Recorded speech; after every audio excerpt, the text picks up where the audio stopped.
Hey guys, how are you guys? So this morning I was watching the beginning of the Lawrence Dority trial. Lawrence Dority is on trial for second-degree murder. He's claiming self-defense.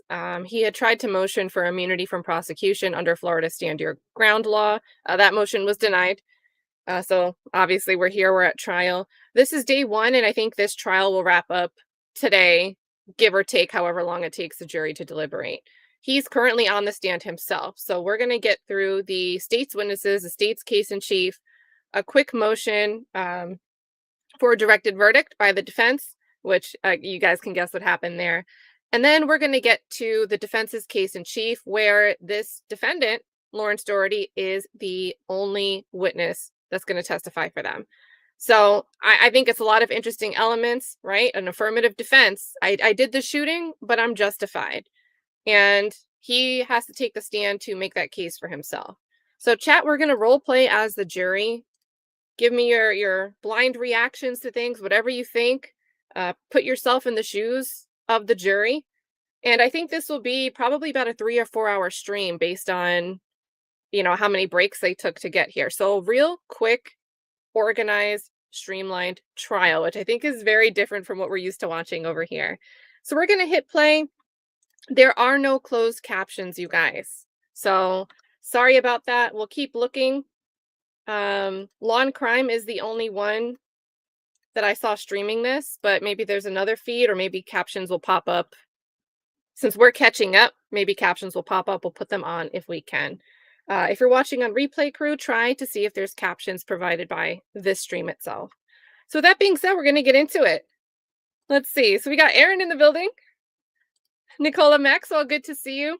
Yeah, getting a little confused. I think this is going to be good feedback. So, say in the chat what confuses you as you get there, because jurors could be thinking the very same way. Benji, good to see you. Factual Lie is here. Boop. Trey Keisha's here. And Philly 600. Yeah, I love role play. Yeah, depending on the kind, right? So we're going to role play as the jury, and not much interesting happened. We're going to get right into opening statements. So this is the defendant on screen. The victim, if you guys are into basketball, was a former University of Michigan player, and also played in the NBA for the Magic and for the Hawks. So Adreian Payne, if I didn't say his name.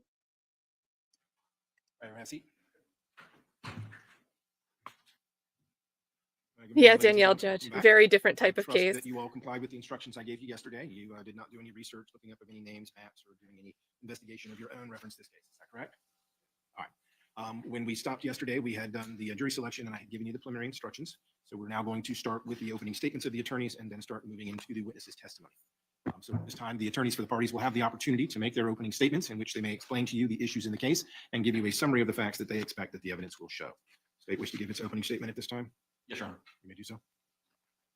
This is opening for the prosecution. On May 9th, 2022, this defendant shot and killed Adreian Payne. Oh my God. Okay, so I watch opening statements. I'm pretty sure he gets louder. We're going to boost him up a little bit real quick. And then we'll adjust as necessary.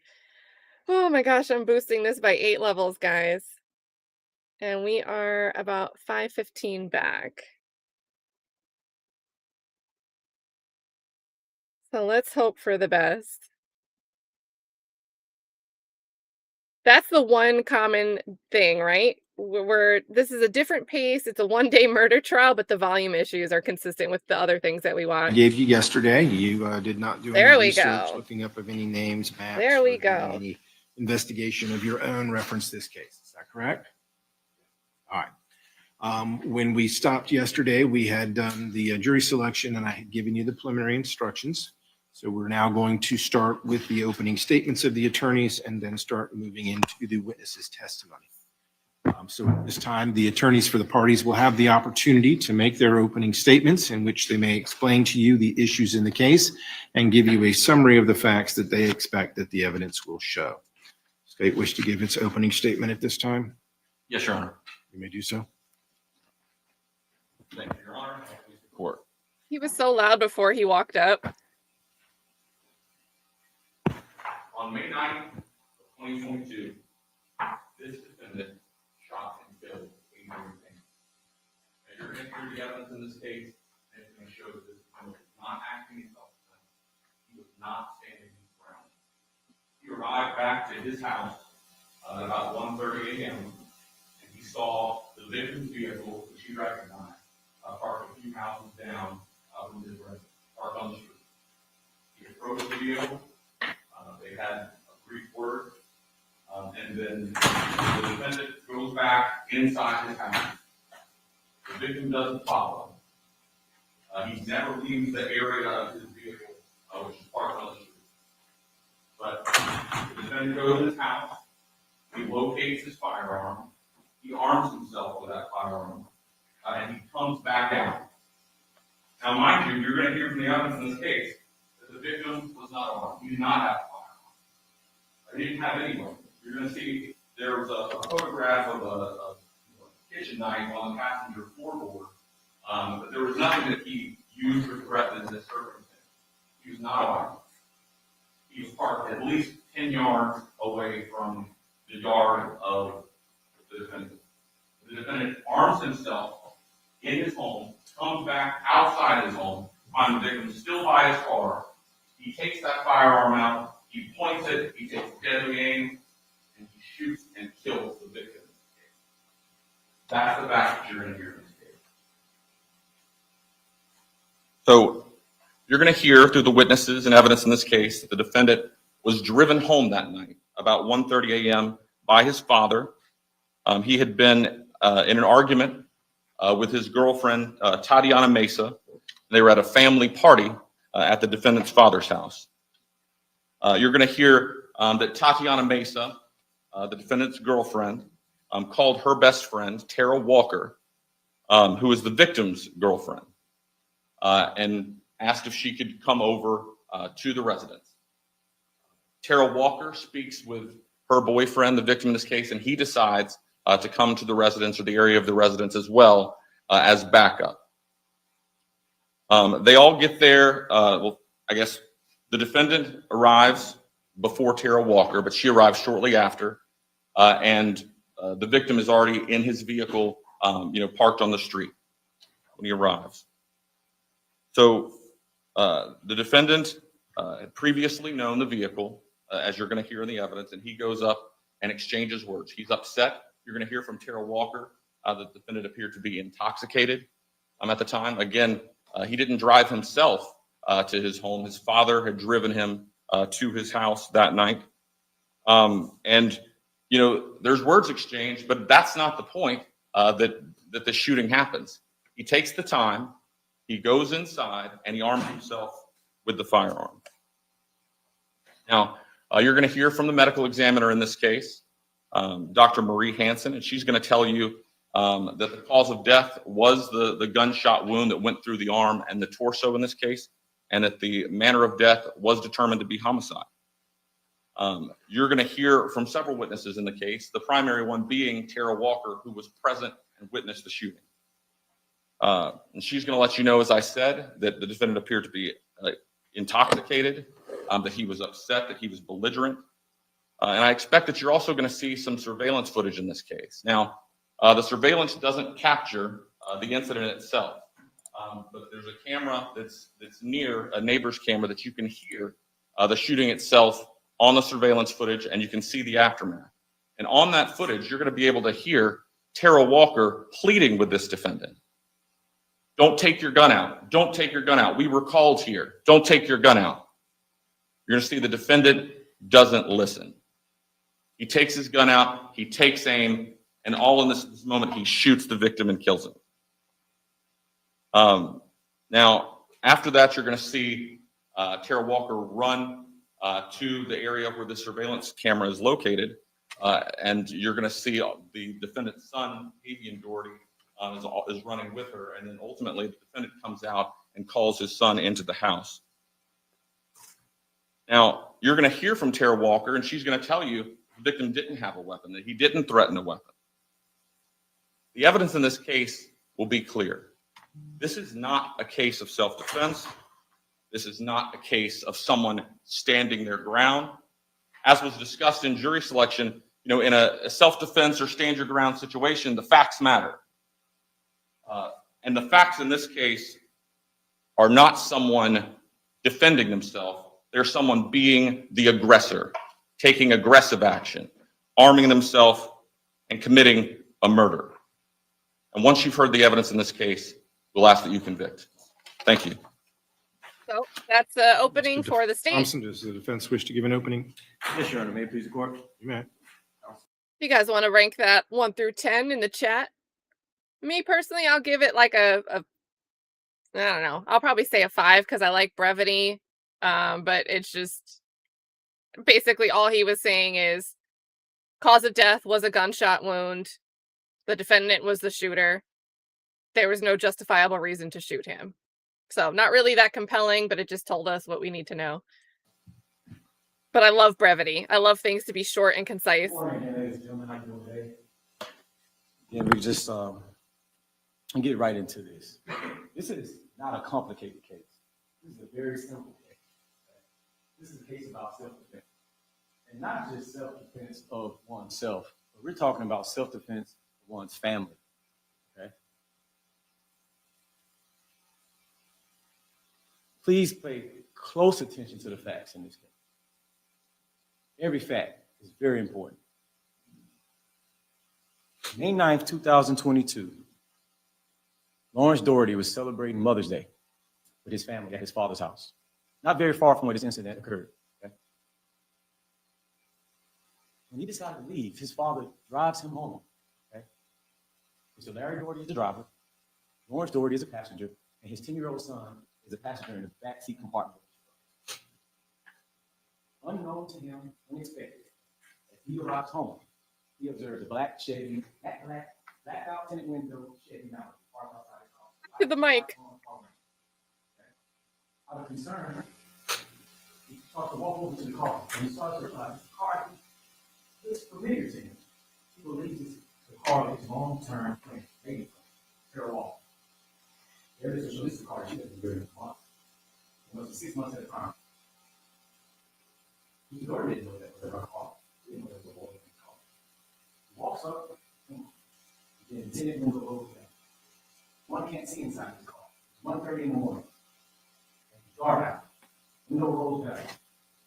Mr. Dority asks, why are you here? You want to know what happened to your head? Evidence will show that 6'8", at least 6 foot, according to the medical examiner, is 8 inches tall. Just like 6'8", without shoes on. Steps out of the car. Wingspan of 7 foot. With a threatening posture. Steps out. I was smoking. What you want to do? What you want to do? Mr. Dority immediately retreats to his home. Gets his firearm. Evidence will show that he's a concealed weapon permit. Evidence will show he didn't go with the car. Okay, yeah. Right. His son is outside. He can't even make it into the house stage. He walks back out. Before that, he's still asking, why are you here? You need to leave.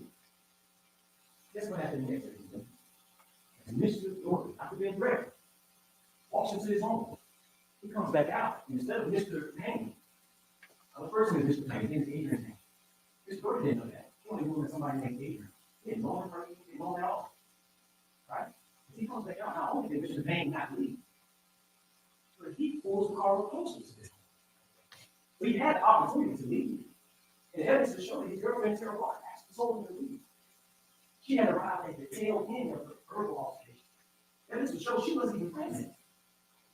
When Mr. Dority approached to ask him, see who were. You were testimony that she's going to say she's on the phone. She would admit to you, she told him not to come to the house. He did it anyway. Evidence to show he didn't even know where Mr. Dority lived. He circled around the neighborhood to find, he found Mr. Dority's car. You can read what you can say to him, whatever you right? Mr. Dority comes back out, asks him to leave again. Not with that, why are you here? Simultaneously, as Mr. Payne reaches, Mr. Dority fires one shot, not to kill, but to reveal the break. That is to show that bullet pierced through the bicep. into the shit. Only then he got back in the car. He was still standing outside the car. Okay? What did Mr. Dority do next? He didn't flee. He immediately told his son to come get in the house, call law enforcement, report it to them what happened. Okay? He cooperated with the investigation. This is a case about self-defense. This is a case about defense of others.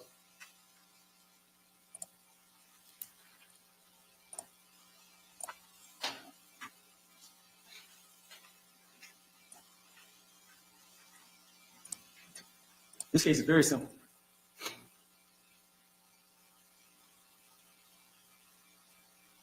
The evidence would show that neither Mr. Lawrence Dority or Mr. Dority's fiance at the time invited Mr. Payne over. No one invited him over.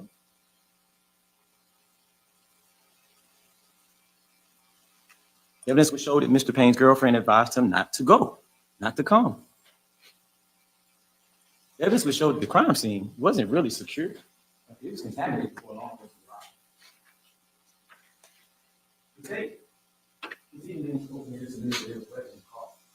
The evidence would show that that question at night was not tested to be there. Fingerprints was not even taken in evidence. The evidence would show that Mr. Walker had access to that vehicle before law enforcement arrived. You would hear evidence that no firearm was located. But there is a reasonable explanation for that. Evidence would show that. The evidence revealed the inconsistency in the state's evidence in this case. It's abundance of it. The evidence revealed lack of evidence in this case. This is a clear case of self-defense.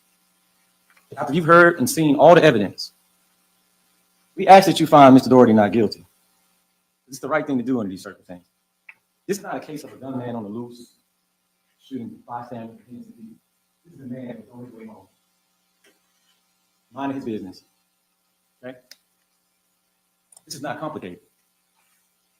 This is a case about a man who was forced to defend himself, his child, and his father against a much larger aggressive man who showed up armed and threatening him at his home in the dead of the night, 1:30 in the morning.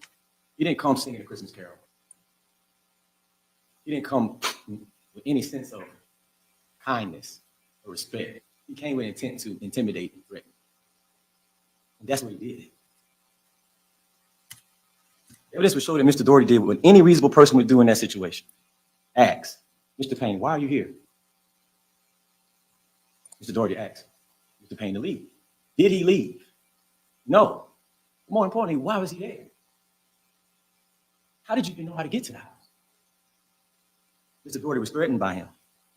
He immediately went in his home and protected himself and his family. Mr. Payne postured himself in a threatening manner while outside of Mr. Dority's home at 1:30 in the morning. This is a case about self-defense. This is a case that the people of the state of Florida should recognize as self-defense. This is not self-defense. He's innocent. His actions are done. Have you heard everything we prayed from? That State, call your first witness. Your Honor, at this time, we would move to offer into evidence what's been marked by identification as States E, the stipulation of the parties, and ask that be published.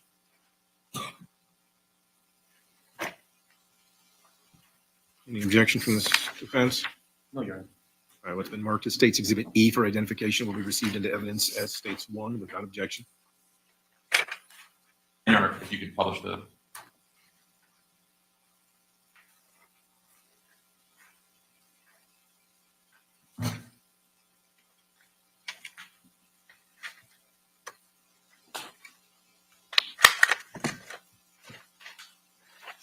All right, ladies and gentlemen, what is in evidence now is States Exhibit 1 is a stipulation of the victim's identification. It indicates that the Assistant State Attorney, Michael Joseph Smith, and the defendant, Lawrence Alexander Dority, as well as his lawyer, Harold Dion Thompson, stipulate that the identity of the deceased in this case is Adreian D'Angelo Payne, and it is signed by all three parties. Okay? That is a stipulated fact that you all can consider. All right, State. Thank you, Your Honor. At this time, the state calls Garrett Morris.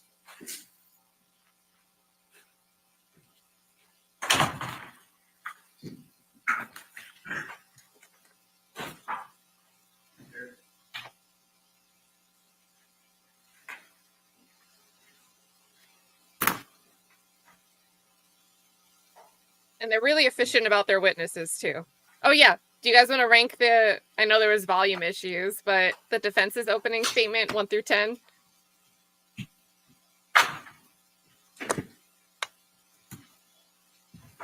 I don't like over promising. I don't like things like abundantly clear, so I'm gonna do like a 4. Go ahead and have a seat for me once you get situated. Then state your full name for me and spell your first and last name for the court reporter. Garrett Morris, GarrettMorris. He knows how to use a microphone. Thank you, Your Honor. Good morning. Hi, good morning. If you could just introduce yourself to the jury. Yes, my name is Corporal Garrett Morris. I'm with Orange County Sheriff's Office And how long have you been with the Orange County Sheriff's Office? for 5 years and total time in law enforcement, almost 13. Where did you work in law enforcement before the Orange County Sheriff's Office? Volusia County Sheriff's Office. And what is your current job duty?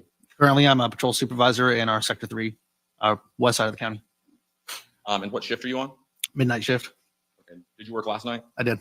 So have you just come straight through from that? Yes, I did. I want to take you back to May 9th of 2022. Were you working at that time? Yes, I was. What was your position then? At that time, I was a patrol deputy in Sector 2, which is the east side of the county. And I was on midnights as well then. And did you have occasion on that day around 1:30 a.m. to respond to 2529 Shores Drive in Orlando? Yes, I did. And when you responded to the scene, were you able to locate a victim on scene? Yes, I did. Where was he located? So the victim, when I located him, he was in the driver's seat of I believe, a silver vehicle. And he was with his left foot outside of the vehicle and his right foot inside the vehicle. Did he appear to be injured? Yes, he had a gunshot wound to his chest and he was unresponsive. Was anyone else near the victim when you arrived? Yes, the defendant's father was near the victim and so was the victim's girlfriend. And what happened from there once you arrived, located the victim, and realized he had a gunshot wound? What did you do? At that point, I put on my gloves and I got him out of the vehicle. The defendant's father assisted a little bit and then I started CPR. And you started CPR once he was out of the vehicle on the ground? Yes, I pulled him out of the vehicle into a flat, hard surface and that's when I began CPR. Now, as part of anytime you're going to perform CPR and walking into an unusual situation, is it part of your protocol to check for weapons? Generally speaking, yes. Whenever, if I were to respond to a call where maybe there was somebody who was maybe just overdosed or something like a natural causes, I may not always check for weapons. But whenever, in this case, there's obvious that he had been shot, I check for weapons on whoever I'm in contact with. And in that case, it was the victim. And did you locate any weapons on or about the victim's person? No, I did not. Now, at some point, did fire rescue arrive and take over, I guess, the CPR and life-saving measures from law enforcement? Yes. And what happened from there as far as your involvement? After that, I just assisted in maintaining the crime scene. I put up crime scene tape and held that area around the car until our homicide and forensic units get there. Now, during this encounter that you've just described, were you equipped with body-worn camera? Yes, I was. And was that activated? Yes, it was. Have you had a chance to review that body-worn camera prior to today? I have. First, I want to show you what's been marked for identification. It's got gloves and body Composite cam, D. guys. It's 3 photos or still photos from your body-worn camera. Very different from some other stuff we cover. Hey, Nev. Okay.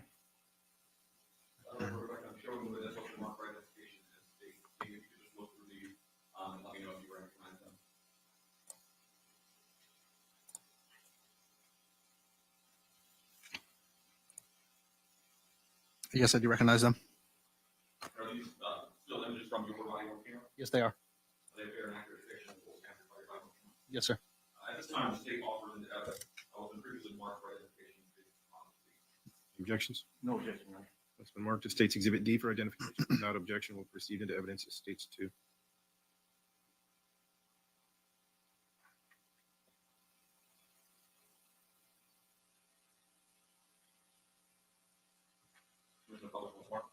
You may.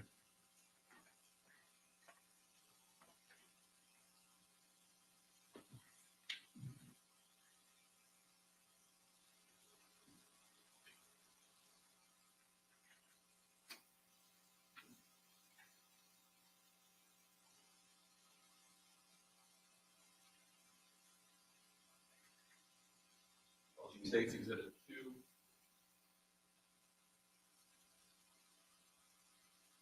What are we looking at here? That's the victim on the ground with a gunshot wound to his chest. I don't know at which point that was during the CPR, but that was those gloves are me checking his fanny pack for any weapons. I know you have a screen in front of you. Are you able to look sort of behind and see behind you? Is that the gunshot wound that you observed? Yes. And then this here, is this a fanny pack that he's wearing? Yes, it was. And you went inside that fanny pack? I did. And did you locate any weapons or anything? No, I did not.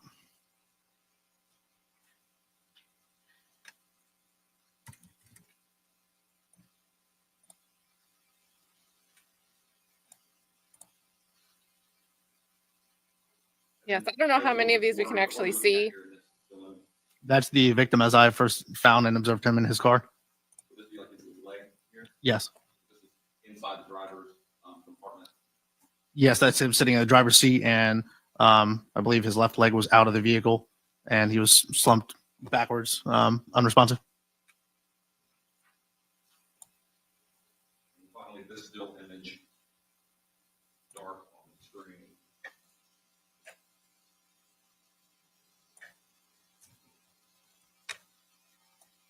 In evidence, I don't know if you can actually see here, again, just to orient, this here area is the driver's seat. I can see the steering wheel and the victim's shirt. And there's another individual, this picture here, you can see it actually holding the photograph. Is that the person that you understood to be the victim's girlfriend? The female that was there was the victim's girlfriend.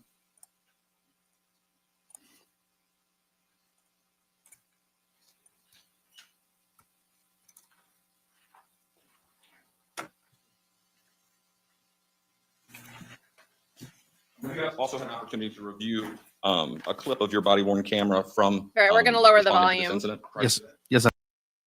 I gotta go out to lower it more because it's boosted so incredibly high. So let's lower this down a few notches. We'll go down to level 5.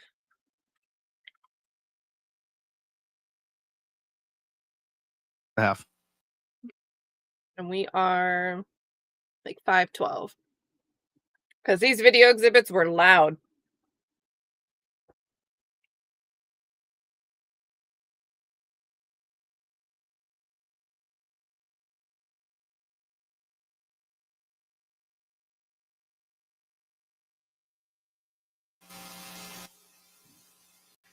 And here That was in front of you, are you able to look sort of?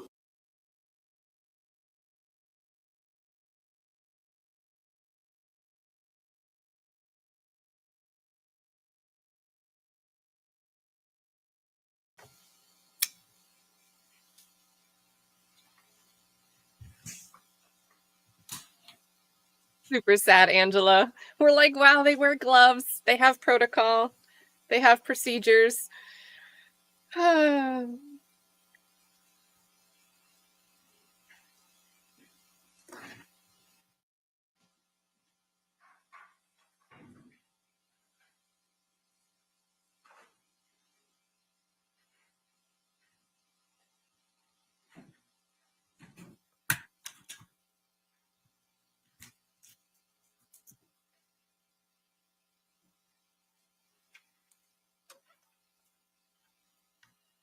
Now publishing states exhibit 3. Oh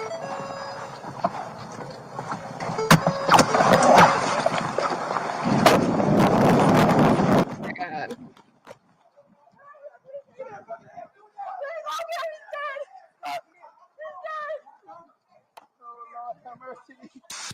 Oh, Jesus. When the ambulance officer.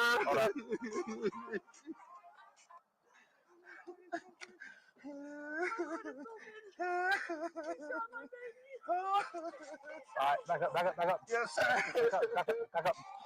Oh, Lord, have mercy. Oh, Lord, have mercy. Oh, Lord. blackmail, GSW to the chest, unresponsive, no pulse. I'm going to try to get him out of the car and start CPR. Here, grab his legs. Let me get him out. Yeah. Yep. Pull up.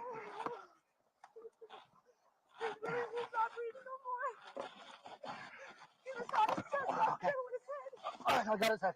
Just pull him away from the car. All right, there we go. Give me light.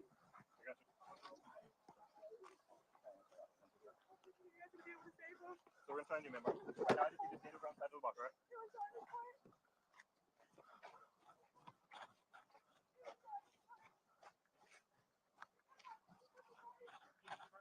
Yeah, that's open.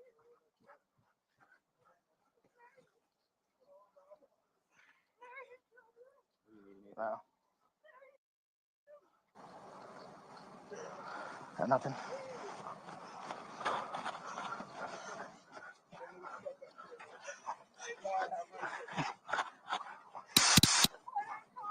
I think this is when he's doing the compressions. I don't think he's just breathing for no reason.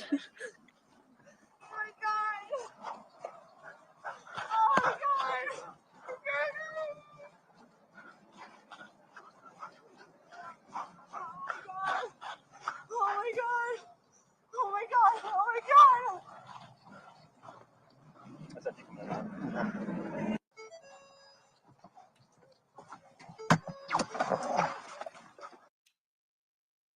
concludes today's exhibit.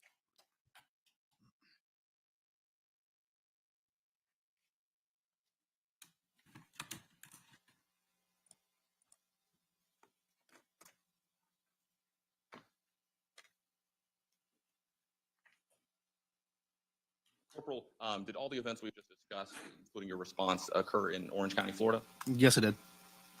I don't have a further question. Ross? Yes, Your Honor. Good morning, sir. How are you doing today? Good morning, sir. Good, thank you. Good. I'll just try to piggyback briefly off what you just testified to. Mhm.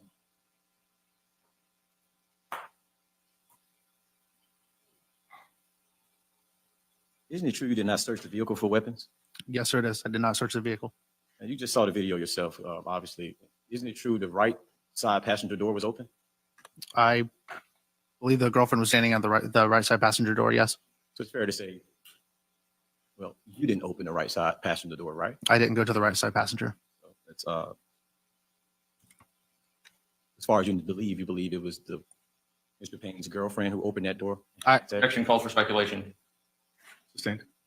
You have no idea who opened that passenger side door and opened that door? I do not know who opened that door. All you know is by the time you arrived, that passenger side door was open, correct? Correct. Okay. And Mr. Payne was seated in the driver's side, correct? Correct. And there was no other person inside that vehicle at that time, correct? Correct.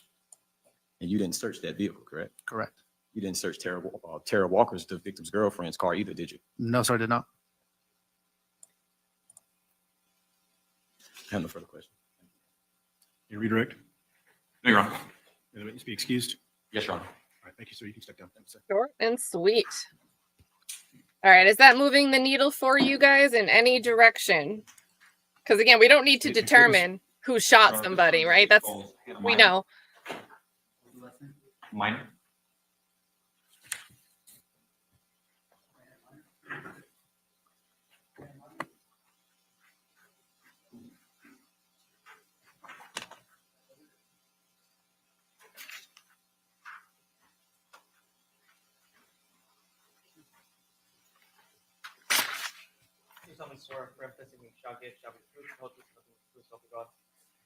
All right, go ahead and have a seat for me. And then state your full name and spell your first and last name for the court reporter, please. Hannah Miner, HANNAHMINER. All right, state your name, inquiry. Thank you, Your Honor. Good morning. Good morning. If you could just introduce yourself to the jury. My name is Hannah Miner. I'm a crime scene investigator with the Orange County Sheriff's Office. And how long have you been a crime scene investigator with the Orange County Sheriff's Office? Since January of 2022. And if you could just give the jury a little bit of your background as far as training experience that enables you to hold that position. I have a bachelor's degree in forensic science from the University of Central Florida. I also have a master's in pharmacy with a concentration in forensic science from the University of Florida. And I'm currently working on a doctorate in forensic science from Oklahoma State University. In addition to that, I am a certified crime scene analyst with the International Association for Identification. What is the role, if you could just explain to the jury, what is the role of a crime scene investigator? We are notified to respond out to crime scenes. We document those crime scenes with photos, notes, sometimes measurements. We'll document evidence, collect evidence, process that evidence, package that evidence. forward the evidence to its final location, whether that's a laboratory or our evidence unit, and then we will write reports on our involvement for those cases. And do you work in conjunction with law enforcement, like detectives and things like that? Yes, we do. So I want to take you back to May 9th of 2022. Were you working in your capacity as a crime scene investigator at that time? I was the on-call crime scene investigator, yes. So it might seem self-explanatory, but if you could just sort of describe, what does it mean to be the on-call crime scene investigator? Our office is staffed until midnight, so any calls that come in after midnight, it goes to the on-call crime scene investigator, where they will take calls from home. And were you directed as part of your job as the on-call CSI to respond to a location at 2529 Egret Shores Drive in Orlando? Yes, I was. And was part of your job to document that scene? Yes, it was. At what time, if you recall, was it that you responded to that scene? I arrived on scene at approximately 5 o'clock that morning. Was it still dark outside, or had it begun to be light yet? It was still dark outside. Were you able to take some photos outside that scene before, I guess, the sun ultimately came up? Yes.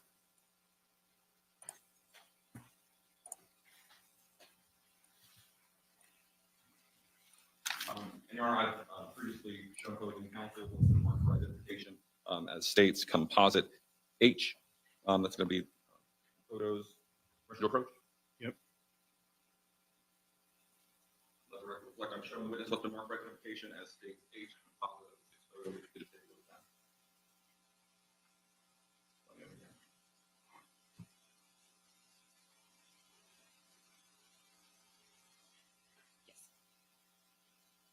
And are these photos that you yourself took as part of your duties on the net? Yes. Are they accurate? Yes. At this time, the state offers the evidence of the mark for identification as state H. Any objections? No objection. It's been marked as State's Exhibit H for identification. Will be received into evidence as States 4 without objection.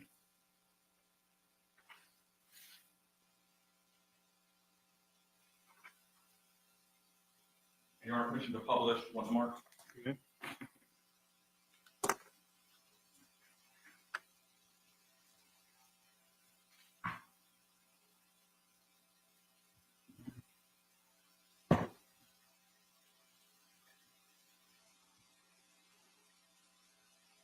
Now publishing with the internet as state Exhibit 4.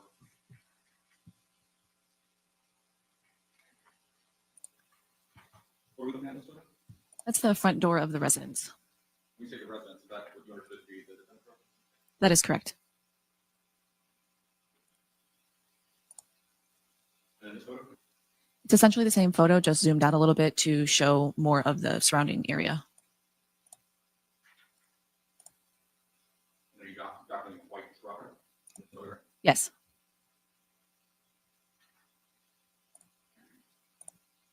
Here's the stop sign. You see that? Any other screen in front of you? Here's on certain the latest corner.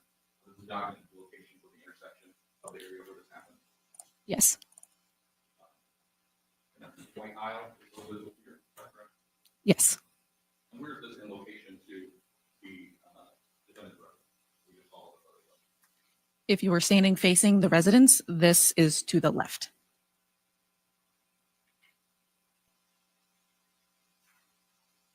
I know it's dark. You took some photos of the daylight as well, right? That is correct. Dark in this photo, what we're looking at here. That is the victim's car.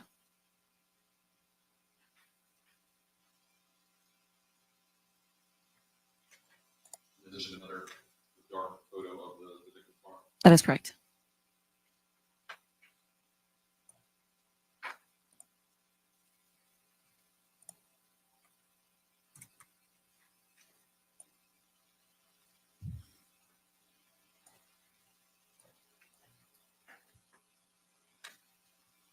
Now, after the sun did come up that morning, did you document the scene with some daylight photos, sort of capturing different items' location to each other? Yes, I did. Let the record reflect, previously shown opposing counsel what's been marked for identification as states composite I 14 photographs. Permission to approach the witness? You may. Let the record reflect, I'm showing the witness what's been marked for identification as states composite I 14 photographs. You can just flip through these on the other.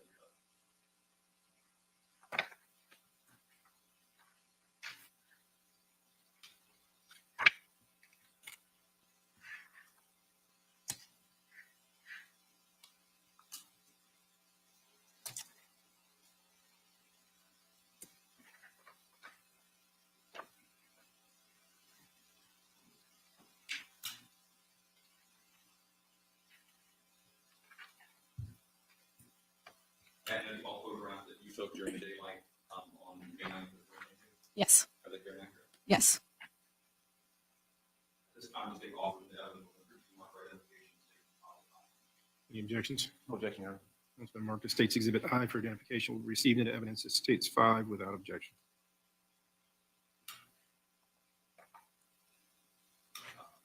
Publish once more. You may.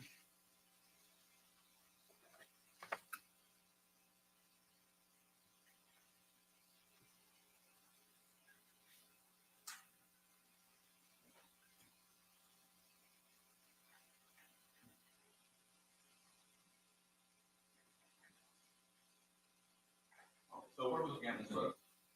That is the white vehicle that was parked in front of the residence. When you say the resident, you mean the resident you understood as. That is correct. And if we're looking forward in this photograph, what's depicted? This is stop time that we've seen the earlier photo at night of, Yes. and this vehicle, is that a different vehicle? Yes. So sort of it would be off screen in this photo, but like if we were to go over into this area, would that be essentially where the defendant's door would be located? Yes.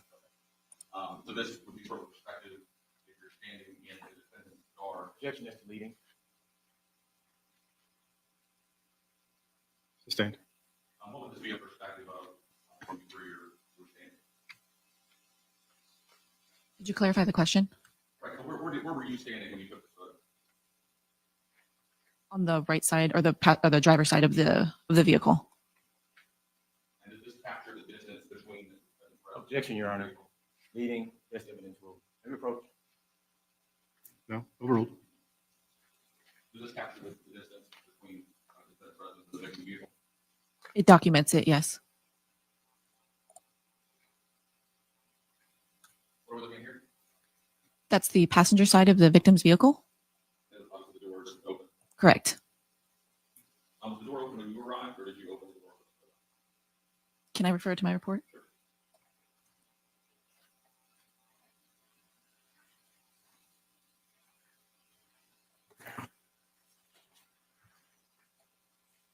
The front passenger door was open.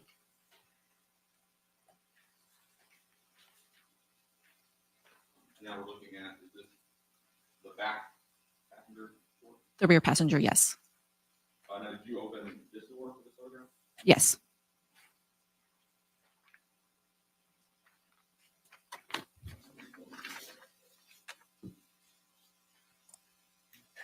What are we looking at here? The front quarter panel of the victim's vehicle.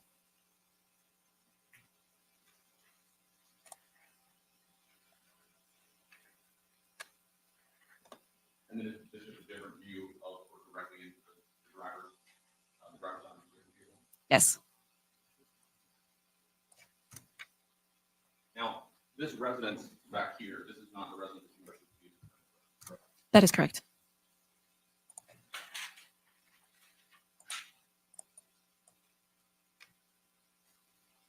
And then this is just another photograph with both front doors open. That is correct.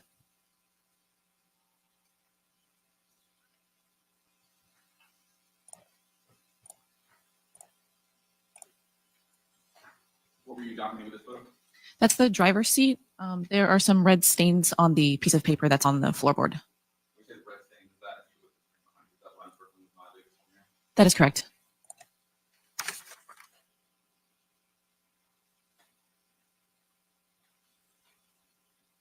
I kind of like that they're using a projector. That's the cup holder area of the victim's vehicle. There's additional red staining near the shifter. This area here on That is correct. Shout out to Amy E for the super sticker. Thank you, Amy. That is correct. Let's get Amy in the banner. Amy is sponsoring our mock jury roleplay here in the chat. and what we're looking here. That's the passenger side of the victim's vehicle. And then what's depicted in this photo? That was a knife that was on the floorboard, kind of near the end of the seat. And what seat was that? The passenger seat, the front passenger seat. Chat, so if you're listening, we've got a knife sitting next to the front passenger seat.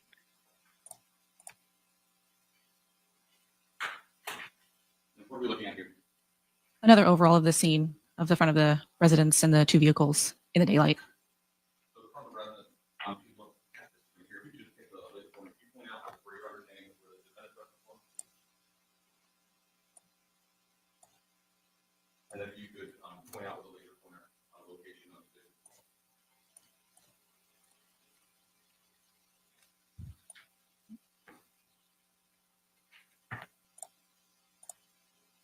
Now in this photograph, is this here on the bottom left side of the vehicle? Yes, it is. And so then if you could take a later corner and point out the location of the truck. This is the white car that was in front of the residence. With the other side, far side of the white line. That is correct.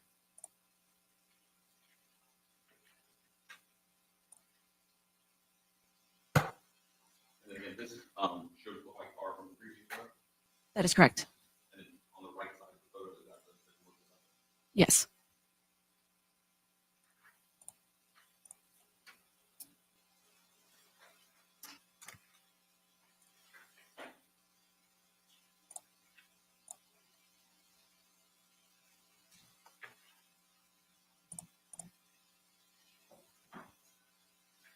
Did you actually enter the defendant's residence and document the interior of that location as well? I did.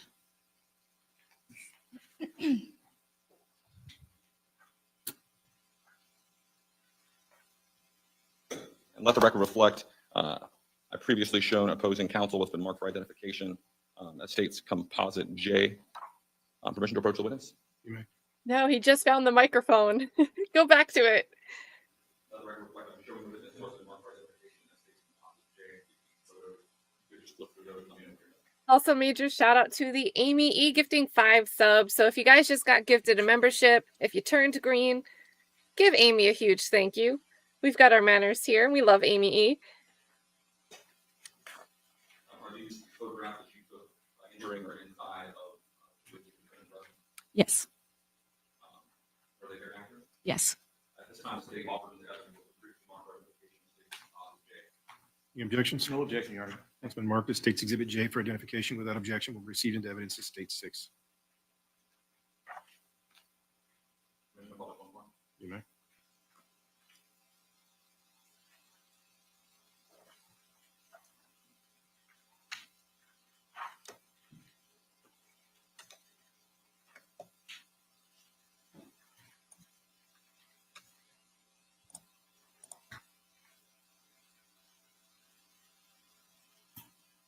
You guys miss Mr. Brown and his crime scene photo That's the presentation. entryway to the residence.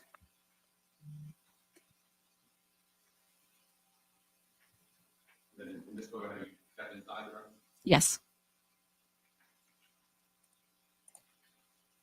In this photo, are you just a little bit further inside the residence?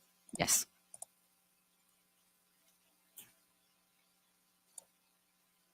What are we looking at here? Another photo photographing the entryway. So the way I just come through the residence from the sliding glass door from the previous photo. So this would be you come in, and then you turn around and get the photo looking back out. Is that correct? That is correct. What are we looking at here? It's another overall photo just panning from that same location back toward where I just walked through the residence. Now, in your documentation, the residence was a firearm located? Yes. What are we looking at here? It's a photo of the kitchen area where the firearm was located inside of that drawer that's open in the photo. Okay, just take a laser pointer and agree that is where you're referring to.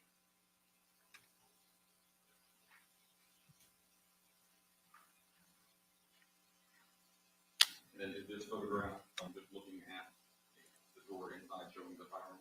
That is correct.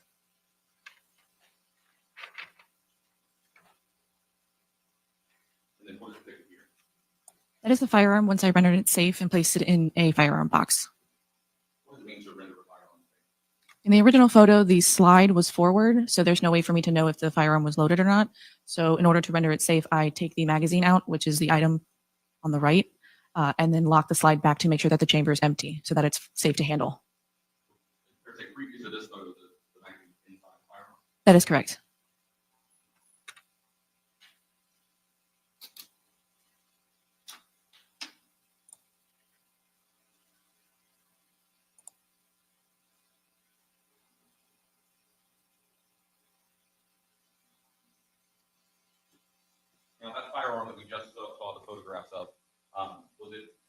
collected and placed into evidence? Yes, it was. Let the record reflect I'm showing opposing counsel what's been marked for identification as State B. Commissioner Brooks, witness. Go ahead. Let the record reflect I'm showing the witness what's been marked for identification as State B. If you could just take a look at this and let me know if you recognize that as the firearm that you collected from.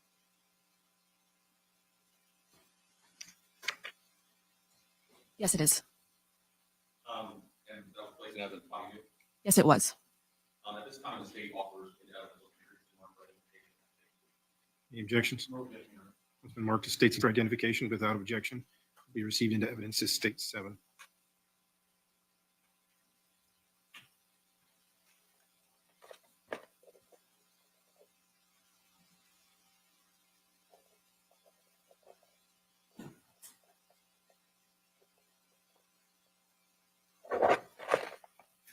Your Honor, permission to have the witness get off the stand and publish the jury.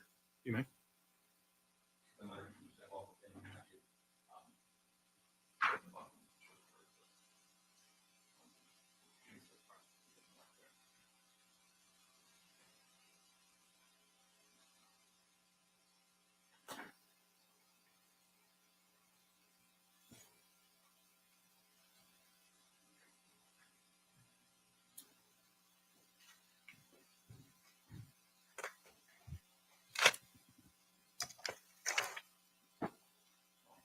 later in the course of your duties as a CSI in this case, were you tasked with collecting from the medical examiner a projectile or bullet recovered from the victim in this case? Yes.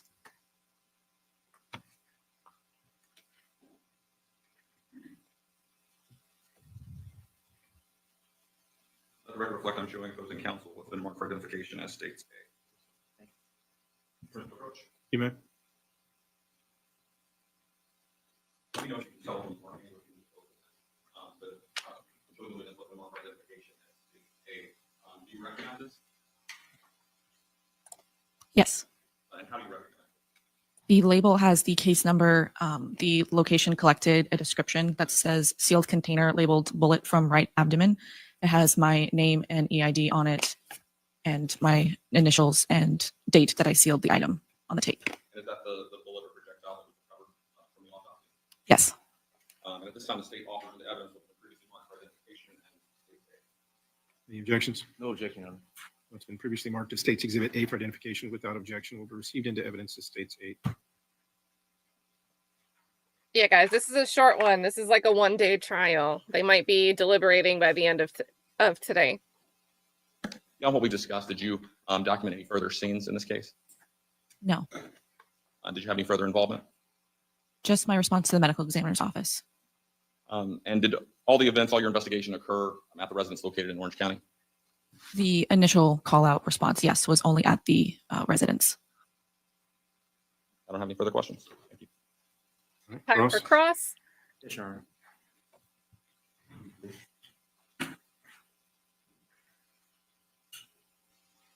Good morning. How you doing, Investigator Minor? How you doing today? Just briefly, I want to ask you some follow-up questions. How long you said you've been a crime scene investigator? Since January of 2022? January of 2022. Correct. And this incident occurred in May 2022, correct? Correct.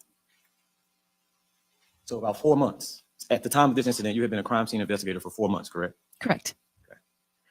Is it fair to say this was close to like your first actual one in the field solo? No, it was not. Okay. Were you supervised by anyone? Yes, I was. Okay. When you obviously crime scene investigate, do you guys wear body camera footage? You don't do stuff like that, do you? We do not. And you arrived at this scene about 4 hours after the incident actually happened, correct? I don't know what time the initial incident was reported. Is that not something you would put in your report, or something you think relevant for crime scene documentation? I document the time I was notified that my response was required, the time that I arrived on scene, and the time that I cleared the scene. Okay. What time were you notified? Approximately 4 o'clock in the morning. 4 in the morning. And what time did you arrive? 5 in the morning? Correct.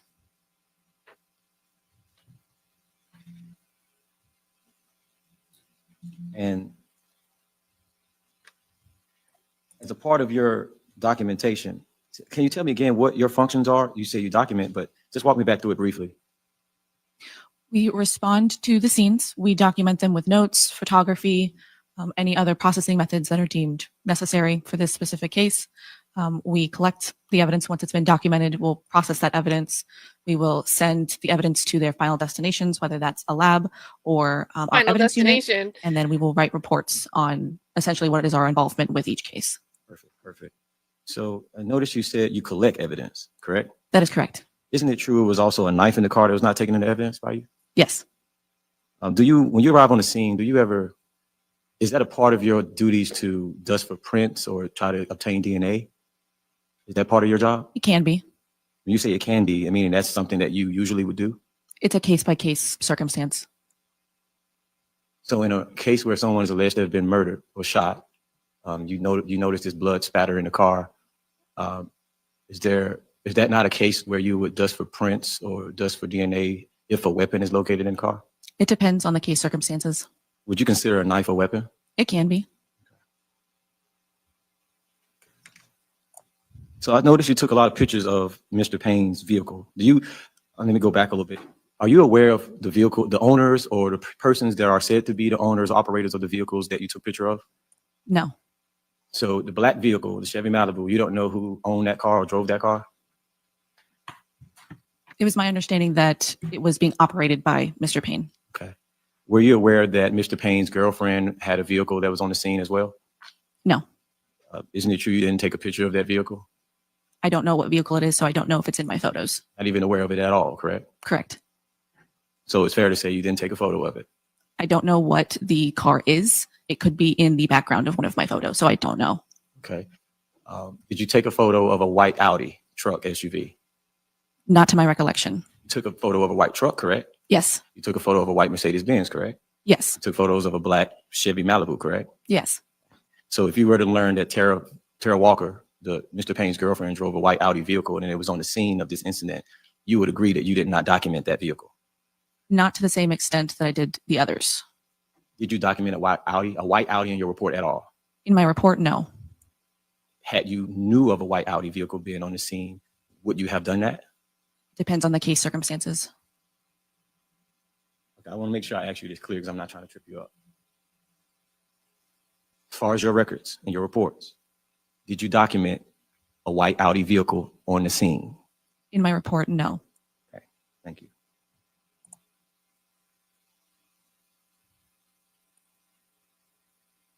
So it's fair to say you don't know what was inside of that vehicle. If I did not document it, I would not know what is inside of it.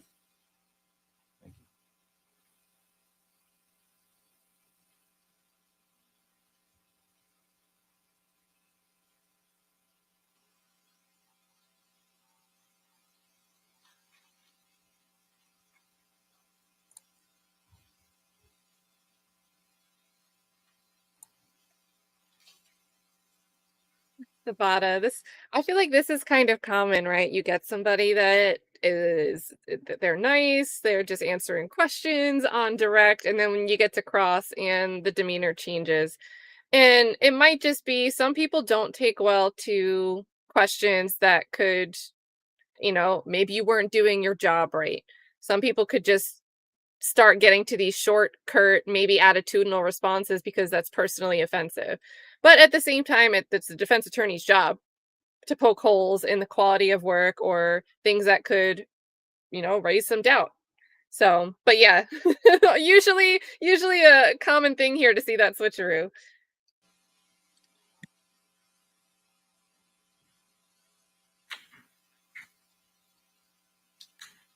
Gonna make vivaritoing a verb. And just to be clear, part of your duties are to collect evidence, correct? That is correct. No further questions, John. Thank you. Can you redirect? Your Honor. And the witness be excused? Yes, Your Honor. All right, ma'am. you All can right, sit down. chat. What do you think of that? Those exhibits, this witness? I think it's pretty interesting to not ask about the knife. All right, let's take about a 5 or 10 minute recess and then we'll pick I mean, up not the ask, remainder not of the witnesses test, for the morning, not okay? collect. All right, so ladies and gentlemen, if you can step back in the jury room, if you need to use the restrooms or whatnot, we'll give court staff a break and then we'll come back in about 5 or 10 minutes and resume, okay? So we get to time travel because we're doing a replay. So we're going to skip the breaks. That's going to be awesome. Shout out to everyone who's joined in the last little bit. Ada K jumped in the building. YP Chic. Mel is with us. Brooklyn NYC and Mr. Big Play Ray. Also, Amy's been dropping bombs in the chat. She gave 5 gifted memberships. She dropped a super sticker. And then she sent a cash app for the 20. So huge thank you to Amy E. You guys, I got to say it.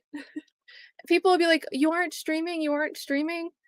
When I'm not streaming, and well, even if I am, make sure you are heading over to Amy E's channel. You will never run out of things to do. Tons of different footage. So if you like watching cases like this where we get the body cam footage, the exhibits, she's got all of that stuff. So love it over there. And Trikisha with the bomb, boom, heart, and stars emojis. Exactly that. And I think we're pretty good on, I don't think the next witness had video. So we've been doing pretty good on volume. They've kind of been using the mic. But if it gets too quiet and consistently, not just like one moment while they walk away and then go back to the mic, if we need to work on the volume, just let me know. Oh. Invoked at this point, I've noted that none of those witnesses have been in the courtroom. You've discussed that with them, Mr. Smith. I have, Your Honor, and I just emailed my victim witness coordinator because in a previous conversation with the bench, we were informed that. Oh, they're waiting on their witness. That's why I've informed him to let any future witnesses know not to watch the live stream as well. Got it. Thank you. Yes, Your Honor. At this time, the state calls Marco Quintanar.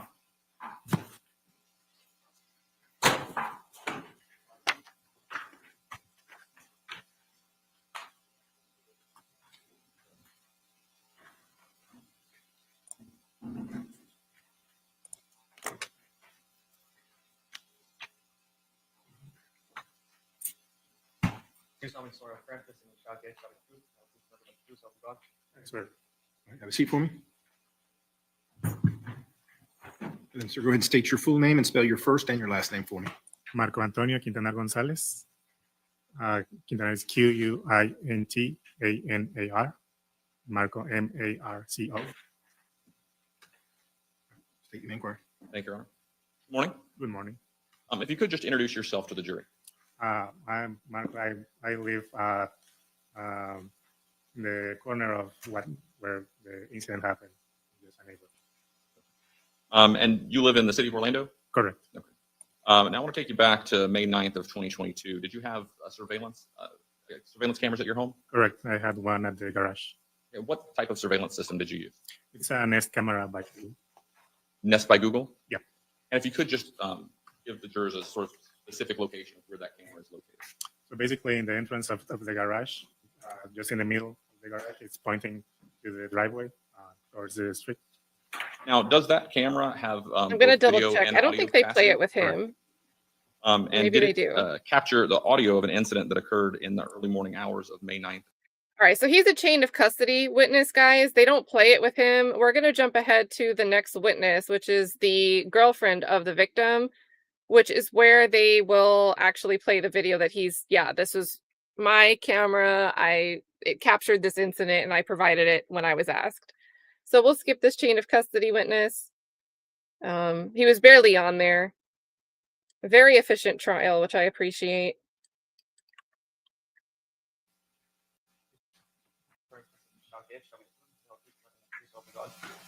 Have a seat for me. All right, so this is Tara Walker. This is the girlfriend of Adreian Payne, the victim, the deceased. State your full name for me and spell your first and last name for the full report. Tara Helena Walker, T-A-R-A, last name is Walker, W-A-L-K-E-R. I just need you to speak up a little bit. Okay. Thanks. You may inquire. Thank you. If you could just introduce yourself to the jury. Hi, I'm Tara Walker. I'm Adrian's girlfriend. And what city do you currently live in? Again, sorry, Orlando. guys. Now, are you currently employed? Yes. I work at Baptiste Dentistry. Now, I want to take you back. Do you know a person named Lawrence Dority? Yes. How do you know that person? He was my best friend's boyfriend. And who is your best friend, or who is your best friend that you're referring to? Tatiana Mesa. Now, over the years, first of all, how long have you known Lawrence Dority? At that time, 15 years. About At that time, I assume, are you talking about the time of the incident back in correct. Yes. 2022? Yeah, because now it would probably be around like 18 years, So going back to 2022, how long had you known Lawrence Doherty? 15 years. And over the years, would you say that you maybe encountered Mr. Doherty 100 times more? Yes, more. Would you recognize him if you were to see him today? Yes. Is he in the courtroom? Yes. Can you point him out and describe something he's wearing for the record? He's right there. And he's wearing gray. Let the record reflect the witnesses identify the defendant. So no. Now, going back to May of 2022, did you know a person named Adreian Payne? Yes. How did you know Mr. Payne? I was in a relationship with him. How long had you been in a relationship with him? 5 years. And did you have any children in common? Yes. How many? 1. So I want to take you back to the early morning hours of after midnight on May 9th of 2022. Did you ever go to the defendant's neighborhood in the early morning hours of May 9th, 2022? Yes. When you arrived in that area, where did you go specifically? In the middle of the street. What vehicle were you in? My car. I was in an Audi Q5. And was the area you went to, was that Egret Shores Drive area? Yes. And is that in Orange County? Yes. Now, why is it that you decided to go to that area? Tatiana had texted me and asked me to meet her at her house in 15 minutes. And so did you agree to do that? Yes. And was your understanding that she had been in an argument? Objection as to leading. Your Honor, can we approach? All right, chat. What do you think of that? Let's say you're the jury sitting there, you have that question and answer, and now they're approaching about something.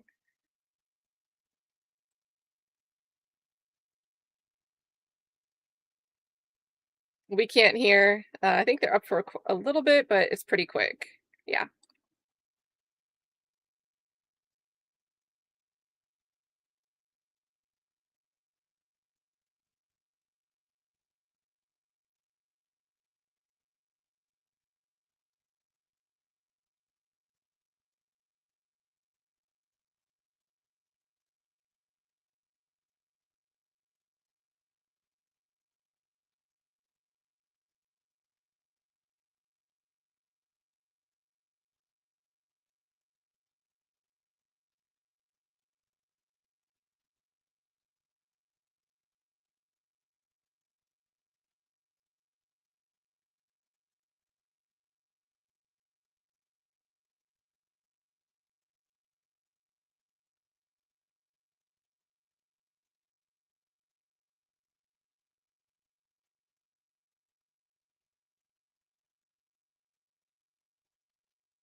It looks like the judge is listening to the arguments on both sides.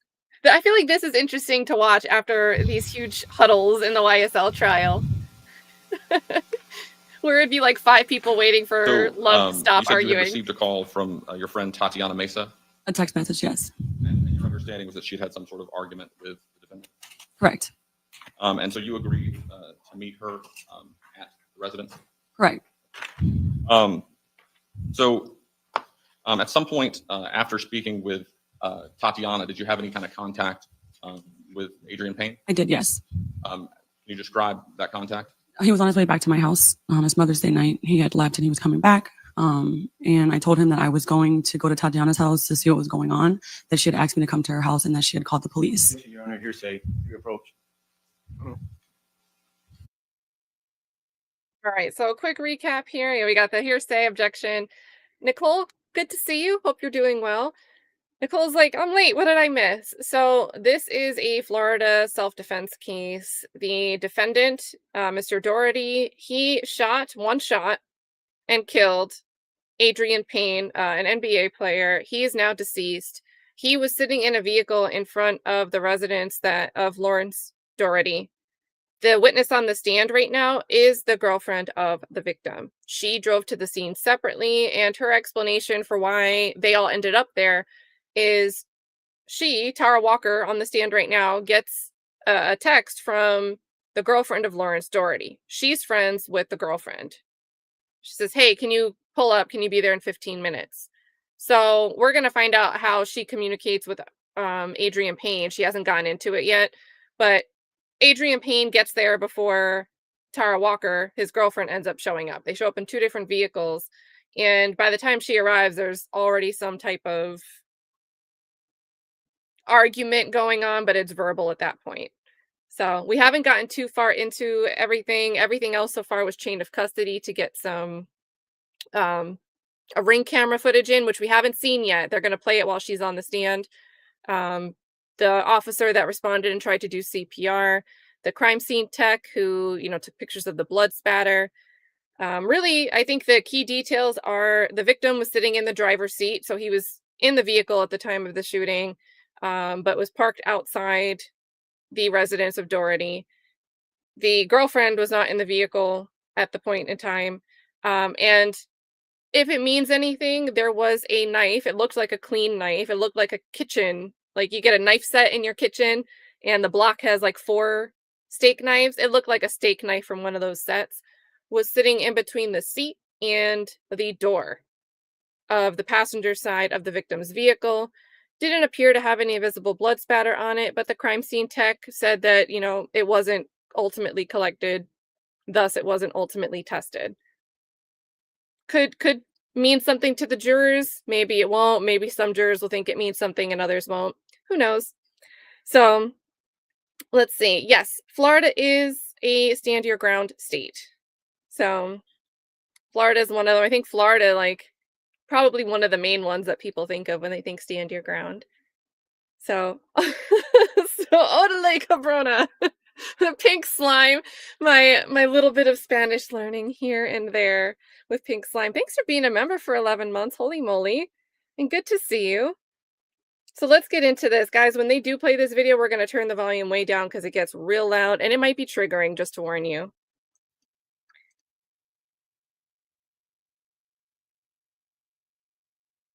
All right, they're approached for a little bit of a while here. So let's skip forward. And they're gonna, what do you think the jury's gonna instruct, guys? All right, ladies and gentlemen, there has been an objection to the last comment that was made by the witness as it relates to the police being called. I have sustained that objection. It is not relevant to these proceedings, and you are to disregard any reference to that comment, and you are not to consider it in any way, shape, or form in reaching a verdict in this case. Understood? All right. If I could have you all step out into the hallway or into the jury room just for a brief minute so that I can have another issue dissolved or resolved with the parties, okay? All right.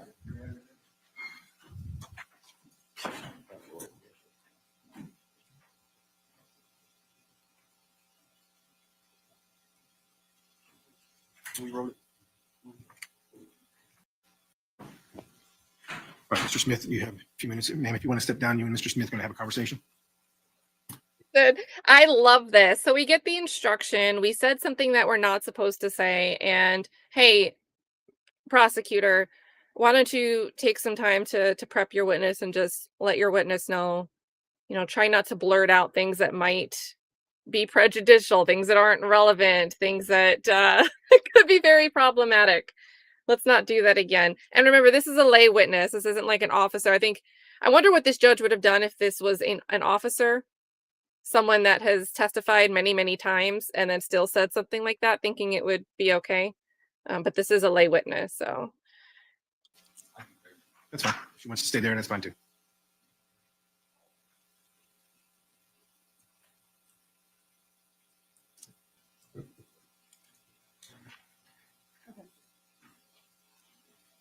So the relevance was she was talking about how she came to be over at the house, and Tatiana, the girlfriend of the defendant, was like, come over, be there in 15 minutes.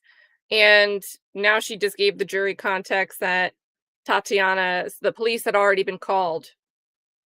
And that's what she got to say before the objection and the approach. But if your mind wanders, one would assume that police are called because of that argument. Police were called because the defendant did something. Police were called because the victim said something. In a way, that kind of statement might go either way. So I see why this isn't like the dire end. We don't need a complete mistrial over this. But for example, if I don't know why, and I don't think Tatiana's testifying, but say, for example, she said, Tatiana told me she called the police because Dority, the defendant, was doing something incriminating, we might have a bigger problem than this. So, but it was vague, and I think it's just kind of.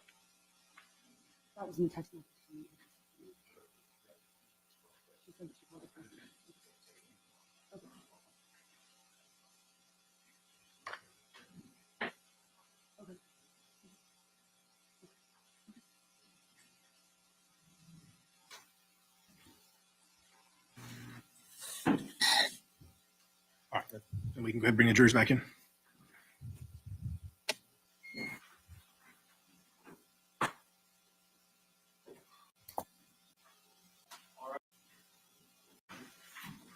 You may resume. Thank you, Your Honor. So after receiving the text from Tatiana Mesa, you had communication with Adreian Payne, is that right? Correct, yes. And did you inform him of what you were doing? Yes, I guess did he decide to come to that area as well? correct. He said he was coming off the highway and that he would meet me there. So what happens when you first arrive at the area of the defendant's residence? Larry, his father, is parked in the middle of the street near the stop sign, and Adrian's car is about 7 houses down, and Lawrence and him are outside of the car having a conversation. Okay. And so you witnessed them having a conversation. What did you do from there? I stopped in the middle of the street. Larry was standing outside of his vehicle. I rolled down my window. I lowered my phone down because I was on the phone with Adreian. And he told me to get back, that he was going to get his gun. And I was like, you know, what? So let me stop you. Who told you to get back? He was going to get his gun. Larry. Larry said he was going to. Larry did, yes, correct. Okay. And I was like, what are you talking about, Larry? That's Adreian. That's Armani's dad. That's my boyfriend. And then he said, oh, that's a big fella. I'd never seen him before. And I was like, yeah. And this is Larry, again, this is your understanding of Lawrence, the defendant's dad. Correct. So then what happened from there? So I put the phone back to my ear. I was looking straight. I see that Adreian has his arm on top of the car. And he has one arm over the door. He's in between the crease of the door. Lawrence is standing on the side of here, the side of him. And I heard him say something like, get on, Lawrence, I'm not worried about you. Lawrence backed up. Adreian closed the door. Lawrence walked to the house, and Adreian walked over to me. Okay. So at this point, the defendant has gone back inside the house. Yeah, so we were about 7 houses down from his house. So he walked through the back, like on the grass, maybe around his backyard. Okay. And then you have a conversation with Adreian? Correct. He walks over to me. He walks in the middle. Larry is still there. He's getting into his car. They kind of just like nod heads. He gets in his car. He reverses and he pulls to the front of the driveway. Adreian's talking to me. I asked him, are you okay, babe? He said, yeah. Are you okay? And I said, yeah. Go back to your car and just pull up. I'm going to park right here, which was like guest parking on the side of the house. And did he go back to his car? He did, yes. Now, in that interaction that you had with him, did you observe him to be armed with a firearm? No. Did you observe him to be armed with any other weapons, like a knife or anything like No. that? And so does Adreian actually go back to his vehicle? Correct. He walks back to his car. I park my car where I say I'm going to park it. He pulls up to the spot where we were originally at, where Larry and myself was located. He pulled the car up to that spot. Correct. Now, that spot, where was that in location to the defendant's residence? So we were in front of someone's house across the street, and then it's a townhome. So there's one house and then their house. Okay. So stop sign, their house, and then his house. And so at some point, did the defendant come back outside of his residence? Correct. Are you able to estimate about how long that was?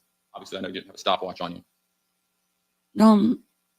I know it wasn't less than 30 seconds. I mean, it had to have been like a minute and a half, maybe. It was somewhere. At some point, did the defendant come back outside of his house? He did. When did you first notice that he had come back outside of his house? So I parked my car. I walked over to Adreian. He opened his car door. He stuck his left leg out. I thought he was getting out the car. His hand on the steering wheel. And I said, babe, don't get out the car. I'm going to go see what's going on with Tatiana. And I turned around. I probably took about 5 steps. And then I seen Lawrence coming from in between the cars. Like there was another car and then a Mercedes, which is his car. And he had his arm under his shirt. And he came to the edge of it. I stopped. I asked him not to draw his weapon. What was he doing? His dad was asking, what was he doing, son? Hearsay. Sustain. I'm not getting into what anybody else was saying. What did you observe? He came down to the end with a gun under his shirt. He took the gun out of his shirt. I asked him not to raise his weapon. I started to yell his name, Lawrence. And then from there, he asked us he asked, why are you here? He asked a couple times, maybe like 2 to 3 times. And I tried to explain to him, Tatiana asked me to be here. Okay. And so at some point after he's walked out, he's now taken his firearm out. Yeah. And where was he when he had the firearm out? How far was he from Adrian's vehicle? Not far. He was at the end of their street. I mean, at the end of the grass, the neighbors. So I don't know how to explain it unless I show you. Walked down. Let me.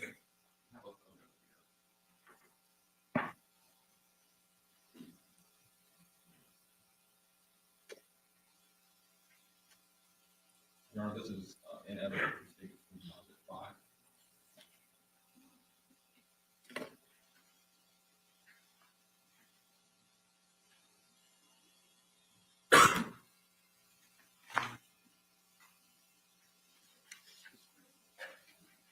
We're gonna pause. Oh, that's just a picture. But when we get to the video, we're gonna lower the volume. Are you able to see my laser pointer on the screen? So I'm going to have you take the laser pointer if you could, Okay. And you hit this button here, Okay. and then just point at the screen where Adrian's vehicle is located.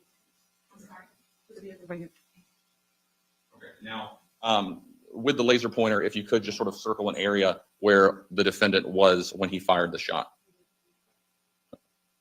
So he had walked a few places down from his residence. Is that fair to say? Objection as to leading, Your Honor. Sustained. Move to strike. Well, no answer has been given. You can rephrase. So if you could just with that laser pointer, can you circle where the defendant's residence was? And then if you could just sort of walk down with a laser pointer showing the jury where the defendant walked to at the time he fired the shot. And is he on the grass area? Correct. Yes.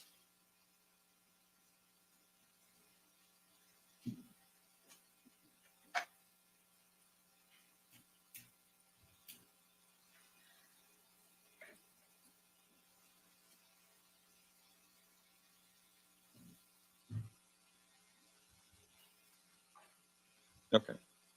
Now, you had some interaction, you said, with the defendant as he came back out. Correct. And were you able to observe his demeanor? Yes. What was his demeanor like? Was he even keeled? Was he upset? It seemed like he was intoxicated. Overruled. He appeared to be intoxicated to you? Correct. Yes. Now, after the defendant shot Mr. Payne, what happened from there? I turned around to run towards Adrian or, get to him. His dad grabbed me and spun me around and told me that I needed to run. It's not offered for the truth of the matter asserted. It's direct. We're not going to have the arguments in front of the jury either. So let's come on up. Get him, Judge. Get him. So, this is the father. So Larry is the father. Lawrence is the defendant. She's saying that Larry kind of grabs her in some way, probably not like this, but just like, hey, oh my God, let's go. Let's run out of here when things start popping off. So I like the judge. Yeah, the judge is on it. Okay, let's watch a little body language. Oh no, no, zoom back out.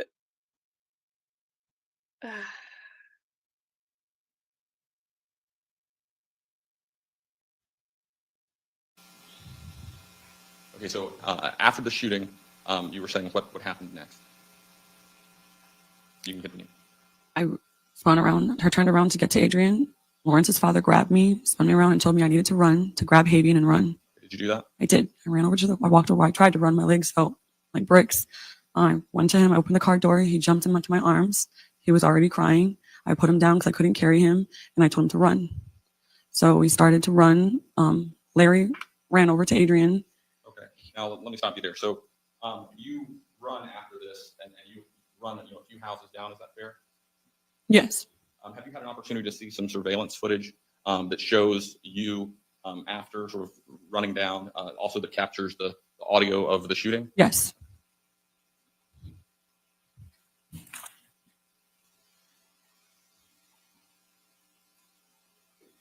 Let the record reflect on showing opposing counsel with the mark for identification as State G. Wish to approach? Let the record reflect on showing counsel with the mark for identification as State G. Do you recognize this? Yes. And how do you recognize it? My initials. Is it a fair and accurate depiction of Yes. at this time, state offers an evidence of the previously marked for identification as State G. Any objection? No objection, Your Honor. All right. It'll I think be this marked is as State's video. Exhibit G for identification without objection will be received into evidence as State's 10.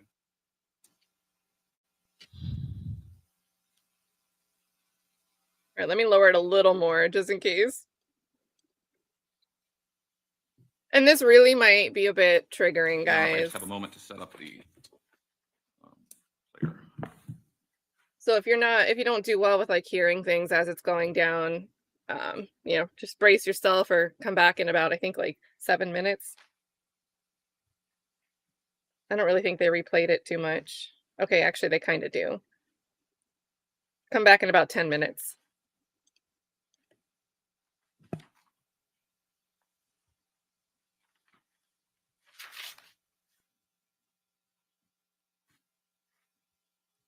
And again, this is the victim's girlfriend.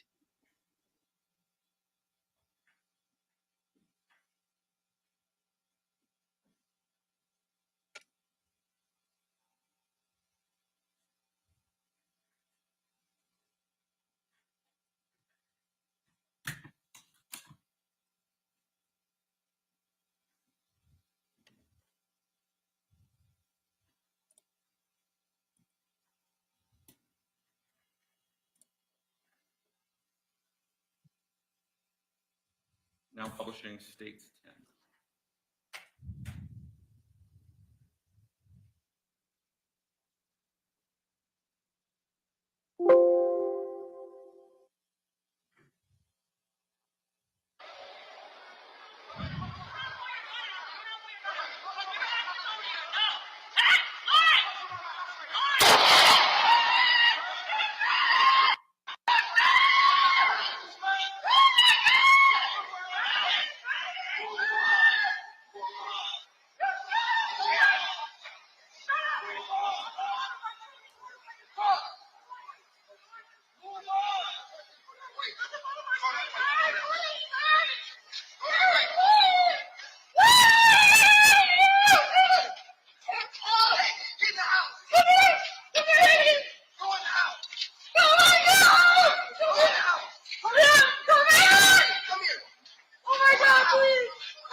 All right, so I want to go back through that and ask you a few questions about some of the voices and things that we're hearing on the video. Okay.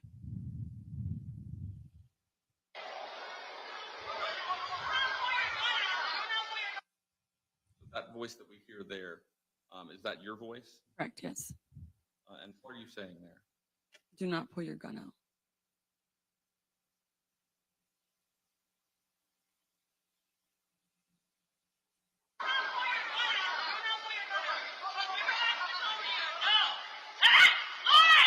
Now I want to stop there. You said something after "do not pull your gun out." What was it that you said? Lawrence? I didn't. Me?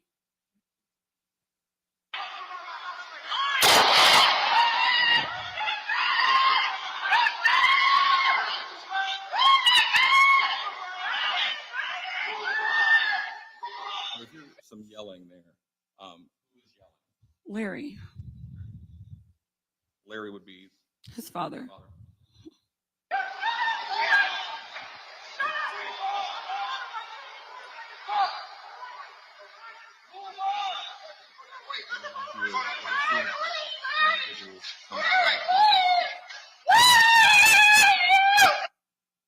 So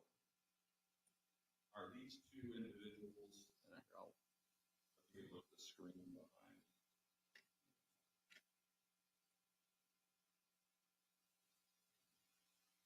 Who is this? And then who is this person?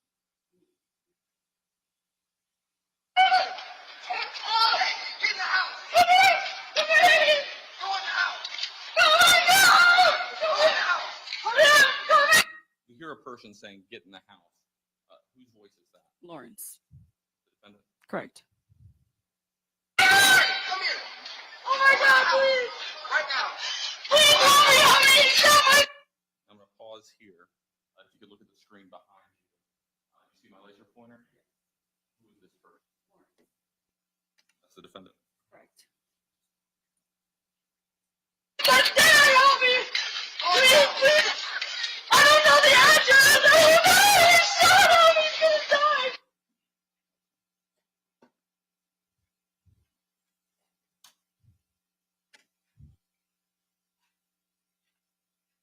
That is State 10.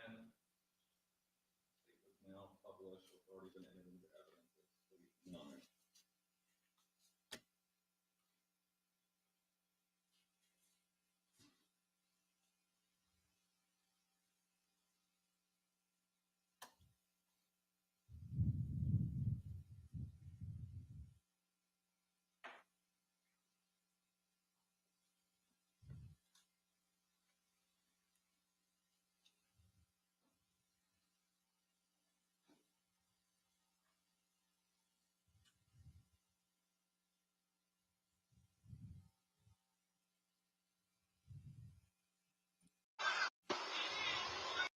My bad. I shouldn't have tried to forward it. I went too far. I messed it up.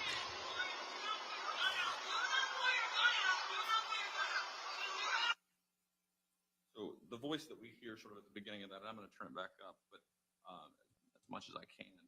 Is that your voice again? Correct. Yes.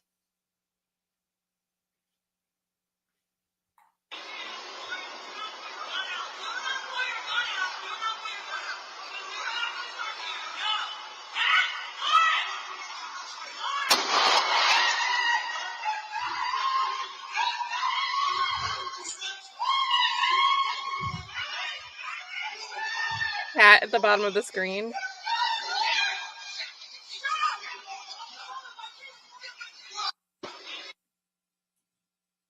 And is that sort of a different camera that caught sort of the same audio or similar audio to the other surveillance that we just reviewed?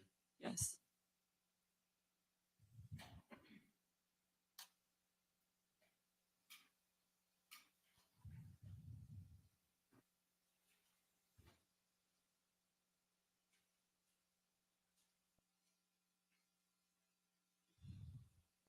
Now, obviously, on the video,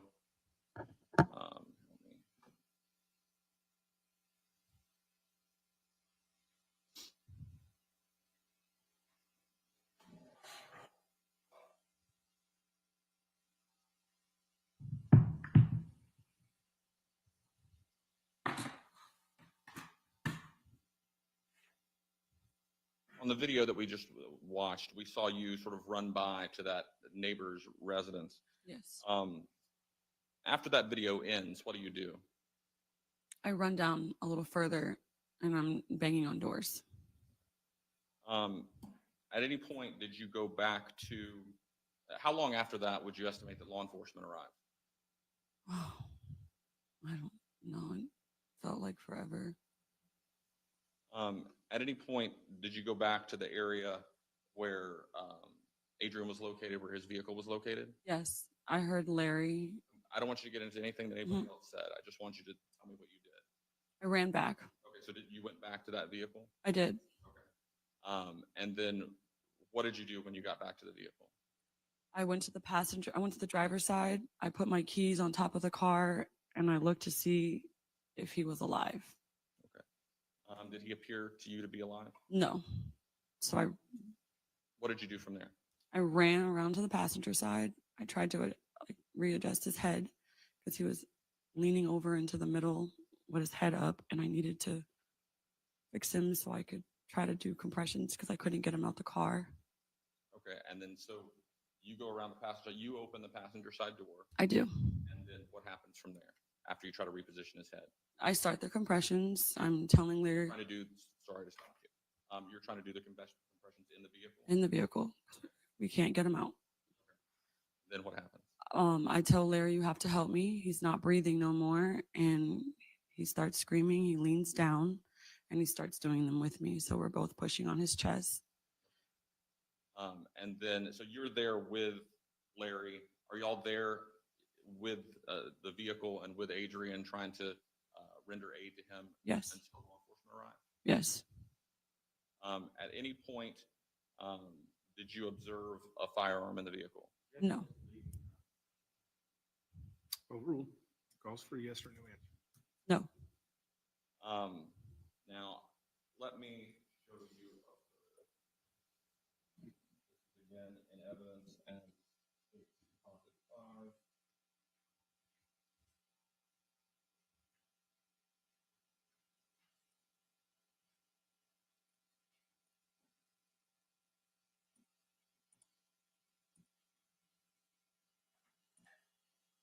You recognize this? Yes. What is this a photo of? My kitchen knife. And is this from Adrian's vehicle?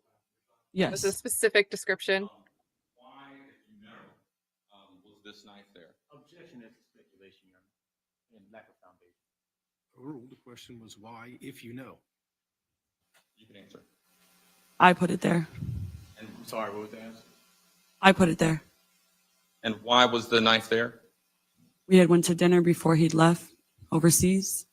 Okay, so you had put the knife there previously? Correct. Yes. And you, from dinner? Yes. Correct. Had you left the knife in the vehicle? Objection is leading, Your Honor. Overruled. Had you left the knife in the vehicle? Yes, I did. About how long before this incident was it? Maybe 4 months. He went overseas. I was driving his car. He was only home for, okay. So about 4 months? Yes. And then he had been obviously not around his vehicle. Objection is counsel testifying, Your Honor. Sustained. You had stated that shortly after this, he was away, is that right? Correct. And then how long before this incident had he been back? 19 days. All right. So that knife that we just saw the picture of, at any point during this incident, did you see Adreian with that knife on his person? No. Did you ever see him threaten anybody with that knife? No.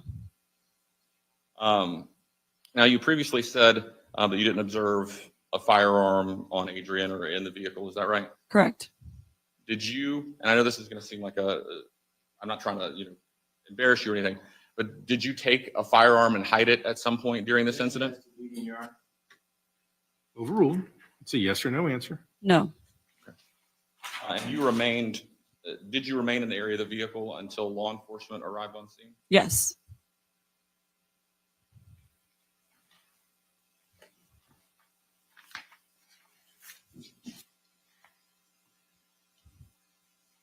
And at some point in the early morning of May 9th, did you ultimately speak with law enforcement?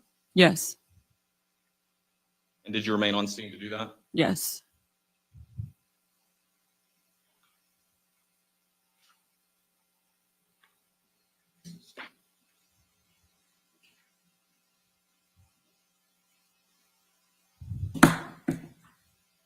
What did we just throw? I don't have any further questions at this time. All right, so that was the end of direct examination. This is Tara Walker. This is the girlfriend of the victim. Pulse check. What do you guys think? Our role play jury in the chat. I don't know. Let's do like a.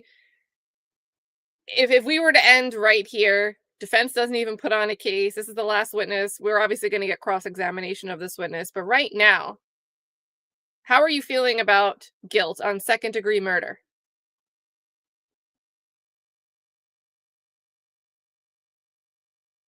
Because I've got some questions about this knife. So while you guys are thinking of your own vote, and this isn't conclusive for me. I that knife might not be in the car for anything to do with this evening, but my brain went to, did she feel there was a need that if she's riding in the car with Adreian, that she needs to have a knife at the ready? Do they drive around ready for action all the time? Did she need a knife in the passenger seat in case he did something while she was a passenger in the car? Like, the questions that it raised for me might not have anything to do with this particular night, but it just raised questions. Why does this individual feel like she needs to have a knife in the vehicle when she's in the vehicle with Adreian Payne? And that could go to support a, maybe a gut feeling. Maybe Payne was doing something that did make the defendant feel unsafe. So I don't know. I don't know. Like, there's like so much there. It's like not conclusive, but it's just weird. It's just weird. And again, yeah, this is a direct. Factual Lie rates this direct A2. So, and then we've got Trikeisha says guilty. Mel Graham says not guilty. Sabata says I'm acquitting. YP Come Chic is like, please give us the beginning of this body cam video. How did this start? And that's the exact reason. So I stopped watching when it was announced that the defendant was going to take the stand, and I fired the stream up. But at this time, I'm like, I need the story. I need to know the lead up. So I think I need to see the defendant testify. So that's, yeah. Aaron says, I'm going to go back and watch her direct on 2x speed. Nem says innocent until proven guilty. Andrew's going guilty. Yeah, Chatty Kathy said, why would she steal a knife from a restaurant? Did she say she stole it from a restaurant or just a kitchen knife? I only heard that she said it was a kitchen knife. But yeah, so let's get some answers on cross. Let's see. Yeah, let's see if we find out, why are they arguing? Why did they have a knife? Yeah, the drinking and arguing thing never ends well. Just general life experience. I think people learn that, right? So let's see, you guys. Let's see how this goes. Let's get some cross-examination going. Cross. Yes, Your Honor, briefly, if I may. Good.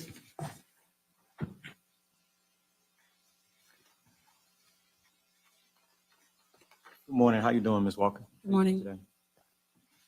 I'm just trying to follow up with some things that you're just saying on direct. I'm not trying to trip you up.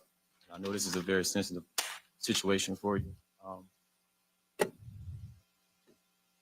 Isn't it true that when the initial verbal altercation occurred between Mr. Dority and your boyfriend, Adreian Payne, you were not present at the scene physically?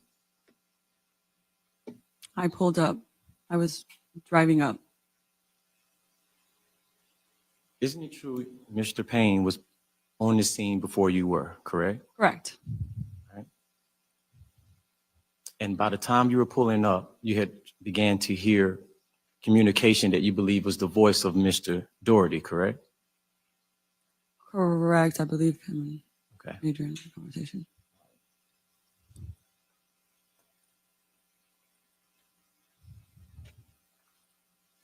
Isn't it true you had actually told Adreian Payne not to come to that house, correct? Correct.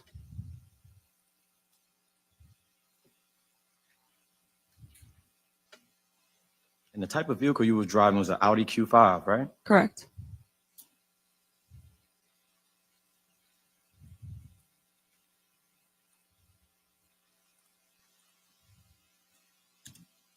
After you told Adreian not to come, he told you, no, I'm on my way. I'm already there. I'm on the I-4, getting off the I-4. I'm on my way. I'm almost there, right? He said he was coming off of the 408 408, I'm sorry. and that he would meet me there. Okay. But he didn't, in fact, meet you there. He was already there when you arrived, correct? Correct. We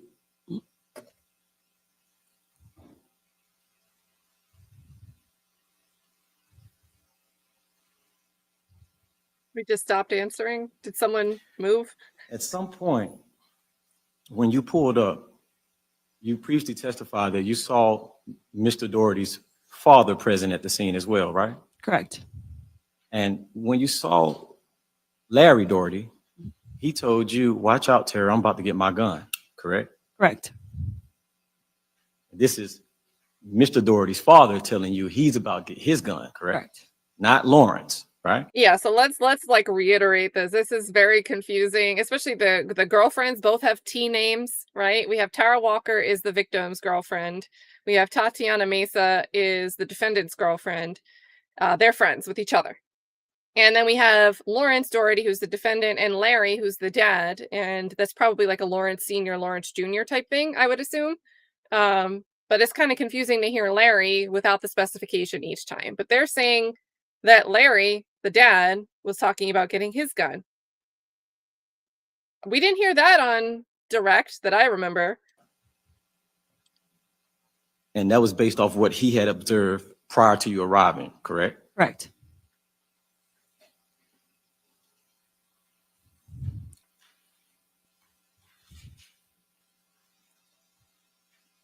You've known Larry Doherty for a while, right?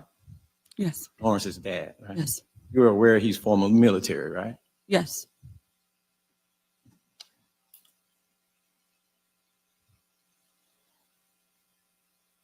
So at some point during this verbal altercation, Mr. Doherty walks away into his home, right? Yes. But before he did that, he actually asked Adreian Payne, why are you here? Right? I can't recall, but I've said it. You were on the scene, right? Correct. Are you saying you didn't hear it or you just don't remember? He's asked him that he asked that question when he was sitting in the car behind me. You said we were sitting in When he was sitting in the car behind me, he asked that question. Who was sitting in the car behind you? Adreian. Behind your car? No, I was standing in front of his doorway when he got shot. I didn't know if he was talking to me or Adreian. Isn't it true that instead of Mr. Payne leaving, when Mr. Doherty went in the house, Lawrence Doherty, he moved his car up closer to the home, correct? I asked him to.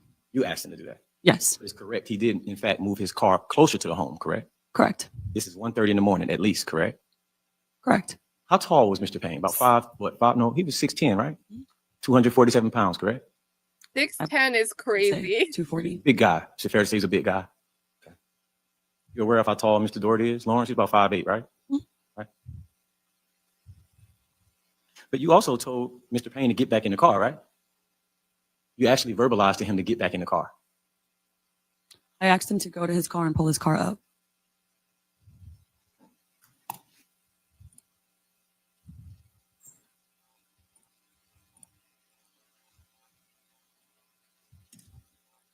Let me just make sure they're not about to blare video. Okay, I don't think they do.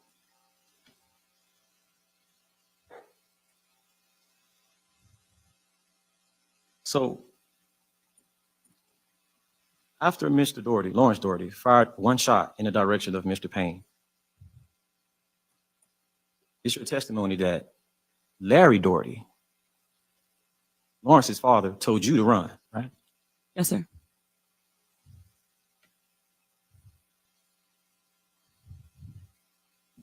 And we previously saw that video that was just showed, it wasn't just you running, right? It was a little 10-year-old boy running as well, right? Correct. So it's fair to say it was Mr. Doherty's, Lawrence's son was outside during this incident, right?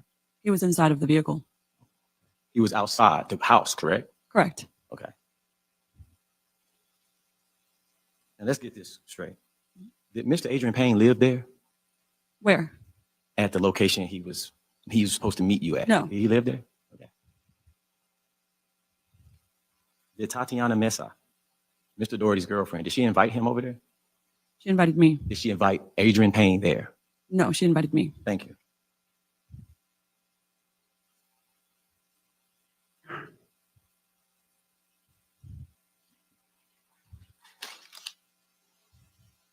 You stated that it took some time for law enforcement to arrive at the scene, right? It felt like forever. Correct. At some point, you walked over to the passenger side of this Chevy Malibu and entered the vehicle, right? Correct. And you shared testimony that you entered it to straighten up Mr. Payne's head. Correct.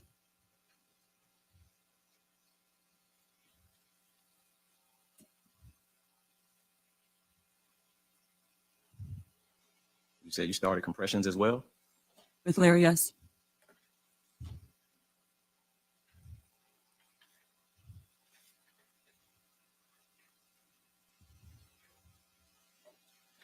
At some point, isn't it true that you left the scene at some point, but your brother picked you up, right? I left around 7 a.m. after they told me I could leave. Before 7 a.m., you had left the scene too, correct? No, You never went to Mr. Larry Doherty's house? I was after 7 a.m. That was after 7 a.m.? Yes, Your car was still at the scene? correct.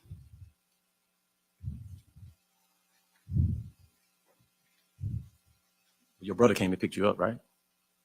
At 7 a.m.? That's how you left the scene. Your brother came to pick you up? Yeah, he came at 2 o'clock in the morning. He came at what time? 2 a.m.? He came at 2 o'clock in the morning? Mhm. And you didn't leave till 7? Correct, So your brother was on the scene for 5 hours with you? correct. What kind of car did your brother drive? At that time, Yes, ma'am. BMW? Wasn't it true someone else came to the scene as well? Was it your father? Correct. Around what time did he arrive? 3, maybe? This was after you had entered the vehicle to straighten Mr. Payne's head, correct? Correct.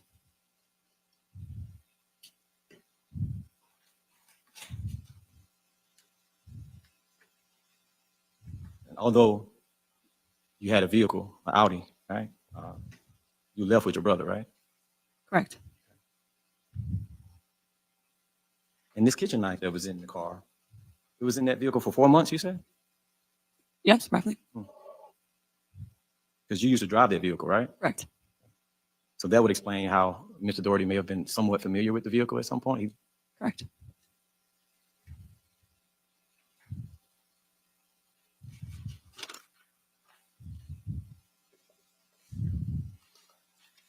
I know this sounds like a very ignorant question, and pardon my ignorance, but it was fair to say you love Mr. Payne, right? Correct.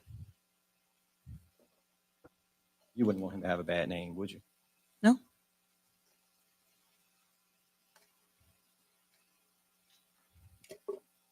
It's true, you would do anything to protect his name, right? What do you mean by anything? Is that fair? Would you? No, not necessarily. No further questions, John. You redirect? Yes, sir. So at any point from when you first arrived on scene and you saw Adrian's vehicle up until the moment he was shot, did you ever observe Adrian set foot on the defendant's property? No.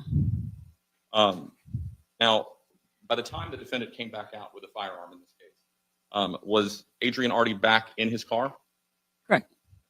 And at the time, in the moments before Adrian was shot, did he have a weapon? No. And did you witness him make any threats Mm. to the defendant at that time? No. And were you in a position that if he would have made such threats, you would have heard them? Yes. I don't have any other questions. All right, step down. Yes, sir. All right, thank you, man.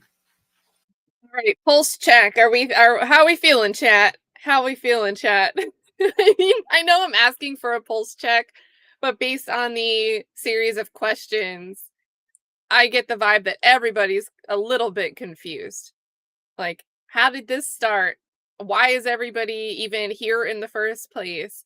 How did we exactly get over there? And the smallest bit of detail that we were able to get about why it came to be that Tara Walker and Adreian Payne end up over at Lawrence Doherty's house is Tara Walker gets a call from Tatiana Mesa, the girlfriend of Lawrence Doherty, saying something to the effect of, maybe they were in a fight. Can you be over here in 15 minutes? Cops were already called.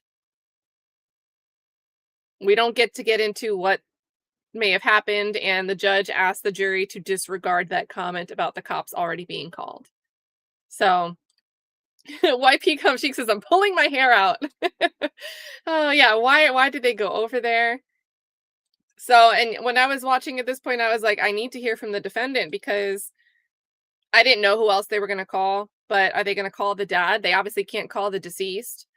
And are they going to call the defendant's girlfriend?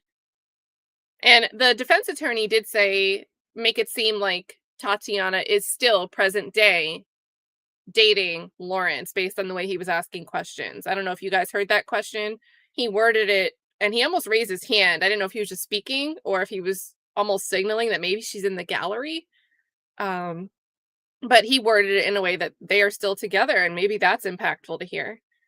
So let's see. Factual Lie says, I give Cross a 4.5 only because we learned it was Larry Sr. who was getting the pew pew. Very confusing with this Larry thing. That was a great thing to clarify. I wish there was a few more times where, with this particular witness using Larry and Lawrence, whenever we were talking about somebody, I wish it was defined every time if we meant Larry the dad or Lawrence the defendant. Spell it out clearly because I was getting lost. Chatty Cathy's still stuck on the knife. Yeah, right? They went out to dinner before he went overseas, but it's her kitchen knife. I'm not buying it. And again, I don't know if it means this knife was brought for that event, but do we just call each other up and say, hey, something's about to go down, let's pull up, let's scrap, like, or is this a one-time situation where, hey, this is really unusual, but I think something's going on. I'm a little nervous. I just wanted to let you know I was going to go check on my friend Tatiana. And Adreian was like, that's weird. You've never done that before. Are you sure everything's okay? Maybe I should be there too. Right? Like totally different scenarios and possibilities. But I don't know. So, yeah. So we'll see. Let's I forget. Are they going to call a witness? Do they take a break here? Yeah, I think they take a break here, but let's see if the court does anything before, like if they have to talk about anything.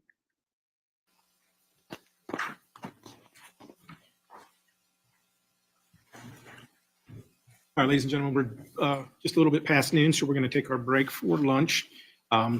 You're free to go about your business for lunch. Just same rules apply. Please don't do any research, looking up of any names, maps, any investigation on your own. Also, if you happen to see myself or any of the parties or anybody else involved in the case and we don't pay attention to you, that's because they've been instructed not to have any contact with you since you are the members of the jury. And we want to make sure that there's no appearance of any impropriety, okay? I'm going to have you all come back at 1:30. That'll give you a little time to get out of the building, try and find some place to eat, and then get back in to the building. We'll be ready to go sharply at 1:30. So once you all are assembled in the jury room, we'll bring you back in and get started. The jury room. Enjoy your lunch. All right.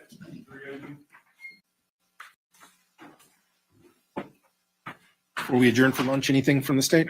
Nothing from the state. Defense? Just for planning purposes, roughly how many more witnesses this afternoon? I plan on calling 2 witnesses this afternoon, the medical examiner and a firearms expert. And then from there, I plan to rest. Okay. And then defense case. All right. And we will be in recess till 1:30. All right, so we're going to time travel. We're going to skip this. We are going to skip this. And let's see. Yeah, Aaron says, as far as the judge, you know, with the leading questions, I don't think her answers are that hurtful. So I don't know if he just made the decision not to fight the judge on that, or if maybe he just was objecting and didn't realize he could object further, or asked to approach. And then let's see.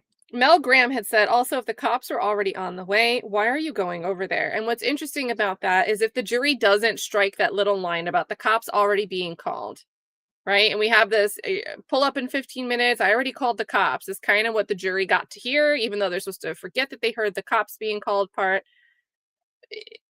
What would you make of that sitting there in the jury box if, all right, friend tries to pull up right away. She tells her boyfriend also stops what he's doing and heads on over there. But we don't see any police presence on the Nest camera when this is all going down. So they seem to head right over to Dority's residence after Tatiana sends this message, can you pull up, or tells them over the phone. Cops are already called, but then there's... So I don't know. Because if there's a situation where friend Tara hears that her friend is getting in a fight, maybe they're in a physical fight and friend wants to go protect her homegirl, right? Maybe that's the reason she showed up. That could look bad for the defendant. But on the flip side, if it happened that quickly and Adreian Payne's already there, what exactly caused this conflict? We heard that the police response time was slow. It's just such a gray area to me. And that's why I said earlier, I don't think that her blurting that out, that Tatiana apparently said, because this is the only way we have any mention of this. I don't think it's that bad for the defense that it was blurted out that the cops are already called, because the jury might just sit there and think, well, somebody felt uncomfortable because somebody was sitting outside their property. So, I don't know. Yeah, I just think it's a mess. It's a mess. So that's really my biggest question. Oh, wait. Is this guy going to say something else? Oh, no, they cut the mics anyway. All right, we're going to go back on the record because there were a couple of cases for arraignments this morning. This doesn't have to do with the trial. Thank you. Look how efficient this court is. This judge, they send the jury on break and they're going to do some arraignments in the meantime. Isn't that something? All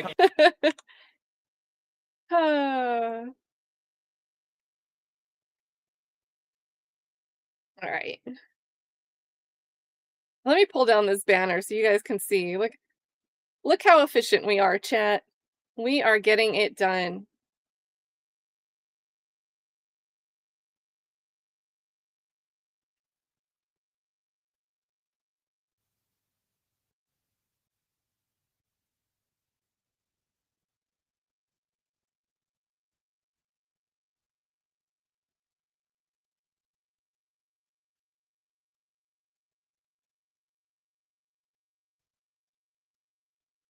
Yeah, why didn't Tara want the boyfriend to go over there? I don't know. I don't know if I put that much into that, because I can see somebody being like, let me handle it on my own. And I can also see someone saying, hey, well, you don't know what's going on. It might not be okay for you to go on over there. And guys, just as general life advice, you never know how a situation could play out. So if it's a mystery and there's something that dangerous going on, maybe the best idea isn't to go and pull up to somebody's house. Like, you never know whether this particular instance, if we end up thinking it's justified, we don't think it's justified, whatever. You never know in any given situation how things could play out. So.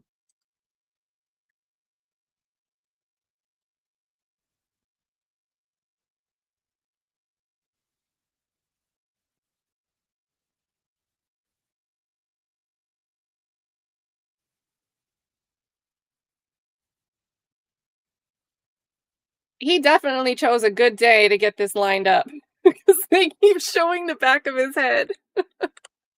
Oh my goodness. That would not have been the day to be looking a mess. To be all over lawn crime. All right, we're back on the record. Both parties have returned. Been informed all jurors are present. Do we have anything that I need to address before we bring them back in? Nothing from the state. All right, so we're going to bring the jurors back in and we'll resume the trial. Right, look how efficient. Love would not have said, yeah, bring the jury back in. All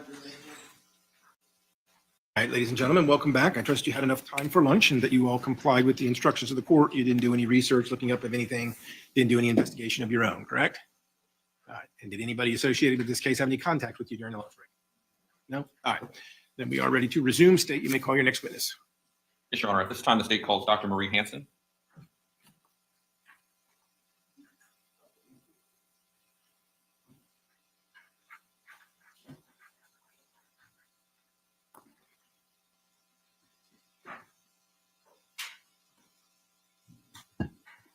Oh, I would love to see Love go against this judge.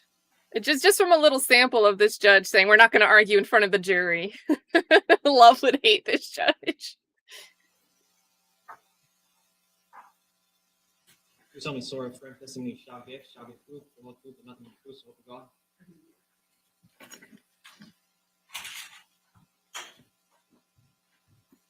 All right, can you go ahead and state your full name for me and spell your first and last name for the court reporter, please? Dr. Marie H. Hansen, MarieHansen.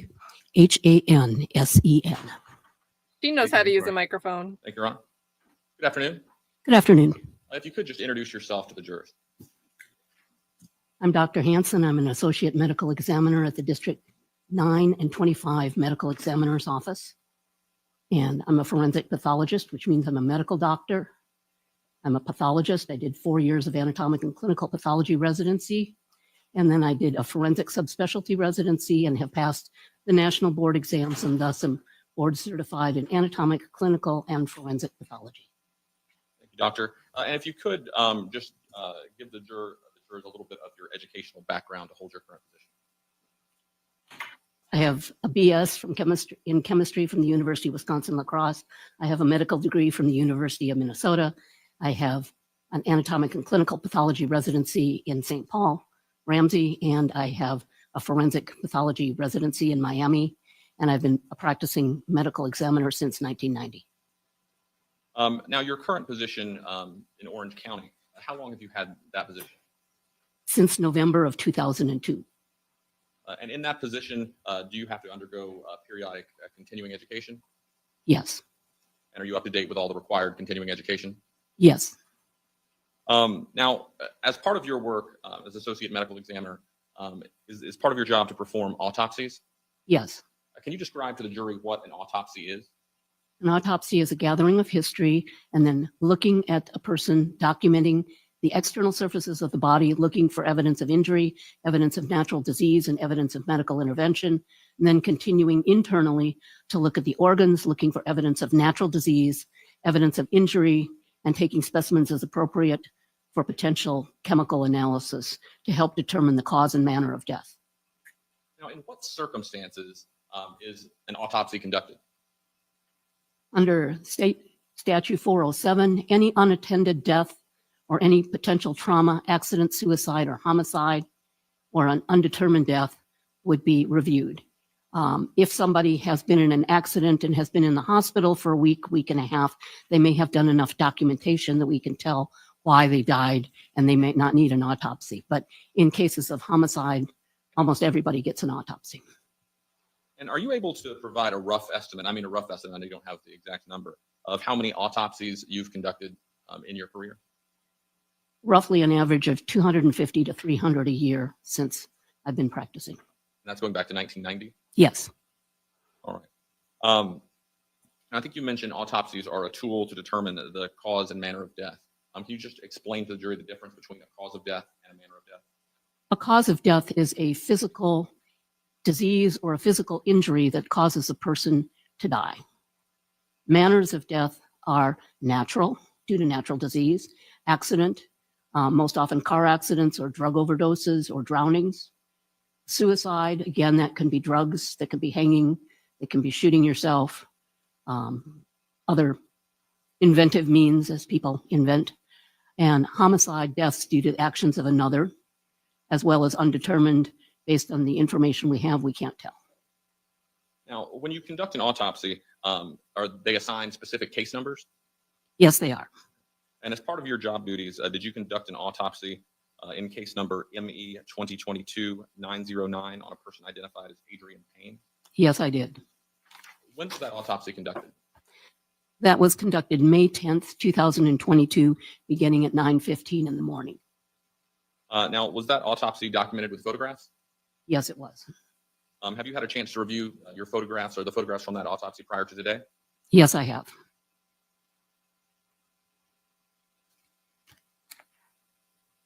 Let the record reflect I'm showing opposing counsel with the mark for identification.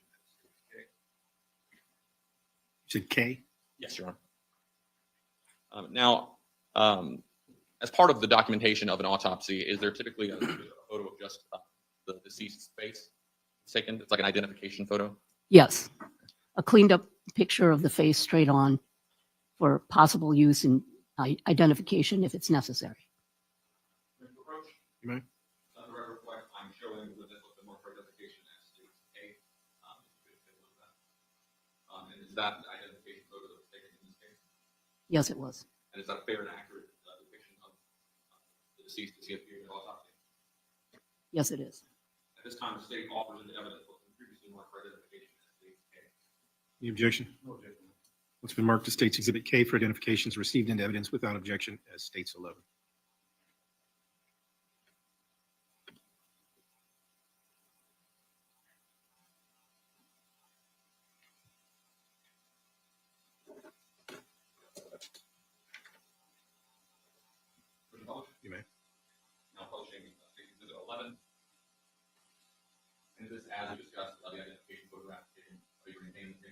Yes, it is.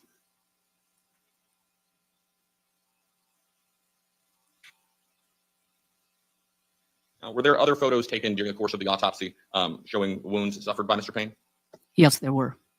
Let the record reflect I'm showing photos examples of the mark for identification of state's composite L.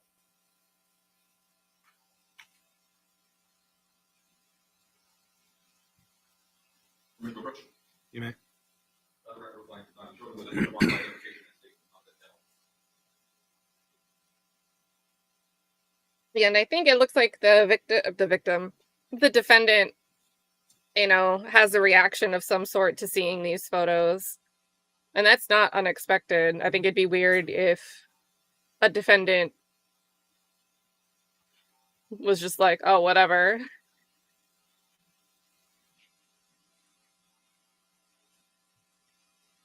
Can you recognize those as photos taken during the autopsy conducted? Yes, these are a selection of. And are they fair and accurate? Yes. At this time, state offers will increase the mark for identification of state L and L. Any objections? No objection, Your Honor. What's been marked as State's Exhibit L for identification without objection from the defense is received into evidence as State's 12.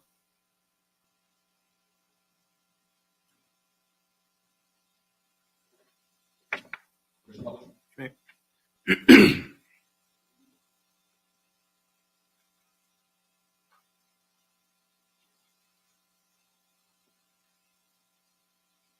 If you leave the pointers, you can walk us through these a little bit better.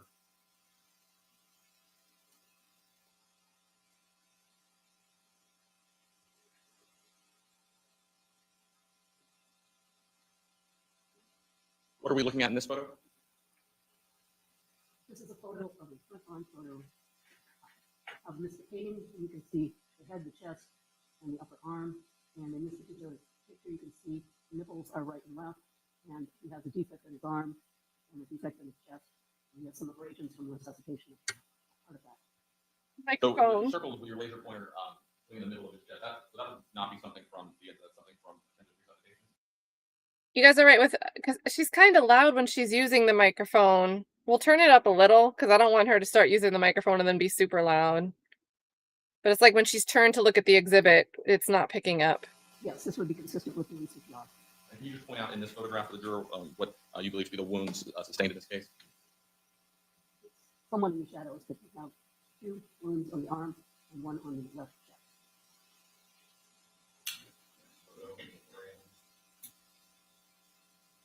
Can you describe what we're looking at here?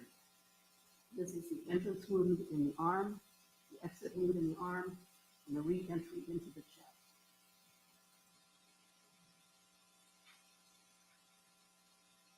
This is just the same wound, but now with measure for scale.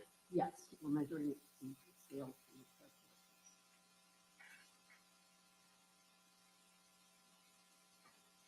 Again, a closer view. Yes, this is closer view of the wound through the arm. What are we looking at here? In this particular case, when we examined him in standard autopsy position with his hands at his side and his palms up, the wounds do not align, but if you lift the arm and turn it slightly, then the wound through the arm continues into the chest and continues down in through the body.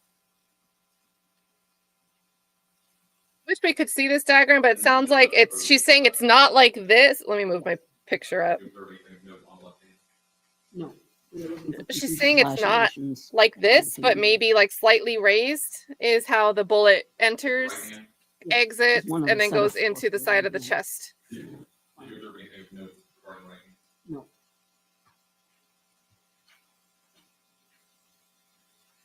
What are we looking at in this photo? This is a photograph of the projectile that we recovered from the right abdomen.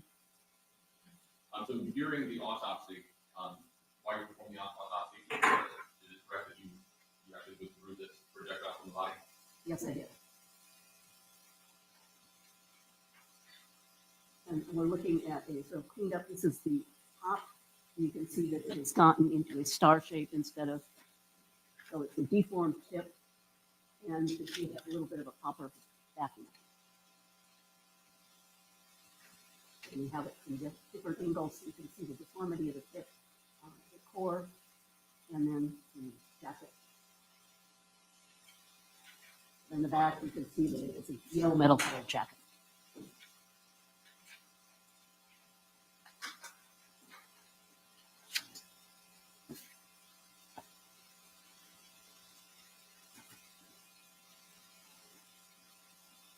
Now, the photo that we just saw of the projectile, did you actually package the projectile up for evidentiary purposes?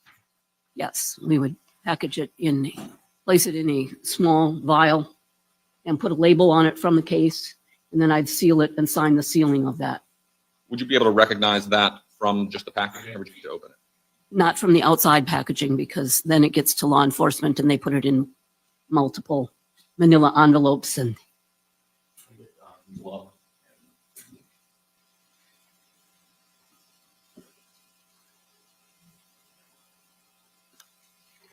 They're getting gloves, chat.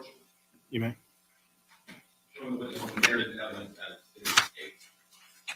He could have brought over a glove box.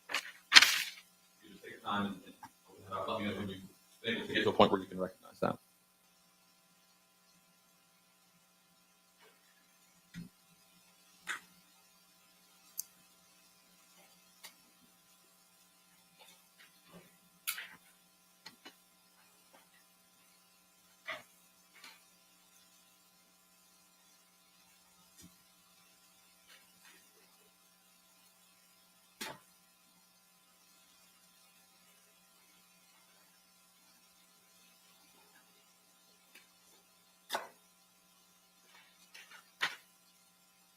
I can see and recognize what I signed. Is this in fact the projectile that was removed from Mr. Payne during the autopsy by you? Yes, it was.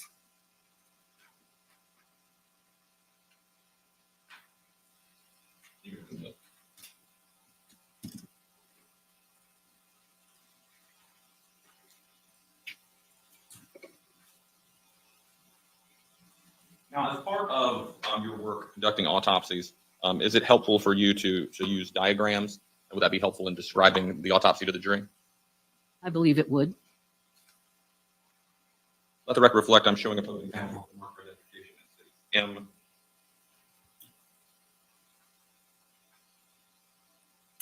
When you approach, You may. let the record reflect, I'm showing a witness with the marker identification in city M.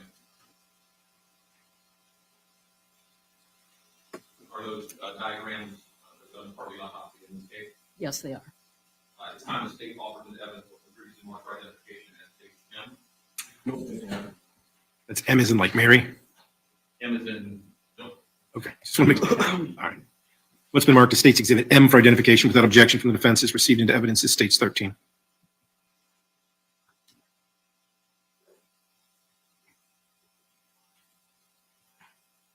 Yeah, we could speed this up.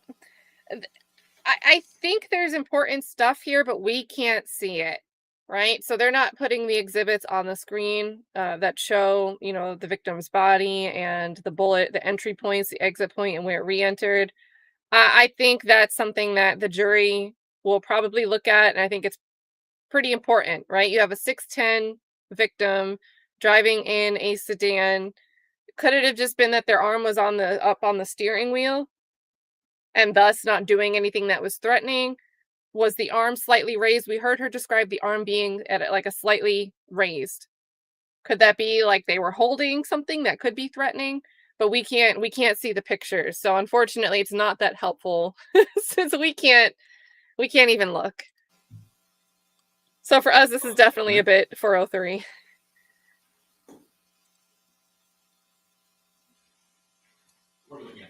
Oh, we get a diagram. Diagrammatic representation of what you saw in the photograph. And I said all of that, and then look at this chat. I used a clear circle for the entrance and solid circle. She's very quiet here, so let's go back and we'll raise the volume while she's looking away from the microphone.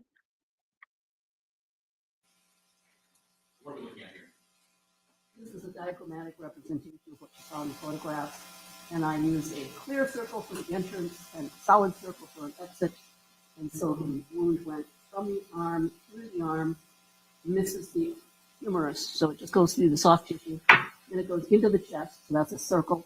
And it goes diagonally. It goes lung, through the aorta, through the heart, and the other lung, and through the diaphragm, and we recover the projectile. That's the X. Just on the, between the liver and the side of the abdomen.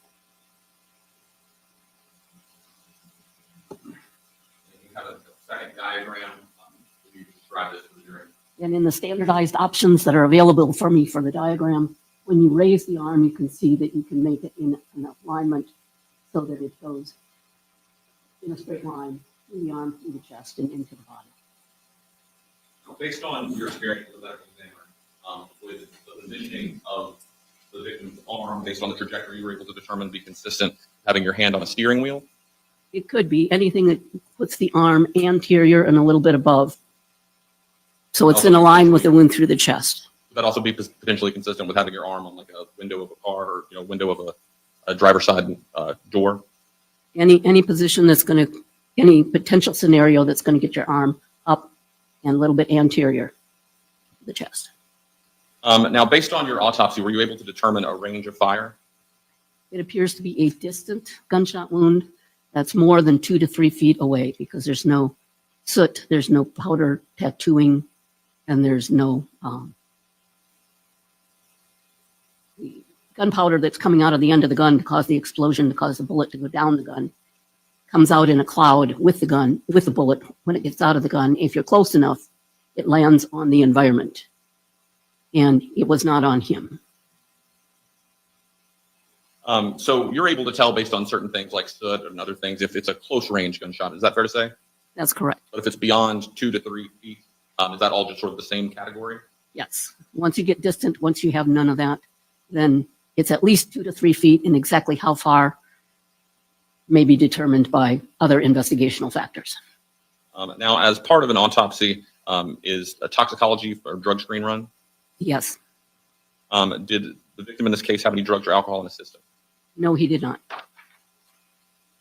And as part of your autopsy, do you weigh and measure the deceased? Yes. What was the weight of the deceased? He was 247 pounds. And how tall was he? He was 80 inches or 6 feet, 8 inches. Now, in your autopsy in this case, were you able to determine a cause of death? Yes. What was the cause of death? A gunshot wound of the arm and chest.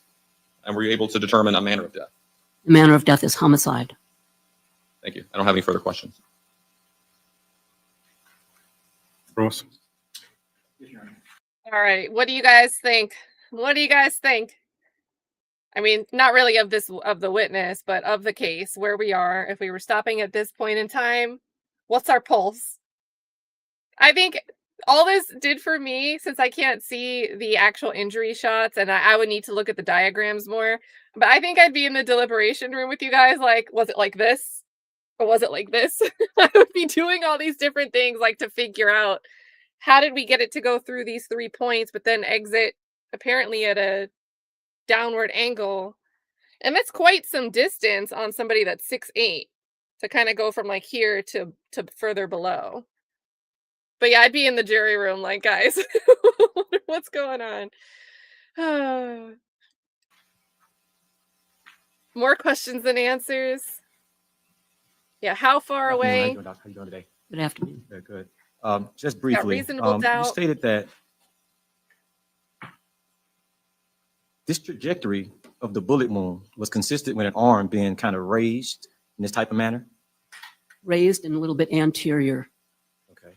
Something like, if I was to try to give you an example, can you see me? Would this be consistent? Yeah, it's potentially consistent, yes. Thank you. So could this type of bullet wound be a result of someone attempting to raise their arm up potentially? You know what I'm saying? Someone potentially raising their arm up, this type of interior. If they're raising their arm up as the gun is fired, it potentially could already have the arm up, or it could be in the process of raising it up. And when the bullet goes through the arm, that's. Thank you. No further questions. Oh, You redirect? okay. Nice Briefly. and short.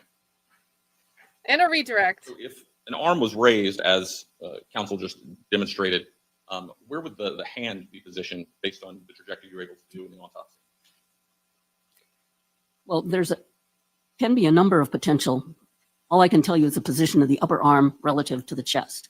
The hand would be out in front. If you don't have, if somebody has their palm up, you could have your palm up, have your palm down. You could have your hands. In this particular case, it's a little bit better if it's twisted so that the thumb is down. Twist the arm to get in the right, in and out hole in the right line. So obviously, just sort of anatomically, a person, when they have their arm up, they can only extend out this far, right? They can't go backwards at the elbow. No, you can only go as far as your elbow will go. So to be in the position that you were able to determine from the autopsy, if the arm was up, it couldn't be going back this way. It would be just facing this way or in this way. As I'm demonstrating. Yeah, the arm would be in front because you can't make the hand. Hold on, run this back. Is the attorney trying to get the witness to look at him for his demonstration, but she's ready to explain on her own? Look, listen to him and watch where she's already facing. Be going back this way, it would be just facing this way or in this way. As I'm demonstrating. Yeah, the arm would be in front because you can't make the hand go back without the arm being in a different position. Thank you. I don't have any further questions. All right, may the witness step down? Yes, Your Honor. Thank you. All right, thank you. I wish they were zoomed out so we could see both of them. Because I really think he was trying to get him to he was trying to make a motion that would be beneficial to his case. And she just wasn't even looking to be like, yeah, that could be possible. Oh my goodness. I think they've got one more witness.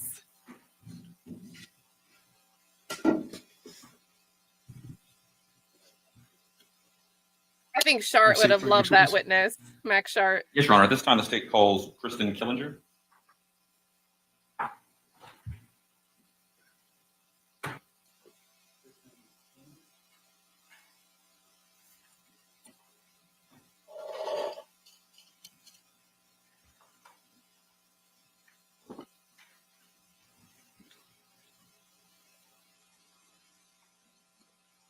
Some sort of firm testimony shall give, shall be the truth, and the truth, nothing but the truth, so help you God.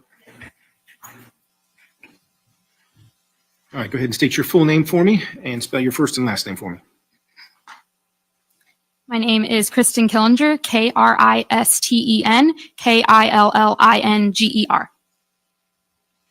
right, state your name, Clark. Thank you, Your Honor. Good afternoon. Hi, good afternoon. If you could just introduce yourself to the jury. My name is Kristen Killinger, and I am employed by the Florida Department of Law Enforcement in the Orlando Regional Operations Center. And what is your position with the Florida Department of Law Enforcement? I am a crime laboratory analyst in the firearms section. How long have you held that role? I have been a crime laboratory analyst for about 5 years. And have you had any other job titles, or have you had the same job title throughout your time there? I have been at FDLE for 7 years. I was a forensic technologist in the trace materials section and also in the firearms section, and then I was promoted to crime laboratory analyst. And in your current role, what are your job duties? As a crime laboratory analyst, I primarily test firearms to see if they're functional or not. I will also do microscopic comparisons with fired ammunition components, such as bullets and cartridge cases. If you could just give the jury your educational background to hold the current position. I have a bachelor's of science degree in forensic science from the University of Central Florida. I also completed a 2-year training program in firearms identification. Now, as part of your job with FDLE, do you have to have ongoing training to keep up to date? Yes, I complete continuing education. And are you up to date with all of the necessary continuing education to this point? Yes. Now, I want to take you back to January of 2023. Were you still employed with FDLE at that time? Yes, I was a crime laboratory analyst then. Did you become assigned to be the analyst in this case involving Defendant Lawrence Dority, FDLE case number 2022-050-6229? Yes, I was. So what were you asked to do in this case? For this case, I received a firearm and a projectile, and I was asked to compare the projectile to the firearm if possible. Were you also able to test the firearm to determine if it was functional? Yes, I also did a functionality test on the firearm. Can you describe to the jury what a functionality test is? Yes, so when I receive the firearm, I will kind of look it over, document it, take notes on what I have, such as the make, the model, the caliber, the features that the firearm has. I will examine the firearm to make sure that it's safe for me to test fire. And then when I do feel like it's safe, I will take it onto our laboratory range. And in this case, I test fired it into our water tank, which which is just a tank full of water. That way I could recover both the cartridge case and the projectile from the firing process. And in this case, you yourself actually fired the firearm? Yes, I did. Was it functional? Yes, it was found to be functional. Now, regarding the projectile that you were sent, what were you tasked to do regarding the projectile? For the projectile, I was asked to compare it to the firearm if possible to see if the projectile was fired from this firearm. How is that done? So I use a comparison microscope, which is just a microscope that has 2 stages, so I can view 2 things at the same time in the same field of view. So in this case, when I opened up the projectile, I documented what I had, and when I felt like I could move forward with a comparison, I took the bullet that I test fired into the water tank, and I compared it using my comparison microscope. I looked at the microscopic imperfections that are present from the firing process, and I compared the bullet that I received as evidence to the test fired bullet that I fired into the water tank. Now, these microscopic impressions, are they unique to each individual firearm, like a fingerprint? Unique to an individual? Yes, the firearm during the manufacturing process, the process of cutting the firearm to make it the shape that it is, there's rifling in the barrel that imparts the spin on the bullet for when it's traveling. To spiral kind of like a football so it travels straight. The process of putting the rifling into the barrel is like cutting metal. And so there's microscopic burrs, and inside of the barrel, there's little metal burrs and flakes that are inside that will leave microscopic imperfections on the bullet during the firing process. Your Honor, permission to approach with what's already in evidence as State 7 and State 8.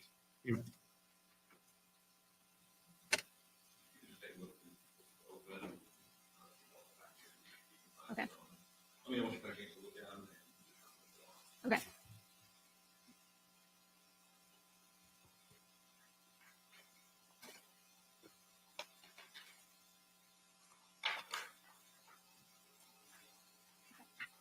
Is that you have in front of you the firearm that you were sent to do the analysis on in this case? Yes, it is. And is in the manila package, is that the projectile that you did the analysis on? Yes, it is. And were you able to make any associations with that firearm and that projectile? The projectile was identified to the firearm.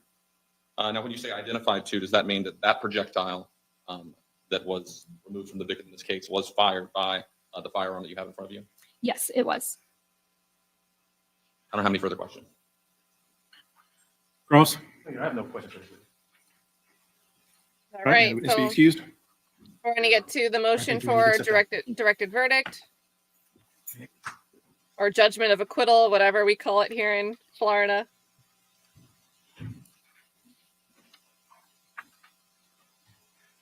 All right, state your next witness. Your Honor, at this time the state rests. All right, ladies and gentlemen, the state has rested its case. There are some legal matters that I need to address outside of your presence, so I'm going to ask you to step into the jury room while I address those, and then when we're ready, we'll bring you back in, okay? All right.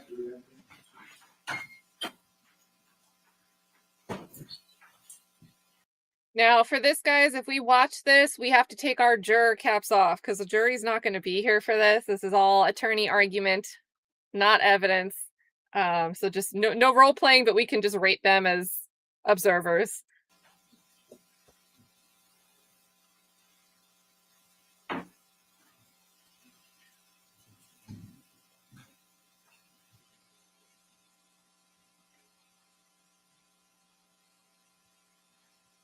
All right, have a seat. Any motions or matters that I need to address from anyone or any party as it relates to the state resting its case? Yes, Your Honor. If I may have a moment, at this time, defense would like to move from a judgment of acquittal, and this is the basis for that. As relates to the charge, it appears that the state has charged my client, Mr. Lawrence Dority, with second-degree murder with a firearm.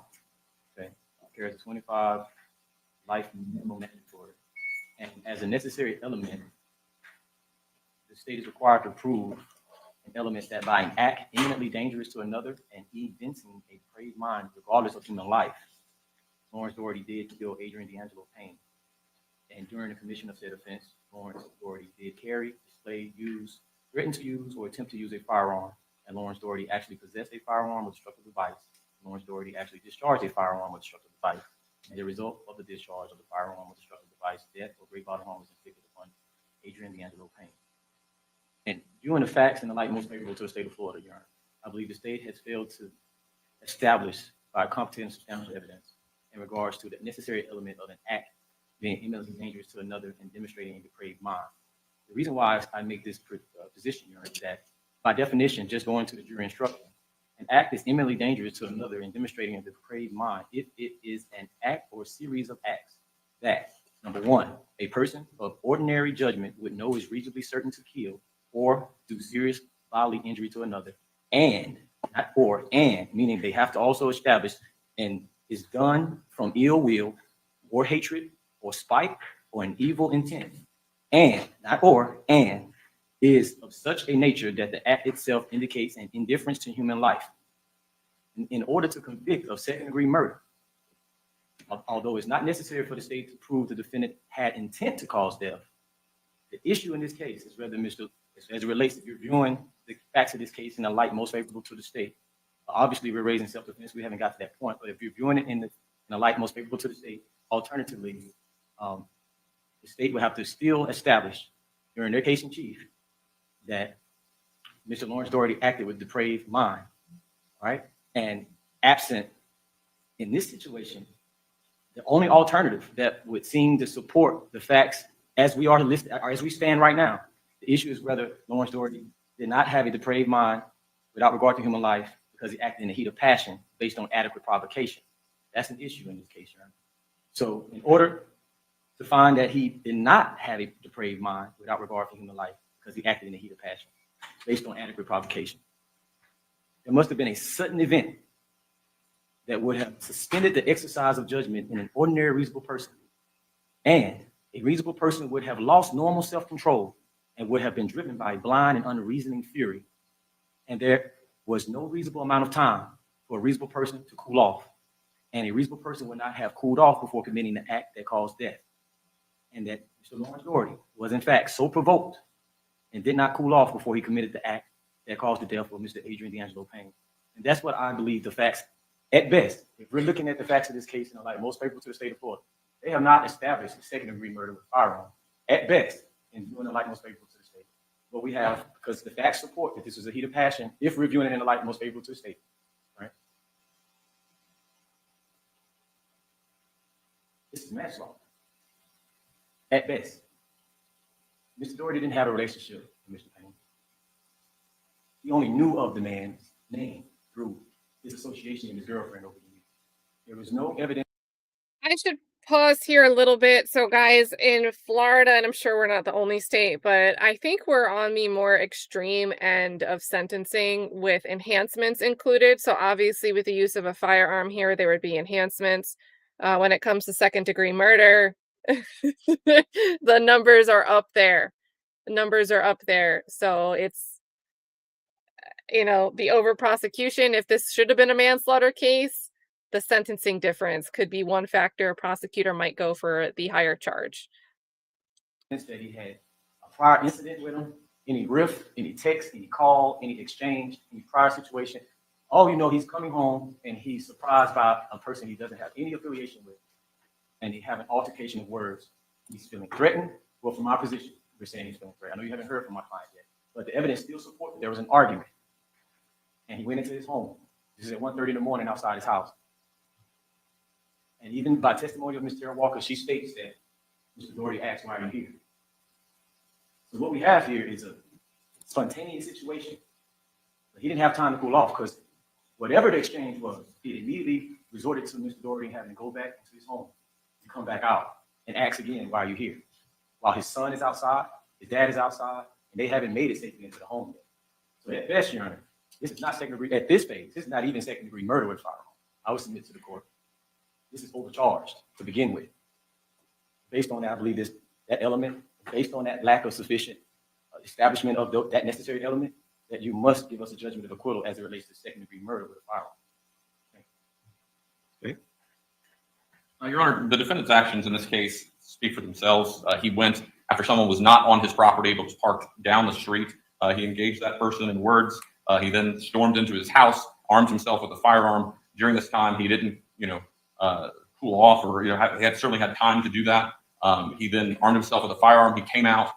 You heard the video of Tara Walker screaming for him, "Don't take your gun out. Don't do this, Lawrence." And then he still, after all of that, in that circumstance, aims his firearm at the victim in this case and shoots and kills him. This certainly meets the elements of second-degree murder. It doesn't require an intent to kill, but a depraved mind. Certainly, anytime you point a firearm and discharge it at a person in this circumstance, that shows ill will, hatred, spite, or evil intent. And again, that portion of the depraved mind is or. So it could be an ill will or a hatred or spite or evil intent. And then obviously shooting a firearm at another person is clearly indifferent to human life. So we've met the elements of second-degree murder and ask that you deny the JOA.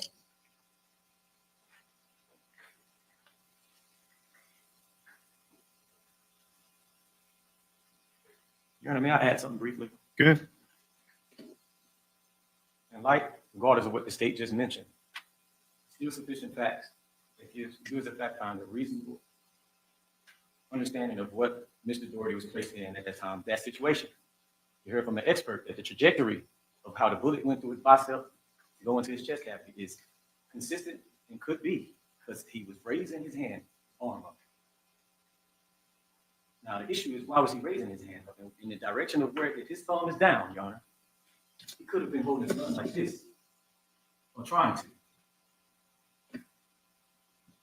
That's enough right there to not allow second-degree murder with a firearm to proceed, if you're viewing the facts in the light most favorable to the state court. Wasn't there testimony that from one witness that his arms were up and he was in between the driver's door and the driver or the hood of the car? And that's a fact that is in the light most favorable to the state, that the arm is already up. That doesn't negate that his hands is up. He could have had a weapon in his hand as well. I understand Your Honor's position. Regardless of the fact there was no rift between previous at the time of the situation. This is not something where he intended it.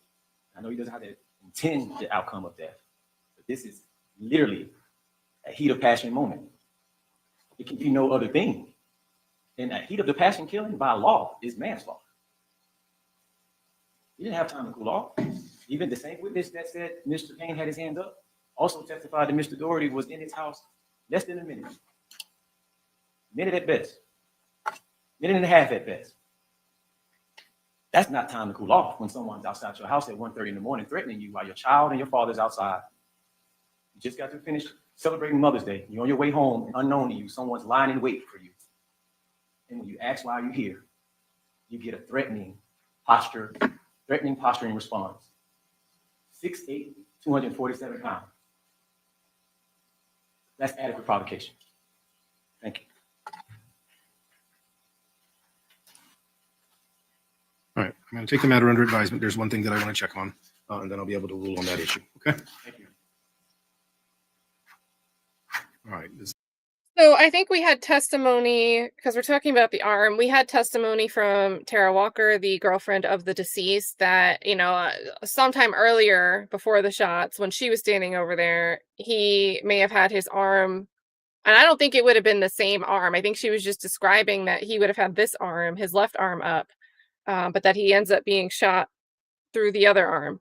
So I'm not really sure that those descriptions relate to the same moment in time. What we have from the medical examiner is that the hand, she believes that based on the arm needing to be slightly elevated, and again, we're speaking on someone who's 6'8". I had said 6'10" earlier. I think other witnesses said 6'10". Medical examiner says 6'8", and is somehow maneuvering, either seated in a sedan or kind of like halfway standing, halfway sitting in a sedan, but he's 6'8". This single shot, she believes that the hand was turned like flat and wasn't palm up, wasn't like twisted out, that it was more level with the arm. So very interesting. And honestly, looking at those diagrams, kind of weird. Those diagrams look like maybe an average person, right? But I feel like things are a little bit different when you're speaking with someone that's over 6.5 feet tall. Defense wish to present a case? Yes, Your Honor. The witness would like to call Mr. Lawrence Dority. All right. And any other witnesses? With all candor to the court, I don't believe another witness is necessary. No. Okay. All right. So a couple of things then, Mr. Dority. Your attorney has indicated that he's going to call you to testify. You understand that? Yes, Your Honor. All right. And he's indicated that he's making the decision not to call any other witnesses other than you for purposes of your case. You understand that? All right. Have you discussed that strategy with him? And are you in agreement with that strategy? Okay. So you understand that after you testify, there will be no other witnesses or no other evidence presented on your behalf. Is that correct? All right. Then the jury will have to make its decision based upon the state's evidence and testimony from their witnesses and from your testimony. You understand? Okay. Now, have you had a discussion with your attorney about the pros and cons of testifying? Have you had a discussion with your attorney about the pros and cons of not testifying? Okay. You understand that if you take the witness stand and you testify, that you're going to be treated just as anybody else who takes the witness stand, meaning that the jury's going to get to assess your credibility just like they did everybody else's, and the same rules that apply to their testimony will apply to yours. All right. And you understand that you have an absolute right to remain silent if you want to. Okay. And that if you were to exercise your right to remain silent, I would instruct the jury, as I did during the jury selection, that they are not to consider your decision not to testify against you in any way, shape, or form. You understand that? All right. Do you have any questions about your right to testify or your right to exercise your right to remain silent? No, but is there a way that I can talk to my lawyer? Certainly. Go ahead and talk to him, and then I'll follow up. No, he's going to testify, so he's going to take the stand. So that's the very next thing that we're going to get.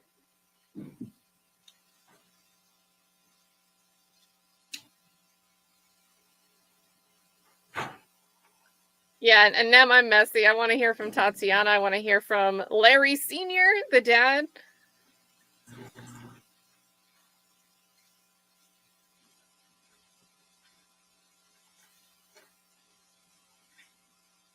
Whisper, whisper, whisper.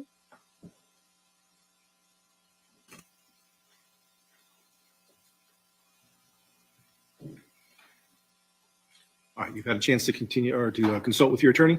Yes, Your Honor. Do you need any more time to do so with him? Sir, is there a way I can take a bathroom break before? Oh, we're going to do that. Don't worry. And so do you have any questions for your attorney or for the court about your right to testify? No, sir. Do you have any questions for me or your attorney about your right to remain silent? All right. And you've indicated to me that you've had the opportunity to discuss the pros and cons of testifying and the pros and cons of exercising your right to remain silent, correct? Your Honor.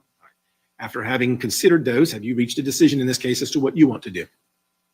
Yes, sir. Okay, can you tell me what decision you've reached? I want the people to hear my story. All right, so you want to exercise your right to testify. Yes, Your Honor.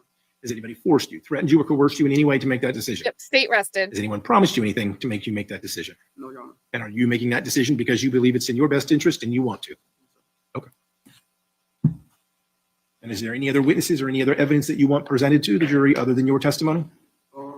There is one thing I would like to show. All right, have you discussed that with your attorney?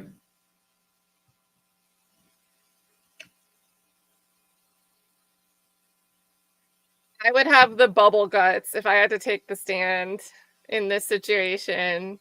I would be a mess. I'd be a mess. I might be okay in the face, but my stomach would be like, why are we doing this?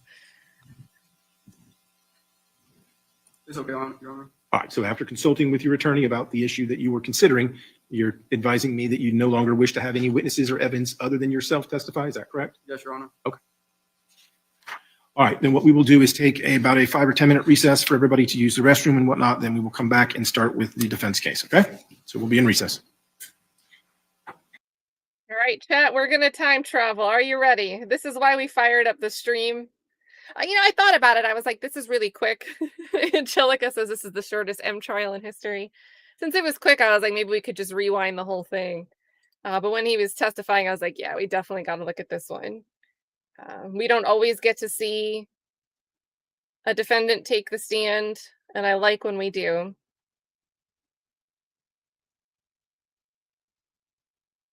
Time traveling past the break.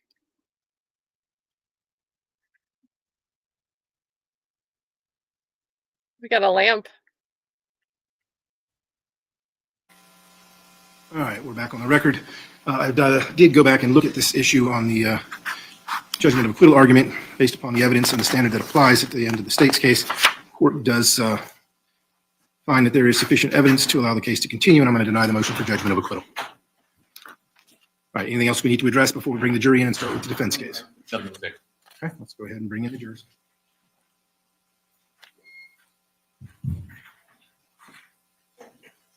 Go, chat.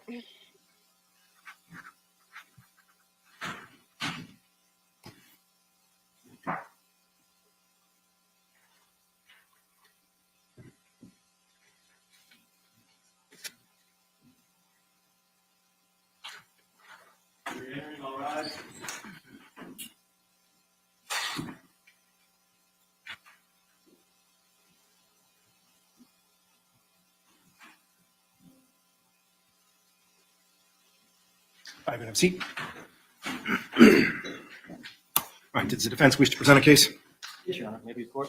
All right, you may call your first witness. I would like to call Mr. Lawrence Dority. All right, Mr. Dority, if you'll make your way over to the witness box for me, please.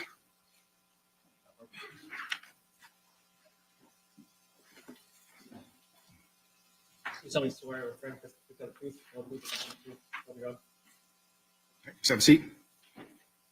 And state your full name and spell your first and your last name for the court report. My name is Lawrence Dority.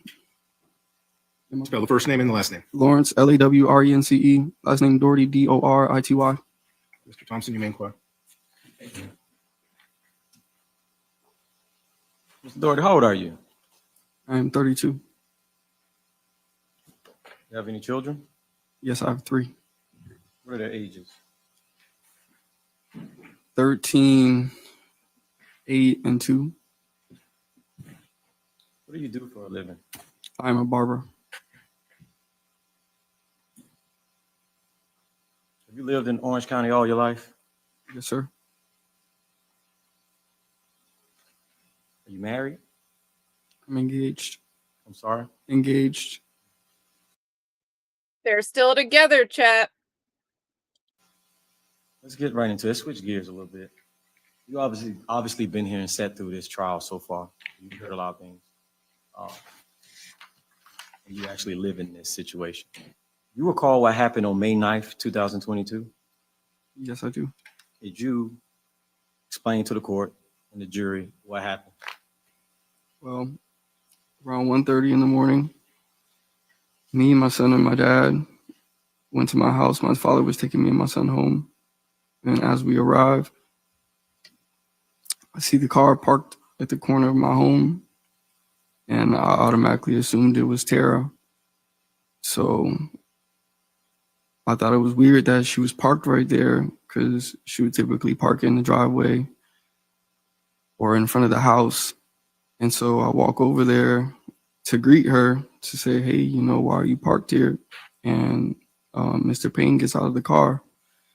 And when he gets out of the car, he's looking down at me. He has his hand in his waistband. And I can see like something silver sticking out on the side of his hip with his hand on it. And I asked him, what are you doing here? And he said, I'm not playing with you. I'll smoke you. I said, what? I threw my hands in the air and I started freaking out. My dad rolls down the window and asked me, is everything okay? And I told him, I don't know. So I go inside of my home. I retrieve my firearm so I could safely get my son in the house. And so as I return back outside, I see Mr. Payne has moved his car up even more. He's gotten out of his car again. And so I'm standing in my driveway and I'm asking him, why are you here? What are you doing here? Why are you here? Can you please leave? Can you please leave? And he's just staring at me. Okay. How tall are you, Mr. Dority? 5'8", How much do you weigh? 145 pounds. Did you have a relationship with Mr. Payne? Had he ever been to your home before? Did you invite him? I need you to make an audible. No, sir. Did you have a relationship with him at all? No, sir. Did you invite him to your home? I'm sorry? No, sir. Out of all the years that you knew Miss Tara Walker, had you ever actually met Mr. Payne? Like twice. Was there any situation where you guys had a issue? No. I just seen him one time. He showed up to my my girlfriend's mother's Thanksgiving or something like that. He showed up unannounced, and I don't even recall the other time. So like, getting back to May 9th, 2022, Announced. when you came, why did you go back in the house? Why did you go in the house? Because I thought I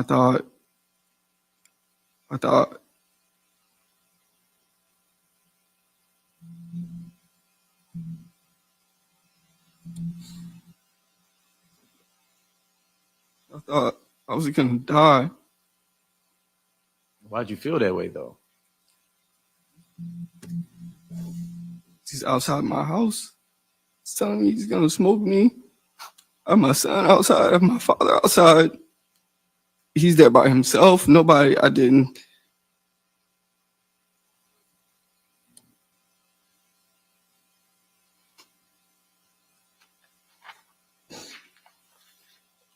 How many shots did you fire?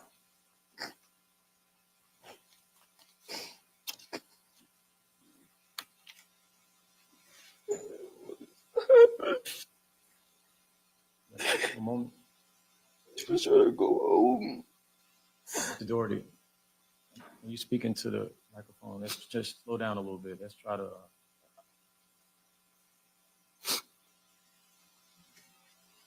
take your time and make sure you speak into the microphone, okay?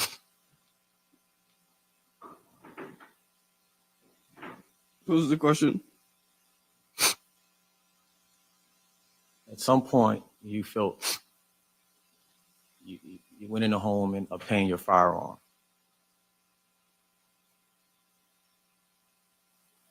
What were you thinking at that time? I have to get my son safe. I didn't know. I just thought he was gonna kill me and my son and my father, and I didn't know. I didn't know what was gonna happen.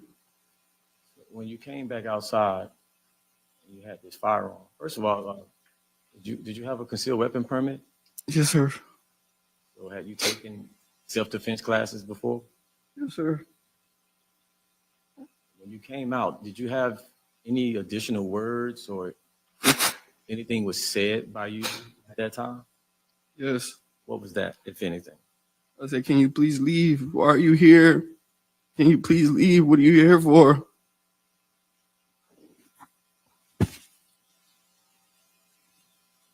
And what was the response that you got? He didn't say anything. He was just staring at me. And then at some point, you felt the need to discharge your weapon. How many shots did you take? One. I saw him. I was saying, "Why are you here? You need to leave. You need to leave. You need to leave. Why are you here?" How were you saying it? Were you saying it softly, or how did you say it? Like, "Why are you here? What are you here for?" Were you talking to him? I don't know. Could he hear you? Yes, How do you know he could hear you? because he was staring at me, and it wasn't far. It's like from here to the end of the courtroom. Like, it wasn't far. When you came out the house, or at the time when you took a shot? I mean, I was in my driveway the whole time. Did Mr. Payne appear to reach for something, or Yes. When I was saying, "Why are you here? You need to leave. You need to leave. Why are you here?" I seen him going like this, putting his hand up, like he's raising a gun towards me. And I shot one time, and I called the police, and I put my son in the house. And before we get to that point, at some point, you stated when you went in the house and came back out that his vehicle was even closer than it was at first when you first encountered him. Is that true? Is that a yes? Yes, sir. So after the fire, after you discharged your weapon, you called 911? I need you to speak into the microphone. Yes, sir. Did you remain at the scene? Yes, sir. Did you cooperate with law enforcement? Yes, I did.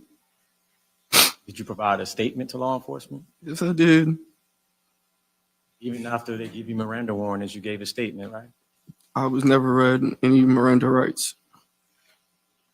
You provided a statement, right? Yes, I did.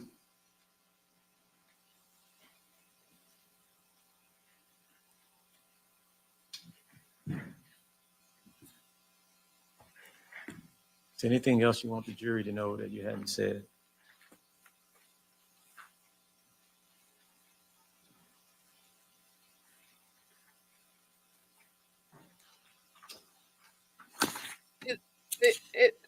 Is that all?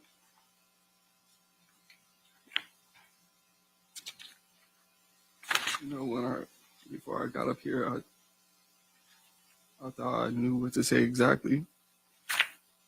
You know, but I don't. It's just no. I don't think I asked you this, but at that time, how old was your father? 60, 62. And how old was your son at that time? 8, 9. How old? I'm sorry. 8 or 9, 8.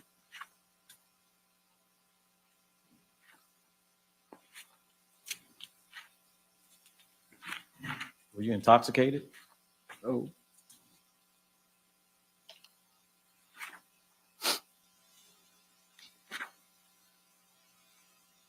I was with the police for 13 hours. None of the officers assumed or speculated that you were intoxicated? No.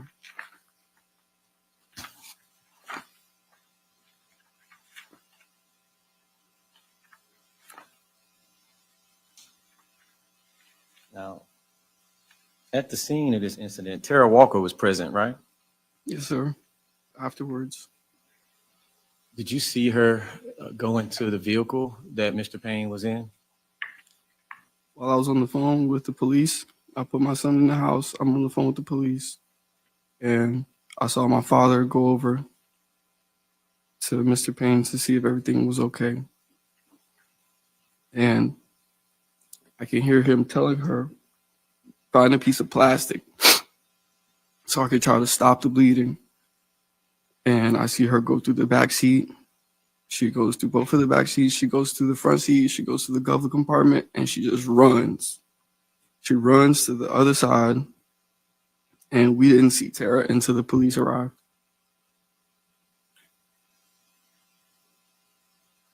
Oh, okay. Do you know, or did you see anyone else that may have had any relationship or affiliation with Tara Walker arriving on the scene? Yeah, her brother and her father came, and I was just so confused because they had my son and my father and me like chambered away, and she's just frolicking around, calling her friends and calling her family. Sustained.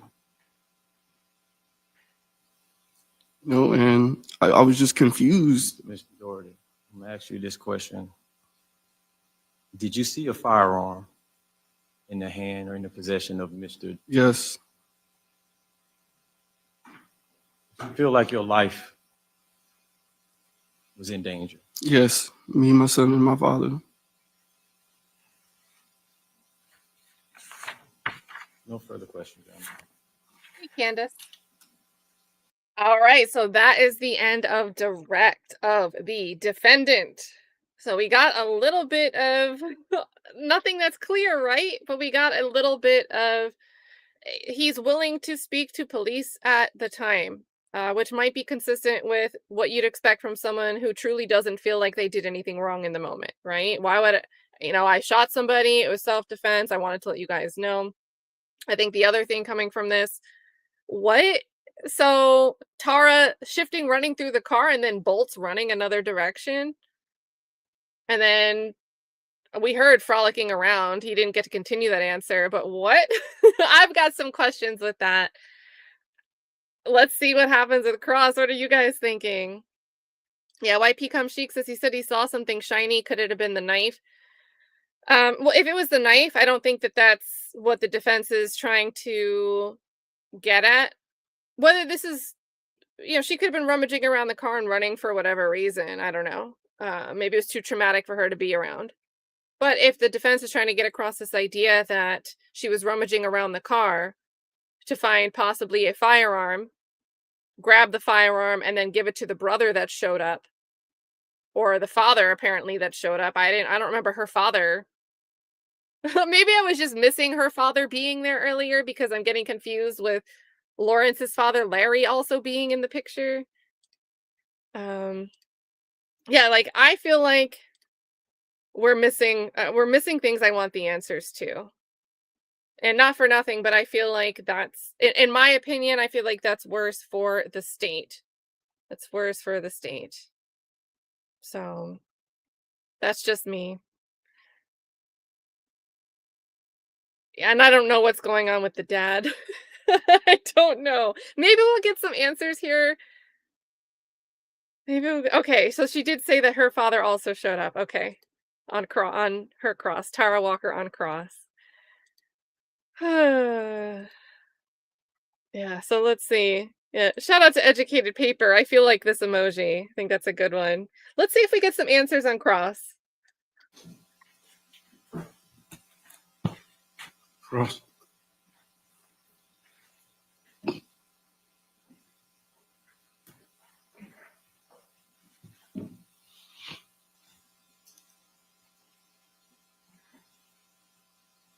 Good afternoon, Mr. Dority. Mr. Smith. So I want to go back to several things that you said in your direct testimony, but first I want to start out with, you said in your direct examination testimony that you gave a statement to law enforcement after this, right? Is that correct? Yes, sir. Okay. And you say in your testimony to this jury that you were never read your Miranda rights. Is that right? That's what you just said to your attorney? From what I can recall. Well, you didn't say you didn't recall, right? What you said to your attorney was that you were never read your Miranda rights. Is that right? Yes, I did. Okay. I'm going to direct you to page 12 of the transcript of your statement that you, with the detective in this case, beginning at line 5. Really quick, can I say something? I'm going to approach and I'm going to show you what I'm talking about. Okay. I've got to lay this for the record. Okay. Okay. I'm going to show your attorney.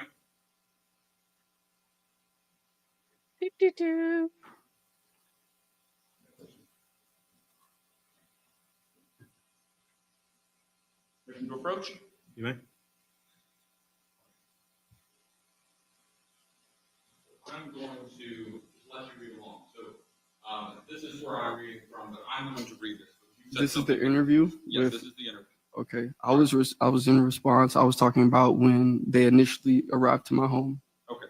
But just not to be this. clear, what this says is, okay, well, let me do this. I want to read your rights, okay? And you say, and the detective says, and then we can talk about that after, okay? And you say, okay, buddy. And then detective says, so you have the right to remain silent. You say, and then anything you say can be used against you as evidence. Yes, sir.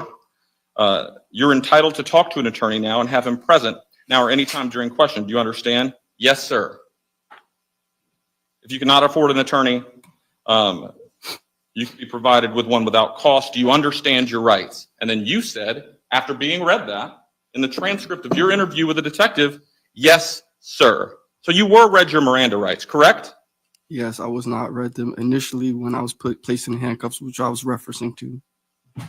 Not my interview. Your testimony to this jury not 10 minutes ago was that you were never read your Miranda rights. Is that correct? Never. That's what you said. That's not true, is it? I was read my Miranda rights in the interview room. Okay. Thank you. Now, another thing that you just said that I found to be interesting is you said that when you came back out of your house, after you'd gone in the house and armed yourself with a firearm. You said that you came back out and you said, "Can you please leave?" And you were speaking sort of calmly to the jury in a sort of meek tone that you're speaking today. Can you please leave? And this is after you came back out, after you armed yourself with a firearm. You're asking him, "Can you please leave?" Is that right? Correct. Okay. Well, I want to direct you. I'll let you look at it. I'm going to read it again. I'm going to tell your attorney to. This is your interview with Detective Gilberti. This is on page 50, beginning at line 16.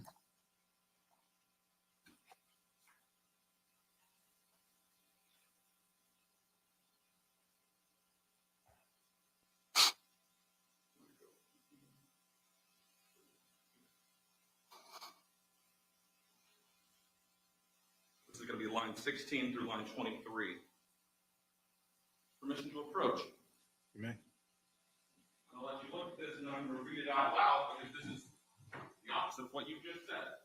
Starting at line 16, I'll give you a moment to read through line 23.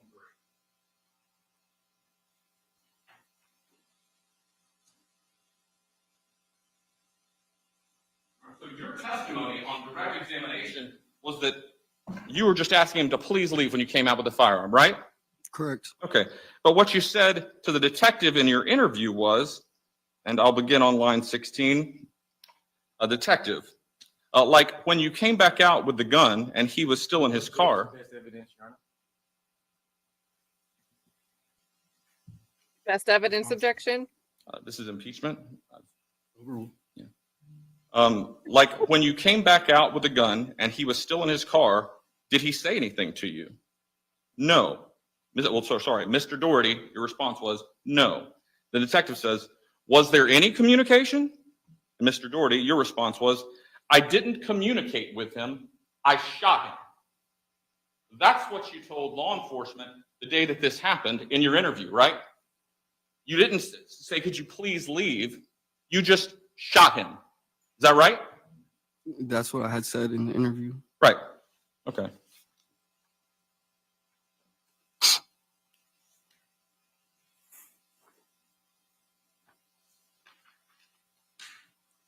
So I want to go back a little bit.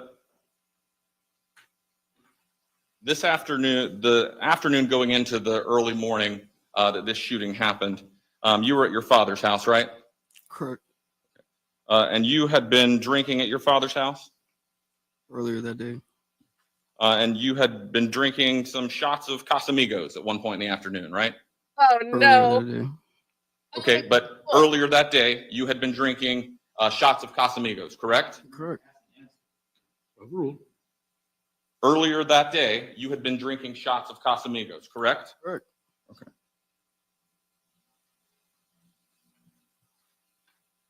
And to be clear, where was your vehicle when you came back to your house? Parked in my driveway. And so your father drove you to your residence from his house, right? Correct. But it's a close distance, right? Yeah, I could have walked. Okay. All right. So I want to talk about some other things that you said in your direct testimony. You were very clear in your testimony 5-10 minutes ago when your attorney asked you, did you see a firearm, right? You said, yes, I saw a firearm. That was your testimony just, 10 minutes ago, right? Oh, did he not mention that Correct. anywhere? Correct. Okay. Now, I want to take you again to your interview with the detective in this case. This time I want to direct you to page 35 of the transcript of the interview. Uh-oh.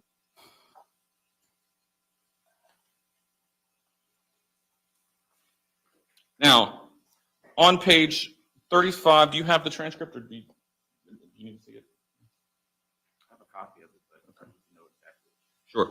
I'm on 35 at line 25 and 36 at line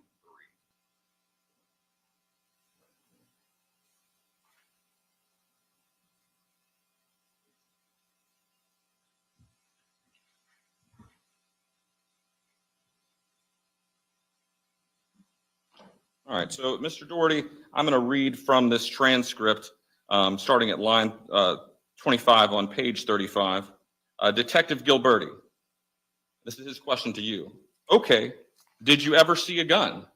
Mr. Doherty, I cannot say I necessarily saw a gun, but if you're giving me this gesture, I've taken concealed weapons classes. I've taken defense classes before. If somebody approaches me like this,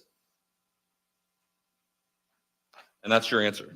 So you cannot definitively say and honestly say to this jury. Objection, Your Honor. Objection, Your Honor. Argumentative. Sustained. You cannot say definitively that you saw a gun, can you? Objection, Your Honor. Same objection. Argumentative. Sustained. Judge, can we approach? Come on. Interesting. So that doesn't sound great, but earlier we had a best evidence objection, and maybe that was just trying to prevent the interview from coming in. But I thought maybe the defense attorney was trying to get at, there's a video of this interview. Rather than reading from the transcript, perhaps we could show the video.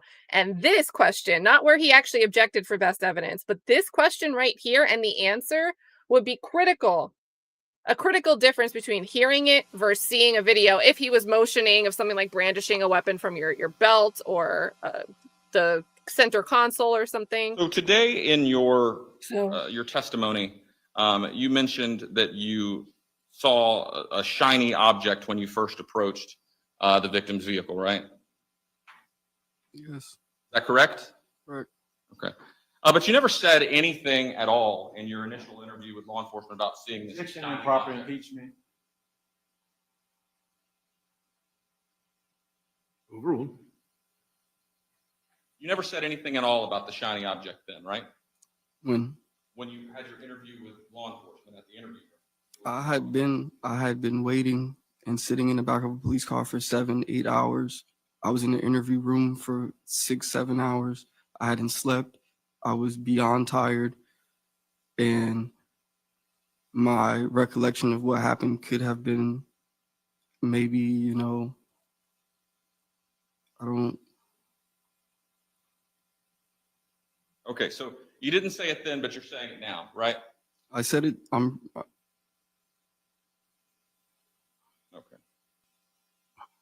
Now, you mentioned in your direct testimony that you were concerned for your son and for your father who were present at the time of the shooting, right? Is that yes? Yes, sir. Okay. I apologize. But even by your own telling, there was never any threat by the victim made to your son, right? Objection argumentative, Your Honor. Overruled. There was never any threat made by the victim to your son, right? Correct. Is that correct? I said correct. And there was never any threat made by the victim to your father, right? Correct. It doesn't have to be made to them, though. Okay. Now, you would also agree that where the victim was parked was not your property, right? The neighborhood is considered my property. I don't own the neighborhood, but it's my dwelling. That's where I live. Okay. But to be clear, Mr. Payne never set foot in your house, right? No. He never stepped foot on that piece of grass in front of your house. He may have. Okay. Do you remember a previous testimony in a hearing? In a courtroom like this? Yes. Okay.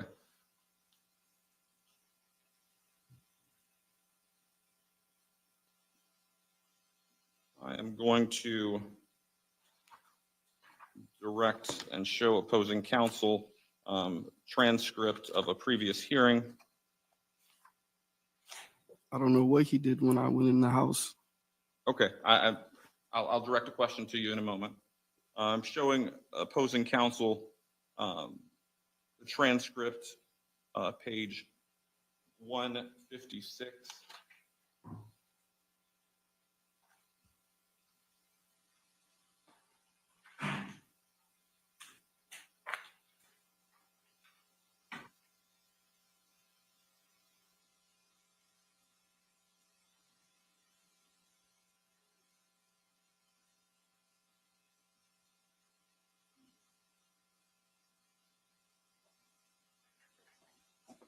Okay, so my question was, at the time, was that area that he parked, is that your property? No, sir. Okay, so you're saying it was not your property. You agree? It wasn't my, I don't own the land. I don't own it. I was a tenant there. I understand that. But you leased the property, presumably? Yes, sir. Okay. And with that lease, it doesn't entitle you to the entire neighborhood, correct? It's a private neighborhood. It's a private, is there a gate to get in? There was until it was destroyed. Okay, so at the time of this, you could just drive into the neighborhood, correct? Yes, you could. Okay. It's still a private. Every one of these cases with like a gated community, the gate never works. Or at some point it's not working, or at some point it's broken. Like these HOAs, these apartment complexes, they need to get it together. What's the point? And that area that the victim was parked, that's not included in your lease, correct? Correct. Now, when you went inside your home to arm yourself with a firearm, in this case, the victim didn't follow you, right? No. He stayed by his car. Correct. And so you went in, you would have had time at that point to call 911 if you deemed it necessary? Correct. But you didn't do that, did you? Did you? I didn't think it was necessary at that moment. What you deemed was necessary was to get your firearm, go outside, and kill it, right? No, So that's what you did. it's not subsequently what happened. That no was a good So answer. you went in the house, right? Correct. You armed yourself with a firearm. Correct. You went back outside the house. Correct. You aimed. Before you shot, you aimed. Yes? Correct. And then you shot Adreian Payne. After I asked him to leave several times. And again, we already went through your original transcript, but what you previously said was you didn't communicate with him, you shot him. You have right? audio recording of it. Okay. I'm asking the questions here. You said, in what we've already established in your previous transcript, you didn't communicate with him, you shot him, correct? If you say so. I mean, we can look at it again. Do you need to look at it? No, I looked at it already. You already showed me. Okay, so you would agree. You said you did not communicate with him, you shot him, right? Correct. All right. I don't have any other questions. Thank you. Redirect. Yes, briefly, Your Honor. I don't know if briefly is good. Your interviews with law enforcement was recorded, right? Correct. Okay. So your conversation that you had with law enforcement that spanned over several hours could be shown to the jury, couldn't it? Yes, sir. Okay. At the time when I asked you, had you been given Miranda warnings, is it your testimony that you thought when you were first encountering law enforcement, they never asked you a question as far as Miranda? Correct. But at some point throughout the time that you were in custody, you were at some point in the interview provided with Miranda warnings? Yes, and I feel like, he tried to trick me with that question, which is how the answer came out like that. Okay. And again, you've seen a video of outside, right? Correct.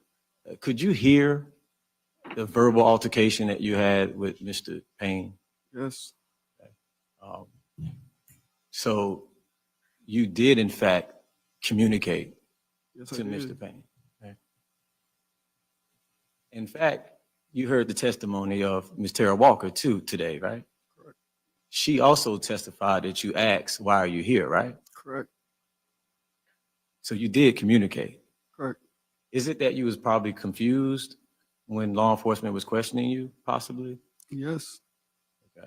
I was beyond exhausted. I was tired. I could barely keep my eyes open. It was like 10 o'clock the next day. I hadn't slept. There you go, Aaron. And again, that interview was recorded, right? Correct. Video recorded? Yes, sir. Okay. No further questions, John. All right, so you can have a seat back at council table. Okay, personally, I think something that we could have worked with that, and maybe he'll just do it in closing argument. I'm not sure. I'm confident in that. Would be this distinction. No, you might have gone in to get your firearm, but at that point in time, you weren't going out there with the plan to go shoot somebody. He answered. He said, "No, I didn't have that intention then." And with self-defense, things can change in a split second. You just want to protect yourself because you feel like you may have seen something already. You don't know what's going on. Your family is out there. These are the types of questions that on redirect we could have gotten some padding on.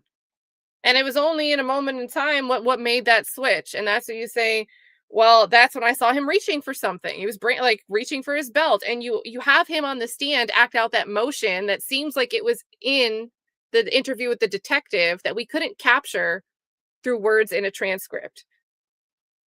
And that defense attorney didn't get there. And those details to me would have been very important. I think it would have been important to draw that out for the jury. I don't know. I don't know. That's just me. That's my opinion on that. I actually don't know what happens for the rest of the day. Somebody else? They do anything interesting? It doesn't look like they're delivering closings. So they might just give some instructions to the jury. I don't know, unless it was. And yeah, about 8 hours since incident and interview. Yeah.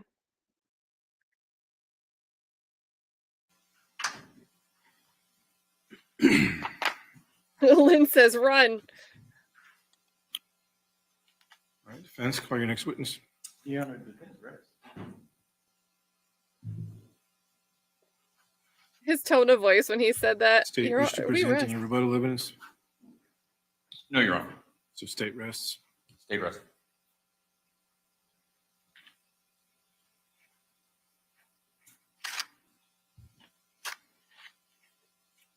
All right, let me have counsel approach. All right, yeah, and I don't know, ineffective assistance of counsel, I mean, they're gonna say that this is all just a strategy call. Oh, he's like his body is heaving. Oh, dang.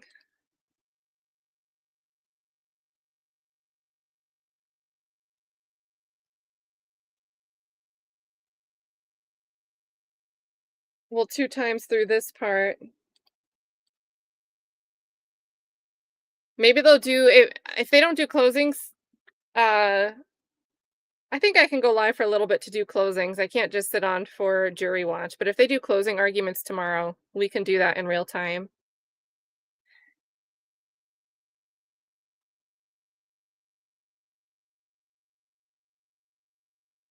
What?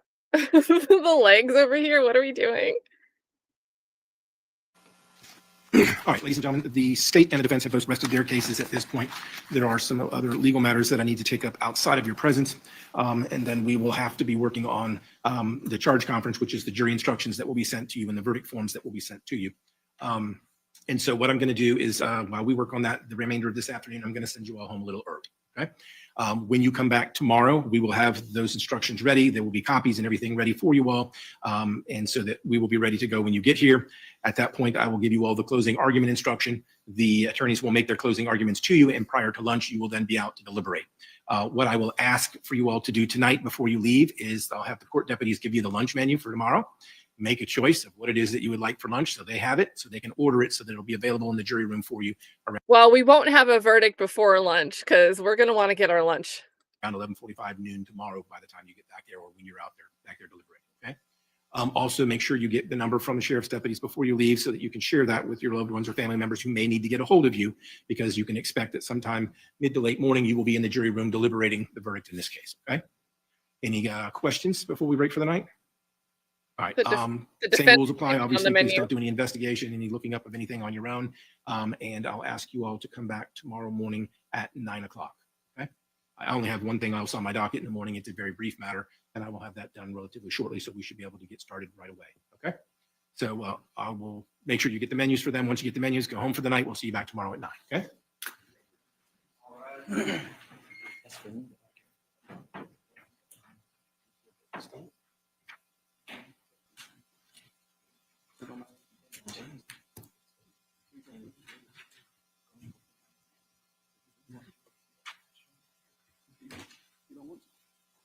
Have a seat. All right, the close of all the evidence, any motions or matters that I need to address from either party? Oh, yes, Your Honor. I would like to renew my motion for judgment of acquittal as it relates to the issue of, I don't believe the state has rebutted the defense's claim of self-defense. And so I would like to state, as a matter of course, viewing the facts of the case in the light most favorable to the state, they have failed to, like, once the defendant introduces any evidence of self-defense, the state bears the burden of proving beyond a reasonable doubt that the defendant did not act in self-defense. That's Bozeman v. State, 714 Southern 2nd, 570, Florida First DCA case, 1998. And it's on point here. The state didn't provide any rebuttal evidence in regards to claim of self-defense. So we would argue that at this point, the judgment of acquittal would be warranted, at least as it relates to elements of second-degree murder with a firearm.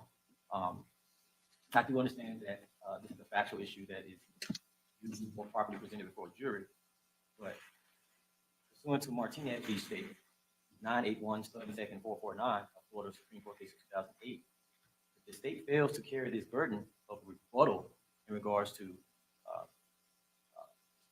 not proving beyond a reasonable doubt the defendant did not act in self-defense, the defendant is entitled to a judgment of acquittal. Even go so far as to a Florida Supreme Court case of 1974, Lynch v. State 293 Southern 2nd 44, to defeat a judgment of acquittal in a self-defense case, the state must present evidence from which a reasonable jury could conclude that the defendant was not in reasonable fear of imminent harm, or the force used was not necessary or was excessive, or the defendant was the aggressor, or the defendant was to retreat. Judgment of acquittal must be granted if the defendant presented a plausible case of self-defense and the state fails to rebut it with competent substantial evidence. That's what we have here, Your Honor. Mr. Dority is charged with second-degree murder with a firearm. The defense has presented credible evidence that the defendant acted in lawful self-defense pursuant to Florida statute section 776.012 and or 776.013. Under Florida law, once a defendant introduces any evidence of self-defense, the burden shifts to the state of Florida to prove beyond a reasonable doubt that the defendant did not act in self-defense. So with that being said, reviewing the evidence in the light most favorable to the state, they fail to provide competent or substantial evidence from which a reasonable jury could find that the defendant was not in reasonable fear of imminent bodily harm, that the defendant's use of force was unnecessary or excessive, or the defendant was the initial aggressor, or the defendant had a legal duty to retreat and failed to do so. In this situation, therefore, no reasonable jury could lawfully reject the defendant's theory of self-defense and still find beyond a reasonable doubt him guilty. As such, pursuant to Lynch v. State, the state has failed to meet its burden under the applicable standard of law, case law precedent, and therefore judgment of acquittal is proper. Thank you. Judge, I think there's a misconception. Obviously, just because the defendant testified doesn't mean that I have to then put on a rebuttal case, which is sort of what it sounded like opposing counsel was saying. Obviously, the defendant's story is rebutted by the evidence that was already placed on by the state, particularly Tara Walker and the video that was presented into evidence where you can hear the encounter just before the shooting and the shooting itself. She stated that the defendant, came out and that he fired, not having been, there was no threats made in his direction, that the victim didn't have a weapon, there was no weapon found in the vehicle. All of this, a jury could find beyond a reasonable doubt that he did not act in self-defense. Further, by the defendant's own admissions in his statement, just because the defendant says it's self-defense doesn't mean it is. So while he characterized what he did on that day as self-defense, it certainly wasn't. If you look at the applicable law and the instructions that you're going to give the jury, that it has to be reasonable. And it's both an objective and a subjective standard.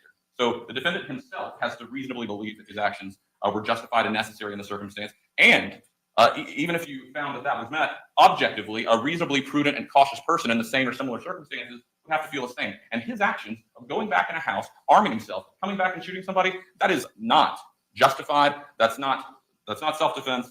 So even if you just took his own words, he's not rebut the state's case that he was not acting in self-defense in this circumstance.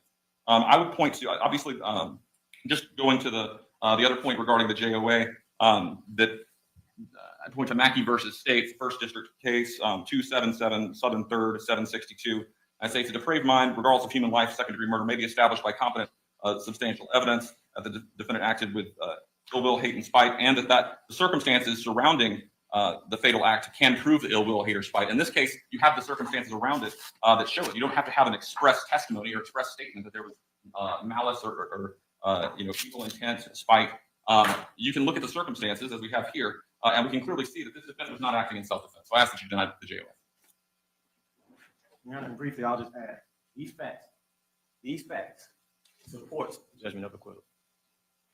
1:30 in the morning, size difference, uninvited. You can infer that Mr. Payne wasn't coming over to wish him happy birthday. Okay. Again, had no relationship with Mr. Dority. His girlfriend told him not to come. Despite doing that, he still came. Even after Mr. Dority went into the house, let's think about that for a second. If someone is objectively questioning why you're present at a certain hour at someone's home, place of residence, your castle, no, he's not inside the home, but he's lying in wait as he comes home. Very close proximity to where he lays his head, where his child lays his head. His father is. I don't see why he doesn't just keep this as stand your ground instead of going the castle doctrine route. In his 60s. His son is 9 years old. He's questioning why you're here. And the threat of posturing yourself as if you have a right to be at someone's home without an explanation, that placed Mr. Dority in fear. And if Mr. Payne didn't want any problems, if he didn't want any smoke, any issues to occur, when Mr. Dority retreated into his home, because he didn't just walk up to him with a firearm. He didn't walk up to him wanting a confrontation. He thought it was Tara Walker in that vehicle. She had been driving that vehicle for several months. Unknown to him, it was someone else who rolled the window down, hopped out the car, and surprise, this is not what you want, little man. Yes, it is an issue of what was said. Nobody in this room was there other than Mr. Dority and Mr. Payne. Tara Walker wants you to believe that she was there when it initiated. She was not. She admitted he was already there. She claims to have been on the phone with him and heard some chatter, but she can't say conclusively what was said. But if you didn't want any problems, reasonable people would acknowledge the fact that when someone goes into their home and you are now on notice that you are not wanted there, he could have left. But instead of him doing that, what did he do? With his 6'8" frame, 247 pounds, he moves up closer to the man's driveway. I think that's a big detail. That places somebody in fear at 1:30 in the morning. Coming home and somebody you don't have a relationship with waiting on you. And you ask him why you're there. By the time you go in that house, he needs to be gone when you come back outside. That didn't happen here.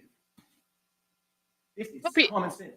Let me be clear here. I hope this isn't the way he argues in closing. It might appeal to some people that are, very, very lax as lay people, right? Very, very lax on what they want to be able to do to protect their own home. But at the same time, getting around this concept of if I'm the victim in this situation and I'm just coming over because someone wants, they said that her best friend scared of something and needed some help. I didn't want my girlfriend to go unprotected. I mean, I would not want to put anyone in this situation, but just speaking hypothetically, I would imagine myself sitting on the jury thinking, well, why would you come back outside? It's not like the father and the child don't already know my girlfriend, Tara. So it might not be that weird if the senior, Larry Sr., and the son are standing somewhere talking to Tara. But what is weird is Payne shows up in a car that one would expect Tara would be in, and then he inches up closer in the driveway. But all this other stuff, him arguing that it's the victim's fault, I think you got to be real careful with that. There could have been a moment in time where whatever's going on with this vehicle after it moves up, there could be a split moment in time. I wasn't there to see it. We don't have the camera footage of this starting off, but there could be a moment in time where both individuals would be justified in the use of force against one another. Things just happen that way sometimes. But when you start to blame the victim too much, I don't think that's smart. I just don't think that that's smart. Oh. The way the legislature works with these gun laws, this is not like a random shooting that happened in New York, just shooting bystanders. Even Governor DeSantis is pro-guns. He removed the need to have a concealed weapon permit.